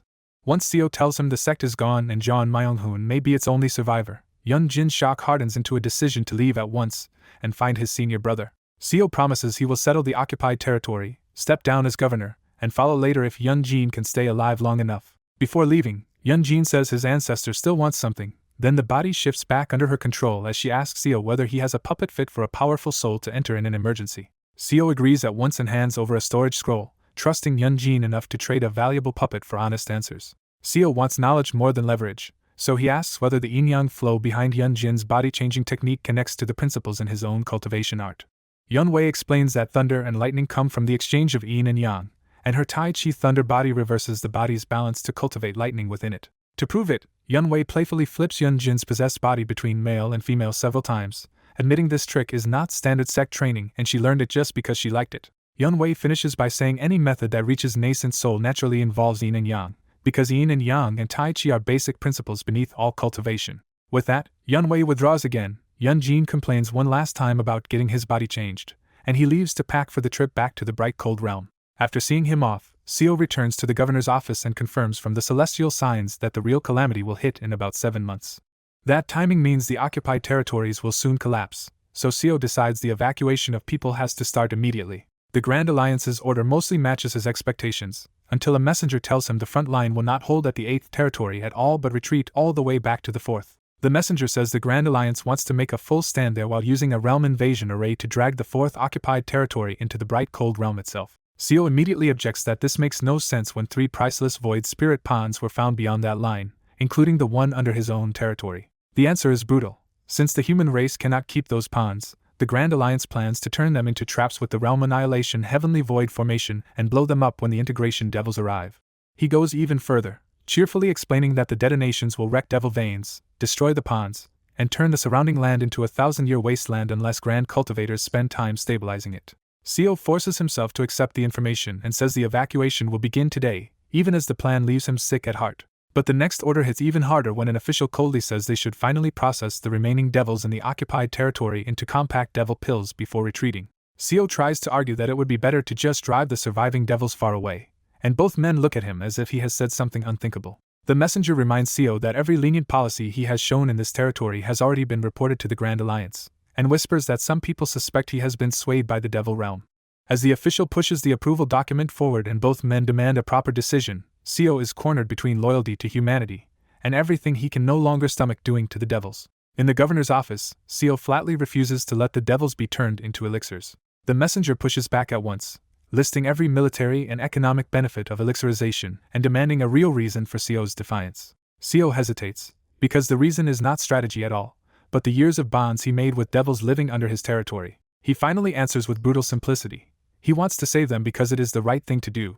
The messenger explodes at that answer and argues that true good means sacrificing devils to save human soldiers. Seo cuts through the moral grandstanding and says the Grand Alliance's good is not automatically his own.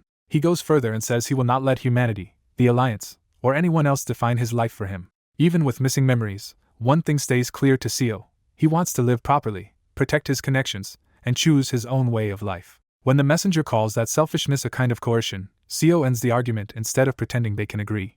To make the point stick, Seo pulls power from the rebuilt General Seo hiding in his shadow and warns them to return to the bright cold realm. He argues that this territory has too few devils to matter as elixir stock anyway, and promises to support the remaining human evacuation himself. The messenger leaves at last, saying he will report everything to the Grand Alliance. As soon as they are gone, Seo collapses back and admits to himself that he is tired. Outside across the 8th occupied territory, flying puppets begin expelling devil residents by force under Seo's order.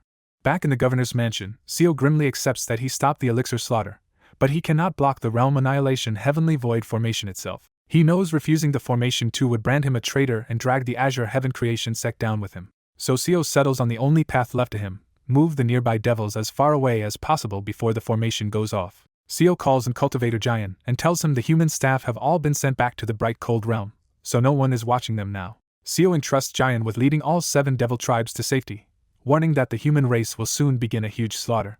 Without naming the formation, Seo insists they must flee at least 10,000 li away, and maybe 3 or 4 times farther. Giant immediately guesses the humans are planning to use a terrifying large-scale weapon, and says he would tell the Devil Realm Alliance if he could. That honesty makes Seo tense, but Giant answers just as plainly that he does not want to betray his own side or lie to Seo. Seo accepts that answer and tells him to focus on fleeing first, because survival matters more than anything else now. To give the devils a real chance, Seo opens a storage scroll and brings out the remaining heavenly being stage puppets he kept in reserve. He orders those puppets to help Giant control, calm, and haul the 7 tribes far away from the occupied territory. Giant climbs onto a heavenly being puppet and heads out to begin the forced evacuation. Watching him go, Seo tells himself he has sent away most of the humans and the devils who were about to die. But once the urgency fades for a second, he is left wondering if this really was the best he could do. After wrestling with the choice, Seo finally makes a decision and writes one more letter to someone he is willing to gamble on.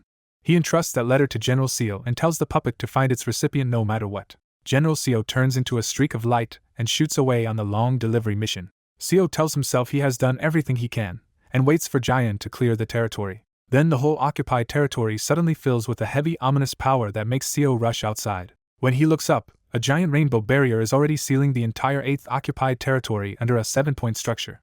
Seo immediately traces the trap to the 7 vast cold jades planted in the territory's devil veins. A giant face forms above the barrier, and Seo realizes the supposed messenger was never just a messenger. The figure reveals himself as Ryang Xian, an integration stage grand cultivator whose avatars have been acting as messengers and administrators across human territory. Ryang Xian accuses Seo of wasting resources and trying to release enemies who could expose human secrets. The grand cultivator's voice hits like mental force, leaving Seo dizzy and nearly compelled to obey. Seo forces himself through that pressure and insists his puppets were ordered to delay any contact until after the formation is triggered. Then, in a reckless counterattack, Seo asks why a supposed integration expert could not protect Thunder Spirit Island from the true immortal. After a hard silence, Ryang Xian explains that the barrier is for confinement, and will hold Seo until formation masters arrive to install the Realm Annihilation Heavenly Void formation. He also mocks Seo's chances of escaping, saying the vast cold jade anchors only get stronger if someone touches them after activation. Ryang Xian makes it clear that this overwhelming prison was built because the Alliance judges Seo's real combat level to be around 4-axis stage. Seo ignores that threat and presses the Thunder Spirit Island question again, because he can tell why Ryang Xian is hiding something uglier. When Wei Ryungxian gives the official story, Seo calls it a lie and says the timing and distance never made sense. Reading the Grand Cultivator's emotions, Seo realizes the integration cultivators rushed in out of greed for something the true immortal had, not to protect the island. Wei Ryungxian refuses to explain any more and says Seo must simply wait inside the barrier for the inspector and tribunal. He adds one last ugly detail: entry from outside is allowed for humans, an alchemist is coming, and the trap devils may still be harvested as ingredients. Seo ends the conversation in disgust, and Wei Ryungxian's face dissolves back into the barrier after promising to see him judged. Left alone as the only human still inside, Seo hardens his resolve around one thing: he will not let those devil children die. He calls up the pale artifact spirits he has built over 18 years, the technique that recorded the connections of this life one by one. Now that the technique is refined enough, Seo records even Wei Ryungxian's figure as a new artifact spirit just by focusing on him. From that exchange, Seo estimates the Alliance Inspector coming for him will be at least 4-axis stage and arrive in about 7 days. That gives him a brutal deadline: recover his lost memories within a week, or force a breakthrough to Nascent Soul. He bets everything on the feeling that if he reaches Nascent Soul, his formless sword will change enough to cut even this prison apart. So at the very end, Seo closes his eyes, starts the nameless technique again, and throws himself into one last desperate attempt to break into Nascent Soul and protect the bonds he made here. Seo opens his eyes inside another failed Nascent Soul attempt, and lets a flood of past lives rush past him instead of backing down. Because the formless sword taught him the structure of the metaphysical world itself, he knows he can keep challenging Nascent Soul as many times as it takes. He uses the nameless technique to turn remembered people into artifact spirits, trying to anchor every fading connection in a form he can keep.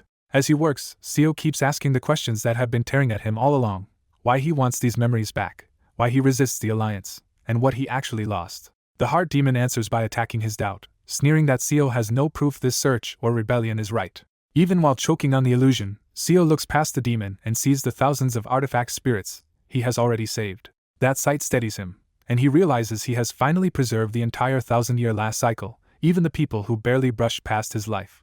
Seo admits he no longer knows what is right, what he wants, or whether he is doing well, but says that is exactly why he has to keep searching. He rejects grand certainty and clings to one simple truth: if he is only a small being in a brutal world, then he must at least stop his hard-won memories from leaking away. Seo snaps back to the real world without Nascent Soul again, but this time he knows the attempt was not wasted. By forcing out so many artifact spirits, he pushes the nameless technique to the edge of perfection until recording a memory is almost as fast as noticing it. So he immediately dives back in and starts another long string of Nascent Soul challenges, this time to archive every remaining life in order. On the first and second days, he quickly finishes turning the short 12th and 11th cycles into artifact spirits. The 10th cycle slows him down, because that life is packed with revenge, heartbreak, and the emotions he still cannot shake. He carefully records his love for Yanghua, their final dance, and the revenge against Yuanli instead of letting any of it blur together again. By the 5th day, he finishes the whole 10th cycle, including the long quiet years that matter just as much as the dramatic ones. The 6th and 7th days carry him through the 9th and 8th cycles, where he preserves old companions like Seo Ran and Song Jin, along with the hope Kim Young-hoon once gave him.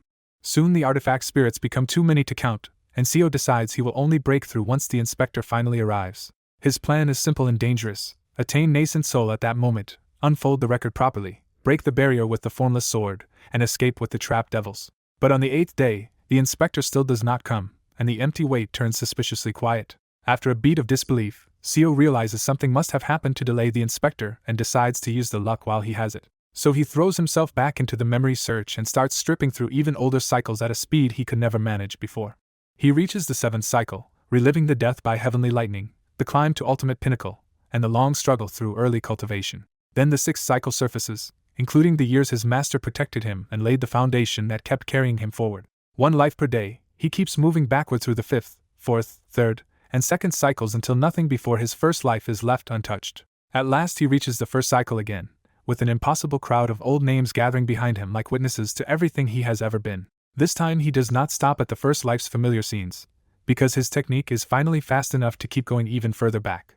He watches his first life self age backward from a dying old man to a struggling youth trying to survive in an unfamiliar world. He even recognizes small buried details from that life, like the Jew family's daughter entering the old man's room, proving how deep the recovery has become. Then the memories punch through the moment he first arrived in Ascension Path, and keep going past the world he thought was the beginning. A hidden artifact spirit suddenly crumbles away, and in its place Seo sees an Earth memory of riding in an SUV right before a landslide. That breach opens the rest, and old Earth fragments come flooding back, John Myung-hoon tormenting him, work memories, military abuse, and the ordinary failures of school and youth.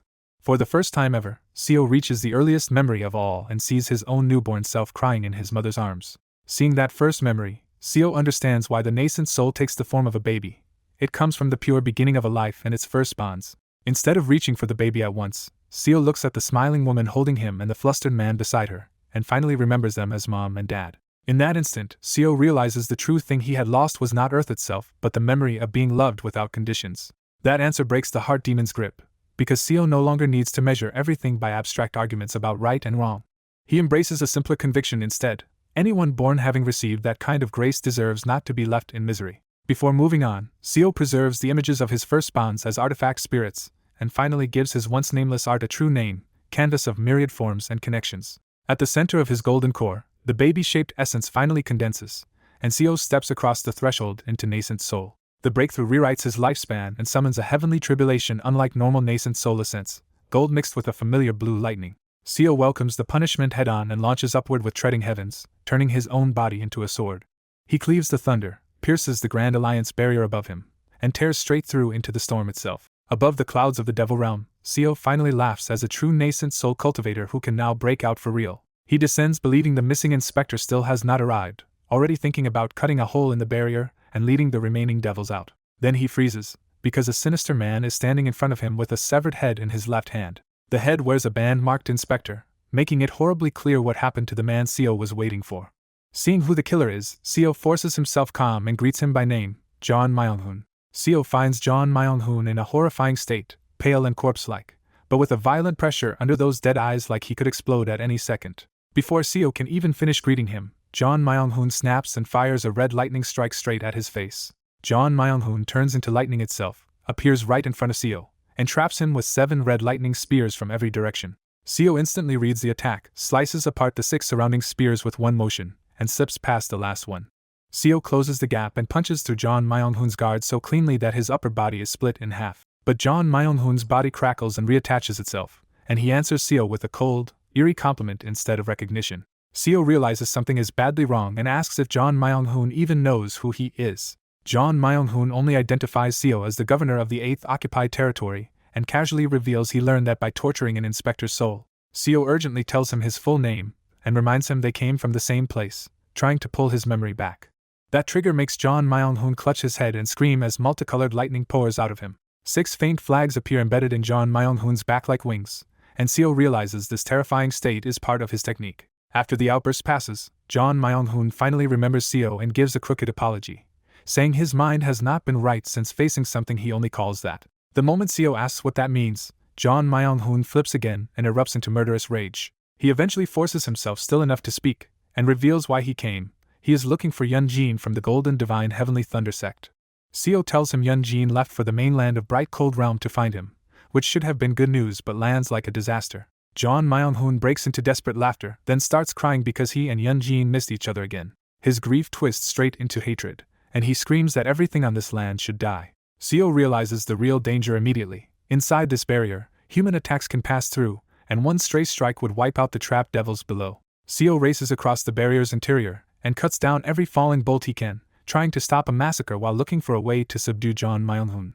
Then the severed inspector head in John Myung-hoon's hand burns to ash, and the first flag is pulled free from his back and absorbed into his lightning. A second flag follows, and Seo understands the awful pattern. Each flag burned away pushes John Myung-hoon's power to a higher realm. Seo keeps himself calm and turns inward, using the pressure of this fight to grasp what his new nascent soul realm really means. He finally understands that chi, soul, and fate are different layers of the same essence, and that chi itself is inseparable from intent. That insight also explains old mysteries, like why even soulless Jiangshi could still show faint intent as long as they carried chi. As the insight settles, Seo's demon beast vision and entering heaven's perception merge into a sharper sight that can read the structure and weakness of attacks. Now able to see the gaps, Seo points the formless sword into the exact seams of the storm and starts cutting straight through John Myung-hoon's lightning. Seo almost treats it like a dance, moving through the air with impossible accuracy while the formless sword shows why it is so terrifying at the nascent soul stage. Another flag is consumed, pushing every strike into heavenly being power, but Seo still slices through the barrage by pairing his new sight with brute physical force. When the green and yellow flags come out together, the attacks jump again to heavenly being great perfection and Seo finally starts to feel the weight.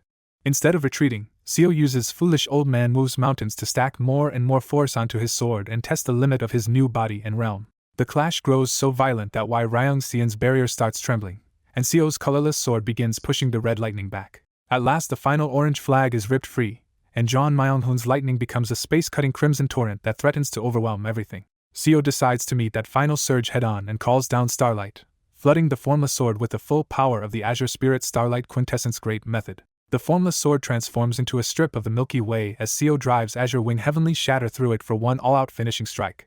One sweep clears the entire sky of red lightning, and John Myung-hoon's final storm is simply erased. The attack makes Seo cough blood, but this time he refuses to take the fatal recoil himself. He uses Curse Reversal to dump the crushing strain into Yuanyu below, and Yuanyu bursts apart like a sacrificial doll while shielding the devils from the blast. Yuanyu immediately regenerates, rises with his skull staff, and starts draining John Myung-hoon's remaining vitality while his own broken body repairs itself. Drained and staggering, John Myung-hoon drops below the barrier, and Seo has Yuanyu catch him and lower him to the ground instead of killing him. Once they are on the ground, Seo asks if he is alright, but John Myung-hoon, spent and furious, tells him not to pretend to understand. John Myung-hoon begs Seo to kill him now, because if his strength returns he knows he will slaughter every living thing in the area. He says the pain and rage inside him only get worse, as if his heart is burning, and that killing is the only thing that makes it bearable. Seo still tries to calm him, saying anger is not healed by killing other people. That answer sets John Myung-hoon off again, and he lunges forward to grab Seo by the collar. John Myung-hoon demands to know whether Seo has ever watched a lover, teacher, friends, and everyone precious to him get wiped out by an unstoppable monster while he could do nothing. Blood tears finally spill from John Myung-hoon's eyes as he screams that he has lost everything, and red lightning bursts out around them once more. Seo recognizes the emptiness in John Myung-hoon's eyes, and that familiar despair tells him exactly why John is desperate to find Yunjin. When John starts breaking down, Seo uses Treading Heavens to force him to calm down and explain what happened. John says the being that woke on Thunder Spirit Island stole the Heavenly Lightning Banner and used it to drag down heavenly tribulation over the entire sect.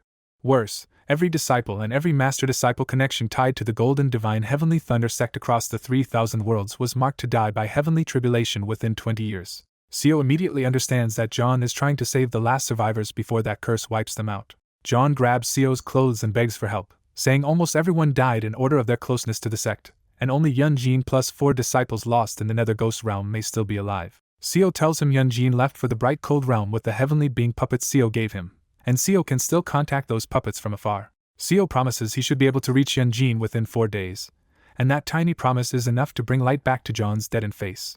The instant he thanks Seo, John finally collapses from sheer exhaustion after everything he has done to get here. Looking at the fallen John, Seo reflects that everyone who fell into this world has changed, and now that his own memories are fully back, he can no longer look away from that truth. Even if John was often unbearable, Seo accepts that he was still part of his life, and that ordinary bond is enough for Seo to help him now. Seo has a puppet carry the unconscious John back to the governor's mansion, then he goes to check on the devils still trapped inside the barrier. Seo asks the Yuchok devil leader if he can guide the trapped devils out, and the answer is that the real obstacle now is the vast cold jade barrier. The tentacled devil notices Seo's consciousness has steadied, and Seo answers that he has regained what he lost and will not let anyone precious die in front of him again. Respecting Seo's clarity, the tentacled devil gives a formal Yuchok salute, and sends a strange light of spiritual energy into him. The gift settles into Seo's nascent soul, and he immediately senses that it lets him view and handle his own soul more clearly than before. The tentacled devil explains that the technique can split off part of Seo's soul, parasitize another nascent soul, and eventually form a second nascent soul through mysterious bizarre goo. Seo realizes the technique resembles Yuan Li's blood spirit arts, and sees one more proof that the devil realm is the homeland of terrifying devil methods. Seo politely says he has no wish to use a soul-parasitizing demonic art, but the tentacled devil calmly stops him and says that is not the real point of the technique. The tentacled devil reveals the art was born when Yuchok ancestors, once enslaved by the heavenly fiends, learned to reverse the fiends' mind-corroding control by invading back with a clear sense of self. He warns that heavenly fiends now dwell in the Bloodine realm and have long fixated on the bright cold realm, so Seo may need this technique someday. Seo thanks him, and Jian Shin quietly returns the gratitude for Seo's choice to treat the devil race with decency. After reading the celestial energy, Seo warns that a calamity will strike this area in a few days, so he cannot let the devils leave yet.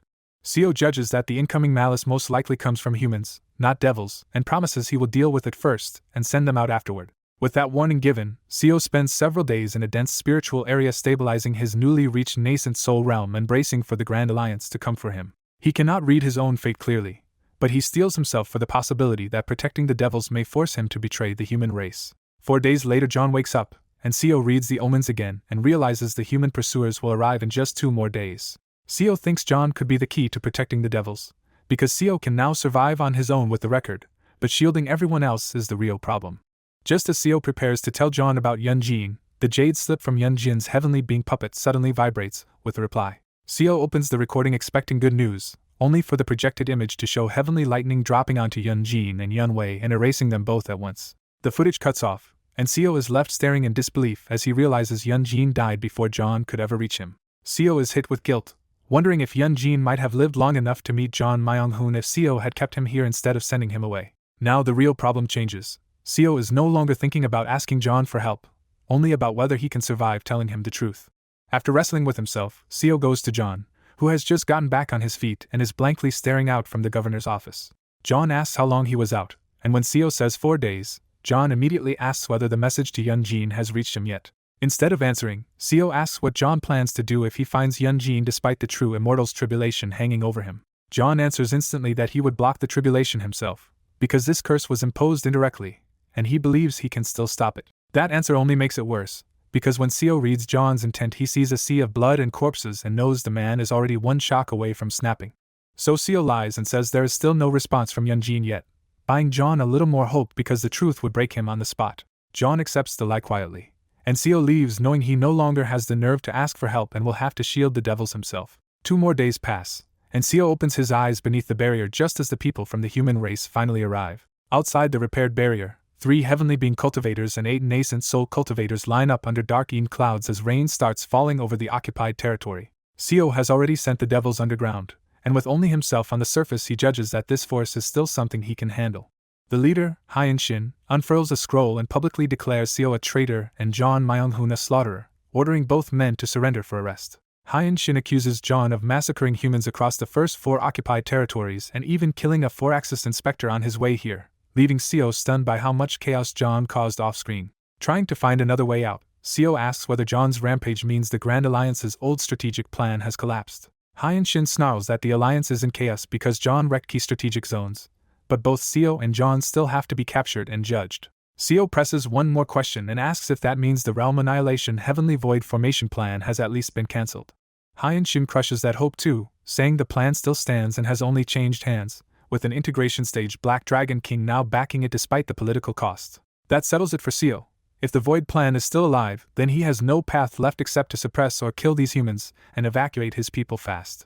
Hyun-shin keeps pushing, warning that Seo's sect and even the Golden Divine Heavenly Thunder sect's legacy will be judged by what happens next. Then the governor's office explodes open, and John Myung-hoon storms out the instant he hears Hyun-shin call him the last survivor of his sect. John demands what that means, and Hyun-shin answers that the other distant disciples are missing and the last one sent to the Devil Realm has recently gone dark on the life registry. Seo clenches his teeth because his lie is blown apart in the worst possible way, right in front of the man he was trying to hold together. Before Hyun-shin can finish speaking, John flashes behind him and splits him in half in one savage strike. John crushes Hyun-shin's nascent soul in his hand, and the sky answers with writhing red lightning inside the dark clouds. Even though he is only nascent soul stage, John's consciousness swells out in all directions until Seo feels the whole world turning blood red around him. John weeps tears of blood and mutters that he crossed worlds hoping to save even one disciple, only to learn they are all gone. Seeing that darkness swallow John's heart essence, Seo recognizes the same kind of total break he has seen in monsters, tyrants, and in himself. Then John Myung-hoon gives up on everything and declares that nothing matters anymore and everyone should die. Purple lightning devours the battlefield as Seo realizes John Myung-hoon's heart essence has finally shattered after Yunjin's death. Seo is still wondering if he can restrain him when the Grand Alliance messenger's ruined body suddenly starts regenerating from nowhere. Seo is stunned because he clearly saw the man's nascent soul explode, which should have meant death even for a nascent soul cultivator. Then 3 spare nascent souls rise behind the messenger, and one slips back into his body to fully restore him. Furious at losing one of his extra lives, Hyun-shin snarls that he will kill John Myung-hoon for consuming one of his nascent souls. Seo realizes the messenger had split his original soul into 4, giving him an absurd survival trick. With eerie upside-down eyes, John Myung-hoon says nothing and just stares at him, which is somehow more unsettling. Trying to steady himself, Hyun-shin brags about the black-scaled fish commanding sex 4 symbols nascent soul technique and insists he will not fall so easily. He and his 3 spare nascent souls form matching hand seals, opening an incomplete square-shaped rift behind him because one of the 4 souls is already gone. Hyeon-shin declares that he came to capture both John Myung-hoon and Seo, and something huge starts pulling itself through the rift. Using his special sight, Seo sees yin and yang twisting deep in the plane of chi as a distant power gets hauled into this world. In front of Seo's normal vision, black scales spread over Hyeon-shin and a dragon shadow from the rift latches onto his body. Hyeon-shin turns into a half-human, half-dragon fighter and reveals that his sect can borrow the ancient black dragon's power through immortal beast blood. The weather itself bends to that power as black rain starts falling and dark clouds gather into an ink dragon overhead. Seo immediately understands that this is real 4-axis level force, but borrowed from something far away rather than cultivated by Hyeon-shin himself. Confident under the dragon clouds, Hyeon-shin orders John Myung-hoon to surrender his nascent soul. John Myung-hoon cuts him off with a furious roar and screams that everyone should die in this meaningless world. His red lightning rips the ink dragon apart so completely that Hyeon-shin barely has time to panic. Then John Myung-hoon flashes forward at lightning speed and grabs Hyeon-shin by the face. The heavenly being and nascent soul cultivators who came with Hyeon-shin panic and throw spells at John Myung-hoon. John Myung-hoon answers with a red lightning flood so huge it swallows the entire 8th occupied territory in one blinding flash. When the light clears, Seo is still standing only because he pushed his starlight protecting void body to the limit. He confirms that the devil race he was shielding survived because he threw himself in front of the blast. But the cultivators supporting Hyeon-shin are gone, reduced to ash around John Myung-hoon's crackling red sphere. A small cocoon of yin cloud in the distance opens, and Hyeon-shin crawls out alive again, half-cooked and barely holding together. Desperate now, Hyeon-shin begs Seo for help and warns that if John Myung-hoon gets loose, he will massacre countless people. He even offers to support Seo at the Grand Alliance trial if Seo helps seal the madman here. To prove he is serious, Hyeon-shin drags 7 black dragon flags out from his core and says they can use the occupied territory's barrier to trap John Myung-hoon. Seo falls silent, staring at John Myung-hoon and mourning how badly everything went wrong. He bitterly thinks that if he had understood the truth earlier, maybe he could have saved John Myung-hoon before madness swallowed him. But this life has people Seo must protect, so he chooses the cruelest answer left to him and prepares to help seal his friend. The Azure Spirit Starlight Quintessence Great Method floods his body until he looks like a human shape carved from the night sky. In a grim twist, the messenger who came to arrest Seo now works with him against John Myung-hoon. Seo draws the formless sword and realizes John Myung-hoon's red lightning is not true heavenly lightning, which means it can be tracked and dodged. Because he can see the weak points in space itself, Seo starts cutting through the incoming lightning by slicing the plane that supports it. His nascent soul eyes and formless sword together let him move around these space-cutting attacks almost like a heavenly being cultivator. Then John Myung-hoon grows even worse and rips out all 6 flags from his back at once. The lightning around him condenses into a giant thunder god, and the monster keeps sprouting arms until all 6 hands hold a flag. By the time it finishes growing, the 6-armed thunder god towers around 2,000 meters high and stares down at Seo through blazing red eyes. Seo apologizes to John Myung-hoon for leaving him behind long enough to become this kind of monster. The thunder god answers with a roar and swings its 6 flags, opening the real battle with a rain of colored lightning. Far away on Heavenly Human Island, a council of grand cultivators is summoned on Heavenly Cauldron Mountain. Ryung-seon tells the gathered grand cultivators that the inspector sent after Seo was killed by John Myung-hoon, so Hyeon-shin was dispatched next. The others initially think Hyeon-shin should have been overwhelming overkill because his bloodline lets him hold steady mid-4-axis power all day. Then Ryung-seon reveals the reason for this emergency meeting. Hyeon-woon felt his brother Hyeon-shin die, and the life marker has already vanished. The council is shaken that 2 nascent soul stage talents could bring down a cultivator as hard to kill as Hyeon-shin. Ryung-seon relays Hyeon-woon's report that Hyeon-shin briefly joined forces with Seo, helped seal John Myung-hoon using the 8th territory barrier, and died from the process after scattering all his nascent souls. That shifts the council's conclusion. Seo is no longer the immediate problem, John Myung-hoon is.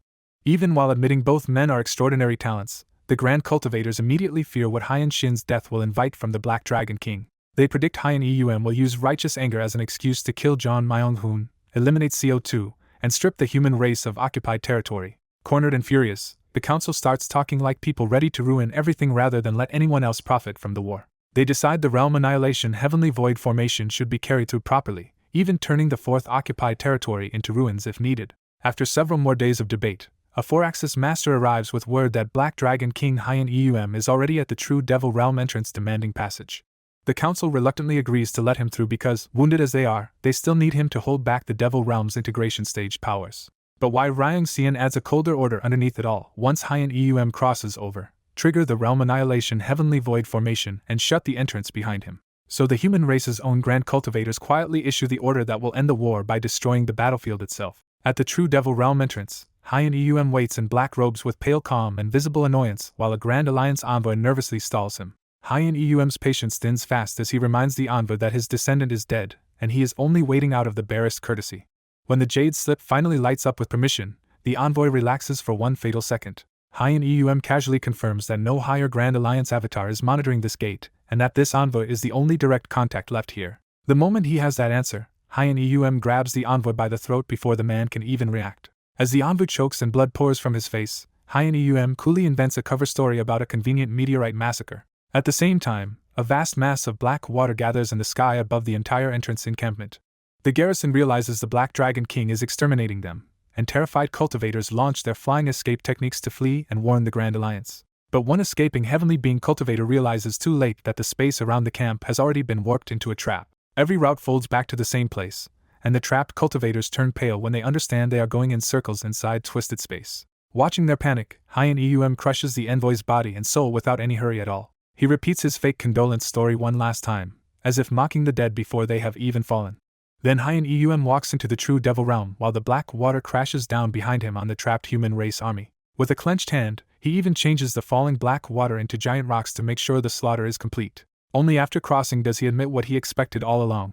The human race would have sealed the gate behind him, so he simply struck first. Now inside the true devil realm, he rises into the air and starts a far darker move by asking whether the esteemed one of the Bloodine realm objects. Four nascent souls emerge behind him and tear open spatial rifts glowing with blood-red light.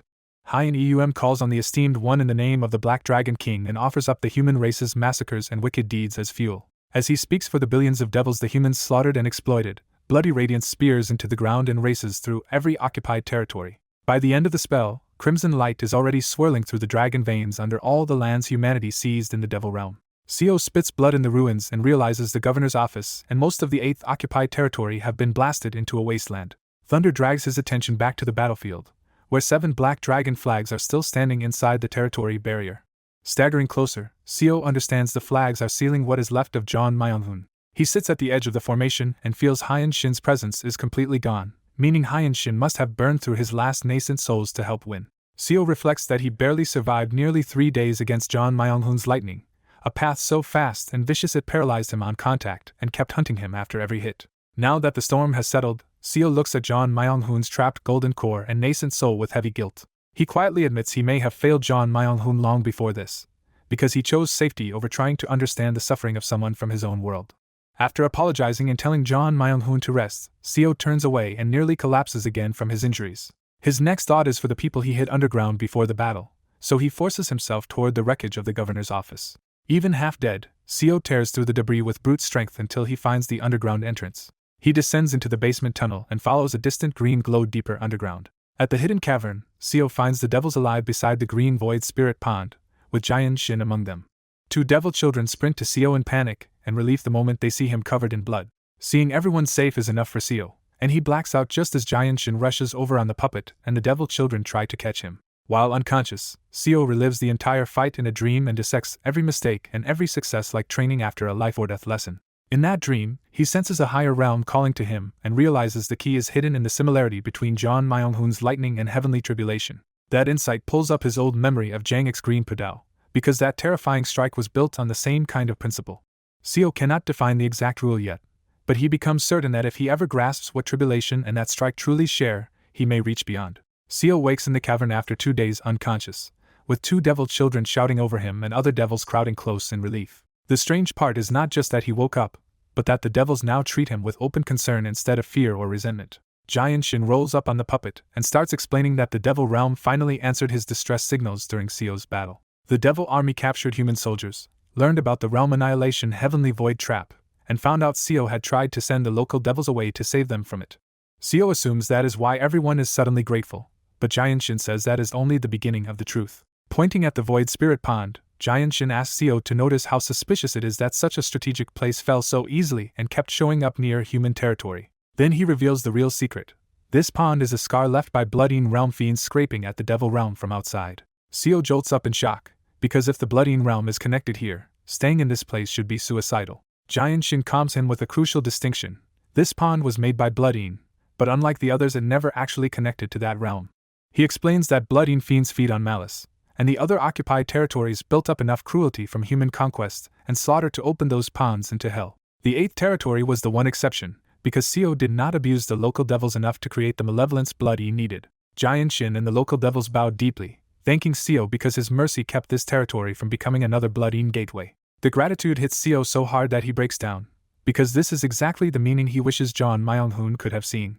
As the devils keep thanking him, Seo wipes his eyes, bows his head back, and says he is the grateful one, holding on to the belief that even in a world this cruel, some choices still matter. That fragile peace ends when a massive human convoy of warships, chariots, vast cold jade, and fleeing soldiers appears outside the barrier. Among the arrivals, Hyen Woon and Chief O land at the barrier looking worn down and urgent. At the barrier, Chief O tells Sia to stop teasing and open it at once, because the blood-eaten esteemed one's left hand and left foot have already descended. Because Seo held this pond, the left eye never descended here, so the battered human race plans to make its last stand in the 8th territory until bright cold reinforcements arrive. The territory once branded as a traitor's domain suddenly becomes the last hope left to the human race. After taking in the human remnants, Seo speaks with Chief O as more survivors continue streaming into the territory. Chief O admits he also wanted to stop the slaughter of devils, but unlike Seo he backed down when sect interests got in the way. Seo shrugs it off as stubbornness, but Chief O says that stubbornness is exactly what saved them and thanks him for holding to it. When Seo says he only did what should have been obvious, Chief O reminds him that in this world even basic decency is treated like something disposable. Then Chief O suddenly realizes something bigger in Seo's speech and blurts out that his lost memories must really be back. Seo confirms he has recovered everything, and Chief O breaks into relieved laughter before thumping him on the shoulder like an old friend returned at last. That warmth fades when Chief O points out that with Kim Yun reduced to this state, Seo regaining his memory may be the only good news they have. Kim Yun survived the attack, but a monstrous mental restraint crushed her consciousness so completely that she can only sit there smiling blankly. Seo inspects the seal again and realizes it is far beyond anything he can safely untangle, because even touching it risks his own mind being swallowed. In Seo's judgment, only the Mad Lord might be able to shake this curse loose directly, and otherwise Kim Yun would have to somehow break it herself. He studies the structure further and sees a horrifying mix of 5 elements, 8 trigrams, taiji, and blood-eaten malice woven into what is really a soul-killing offensive curse. Kim Yun is only alive because her consciousness was so absurdly vast that the attack acted like a seal instead of killing her outright. That thought leads Seo to the real terror ahead. Soon he will have to face the star-shattering esteemed one who cast something this monstrous. Remembering Jang-ik and even the Mad Lord's defeat, Seo cannot stop asking himself whether anyone here can really win against a being on that level. At that moment, Chief O approaches with his own breakthrough problem. After seeing more and more colors, he now feels he might be able to combine them into a higher state. Seo is impressed, because Chief O is already brushing against the realm of 5 energies converging to the origin. With the blood-red sky deepening and the blood-eaten esteemed one expected within 3 days, Seo decides they need every bit of strength they can build. So he chooses to personally guide Chief O the rest of the way into 5 energies converging to the origin. Seo quickly sees that Chief O already has the understanding he needs, and the last step is fusing intent and consciousness into one transformed whole. As he guides the breakthrough, Seo starts connecting it to demon beast methods, body refinement, and the fact that both he and Chief O learned all 5 elemental scriptures instead of just one.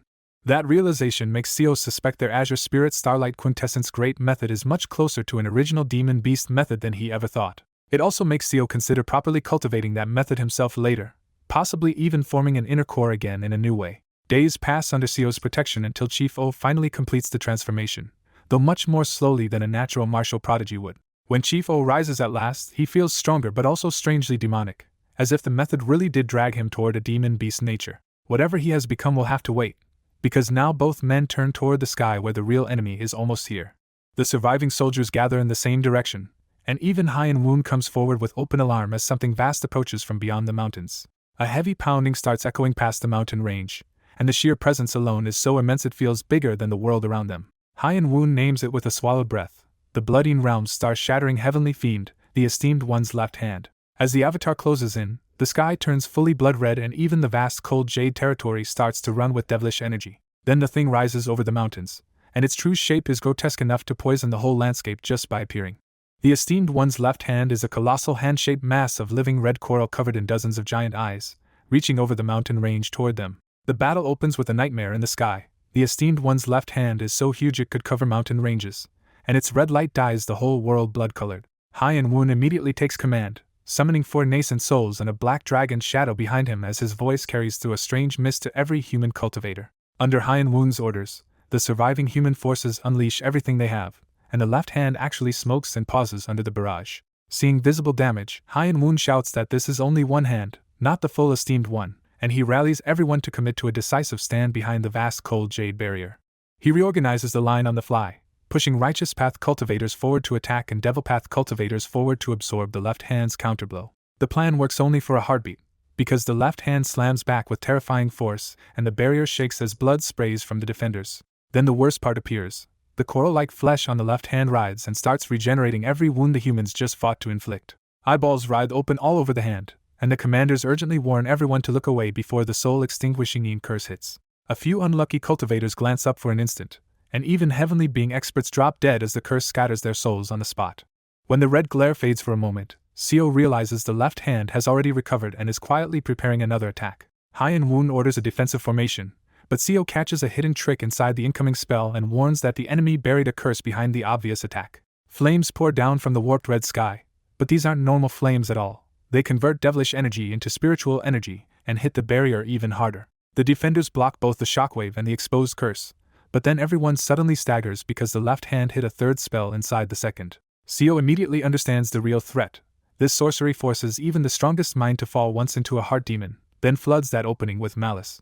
His consciousness drops into his own heart essence, a transparent sword hell where countless clear swords pierce his bleeding body. A blood shadow heart demon starts questioning whether anything Seo has done has meaning, but Seo cuts it off with a tired, almost amused smirk because this old doubt no longer works on him. He stomps the heart demon apart, proving that once is all this trick gets from him. But the broken demon turns into sticky darkness and invading voices, revealing that the esteemed one forced the human race's vice into Seo's heart essence. Instead of arguing with the voices, Seo simply turns and starts climbing sword hell, enduring the pain of every step while their brainwashing follows him from below.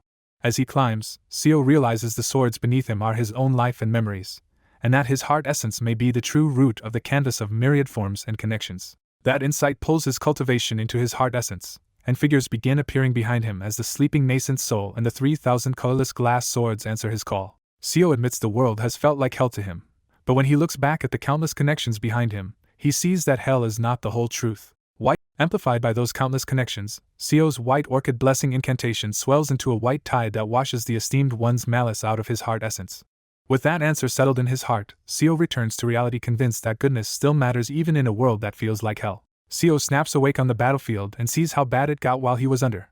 The left hand is near the barrier, and many cultivators are crouched down, foaming and mentally broken. Seo fully shakes off the spell, and the white orchid blessing incantation pouring from him makes the left hand visibly tremble from backlash. Grinning through the pain, Seo taunts the Blooding Realm's esteemed one and realizes this mental technique punishes the caster every time someone breaks free. Seo spreads the white orchid blessing across the battlefield, summons artifact spirits to amplify it, and sends white orchids into the minds of the fallen to pull them back.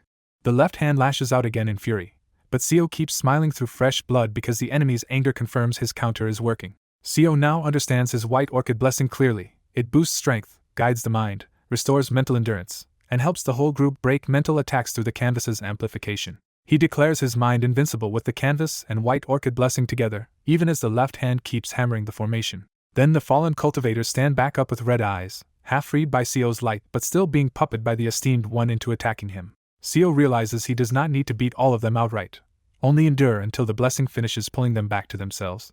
To survive the crush, he throws out all 3,000 colorless glass swords around himself and prepares for the first true life or death stand of this life. The swords answer his soul, and Seo overlays them with the formless sword, revealing that years of refining have finally made them tough enough to fight like real Dharma treasures. He uses the record of transcending cultivation and exhausting martial arts through all 3,000 swords at once, hiding them in the seams of space and cutting away pursuit itself. For a moment that extreme technique buys him room, but the left hand's many eyes still find him and direct the controlled cultivators straight at his hidden position. Pinned down from every side, Seo falls back on foolish old man moves mountains, but he knows his usual methods and unfinished puppet force are nowhere near enough for this mess. The most dangerous attacker turns out to be the controlled Oh Hyunsuk, whose blue striking technique keeps crashing into Seo hard enough to make his whole body feel like it is melting. Desperate and running out of strength, Seo searches for the kind of answer his old companions would have found, but that only makes him realize he has spent his whole life surviving on other people's gifts.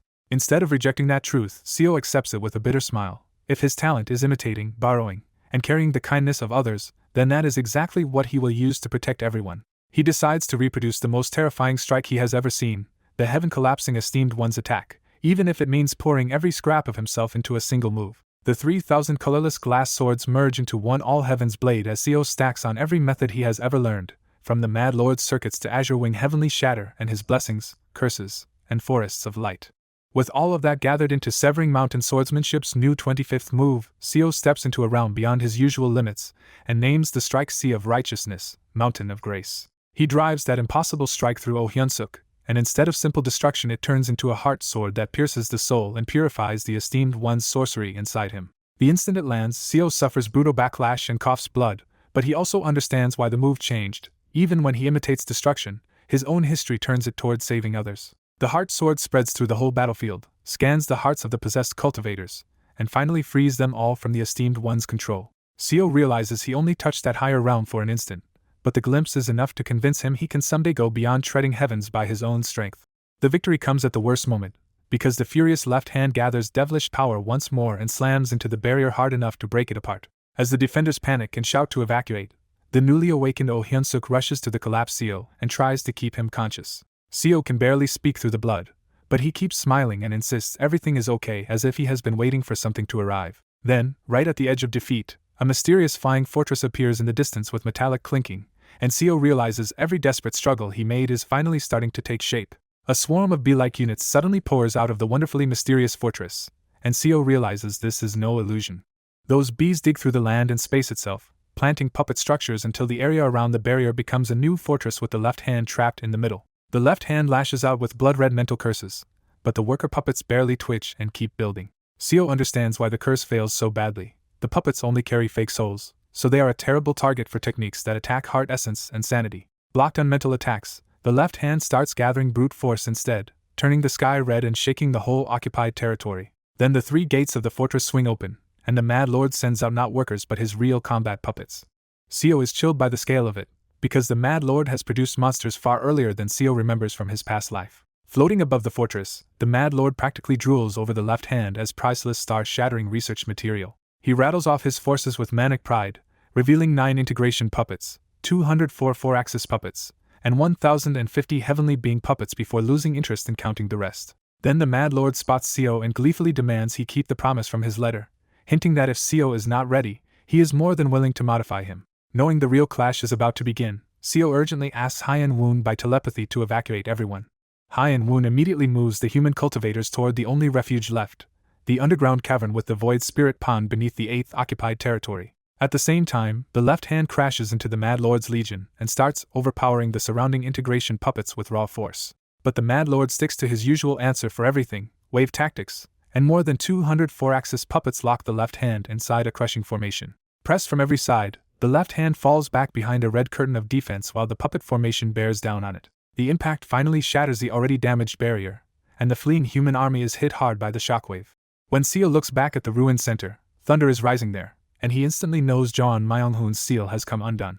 Instead of panicking, Seo steadies himself during the retreat and decides this chaos still works for him, because drawing the Mad Lord here was always part of his deeper plan. From Oh Hyunsuk's back, Seo senses General Seo inside the fortress and confirms his hidden sabotage is in place. He reveals that he sent General Seo to the Mad Lord on purpose, after secretly planting command-breaking instructions that could poison the fortress from the inside. Seo's original idea was to use that system chaos to wake Kim Yun, restore the Mad Lord's sanity, and seize the fortress for survival.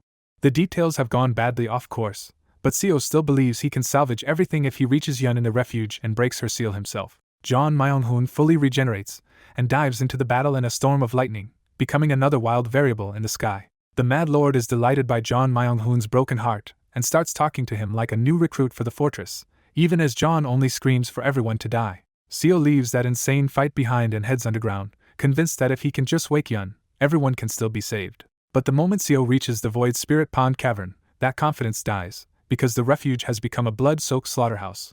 The devils Seo tried to protect have been ripped apart, but are still grotesquely alive, clawing and biting each other under the left hand's lingering mental curse. Seo realizes too late that the left hand's malice did not just hit the front lines, it also reached the hidden civilians underground. Then he senses a few minds still holding on, and runs toward that faint pulse of consciousness. What he finds is unbearable. Jian Shin is barely alive above Suin and Hongyun, who are clinging to each other in ruin. Jian Shin weakly explains that he used the mysterious bizarre goo to block as much of the bloody curse as he could, but he only managed to shield these two. When Seo touches them, he feels the truth immediately. Their devil cores are shattered, and both of them are dying. Blind and fading, Suin still recognizes Seo's presence and calls to him softly. Seo answers that he is here, and the weight of 18 years watching these two grow hits him like losing family. Hong-yun reminds Seo that he once witnessed their engagement, and asks for one last favor before they die. The couple asks Seo to grant them their marriage now, because they want his blessing so they can go peacefully. Choking back tears, Seo finally forces out his answer and agrees. Seo calls forth the White Orchid Blessing incantation and begins the marriage blessing for the dying pair. When Seo asks for their vows, Hong-yun promises to be Suin's legs, and Suin promises to be his eyes. Seo prays from the bottom of his heart that their love will continue even into the next life. Suin and Hong-yun thank him for his kindness, smiling brightly as they die together.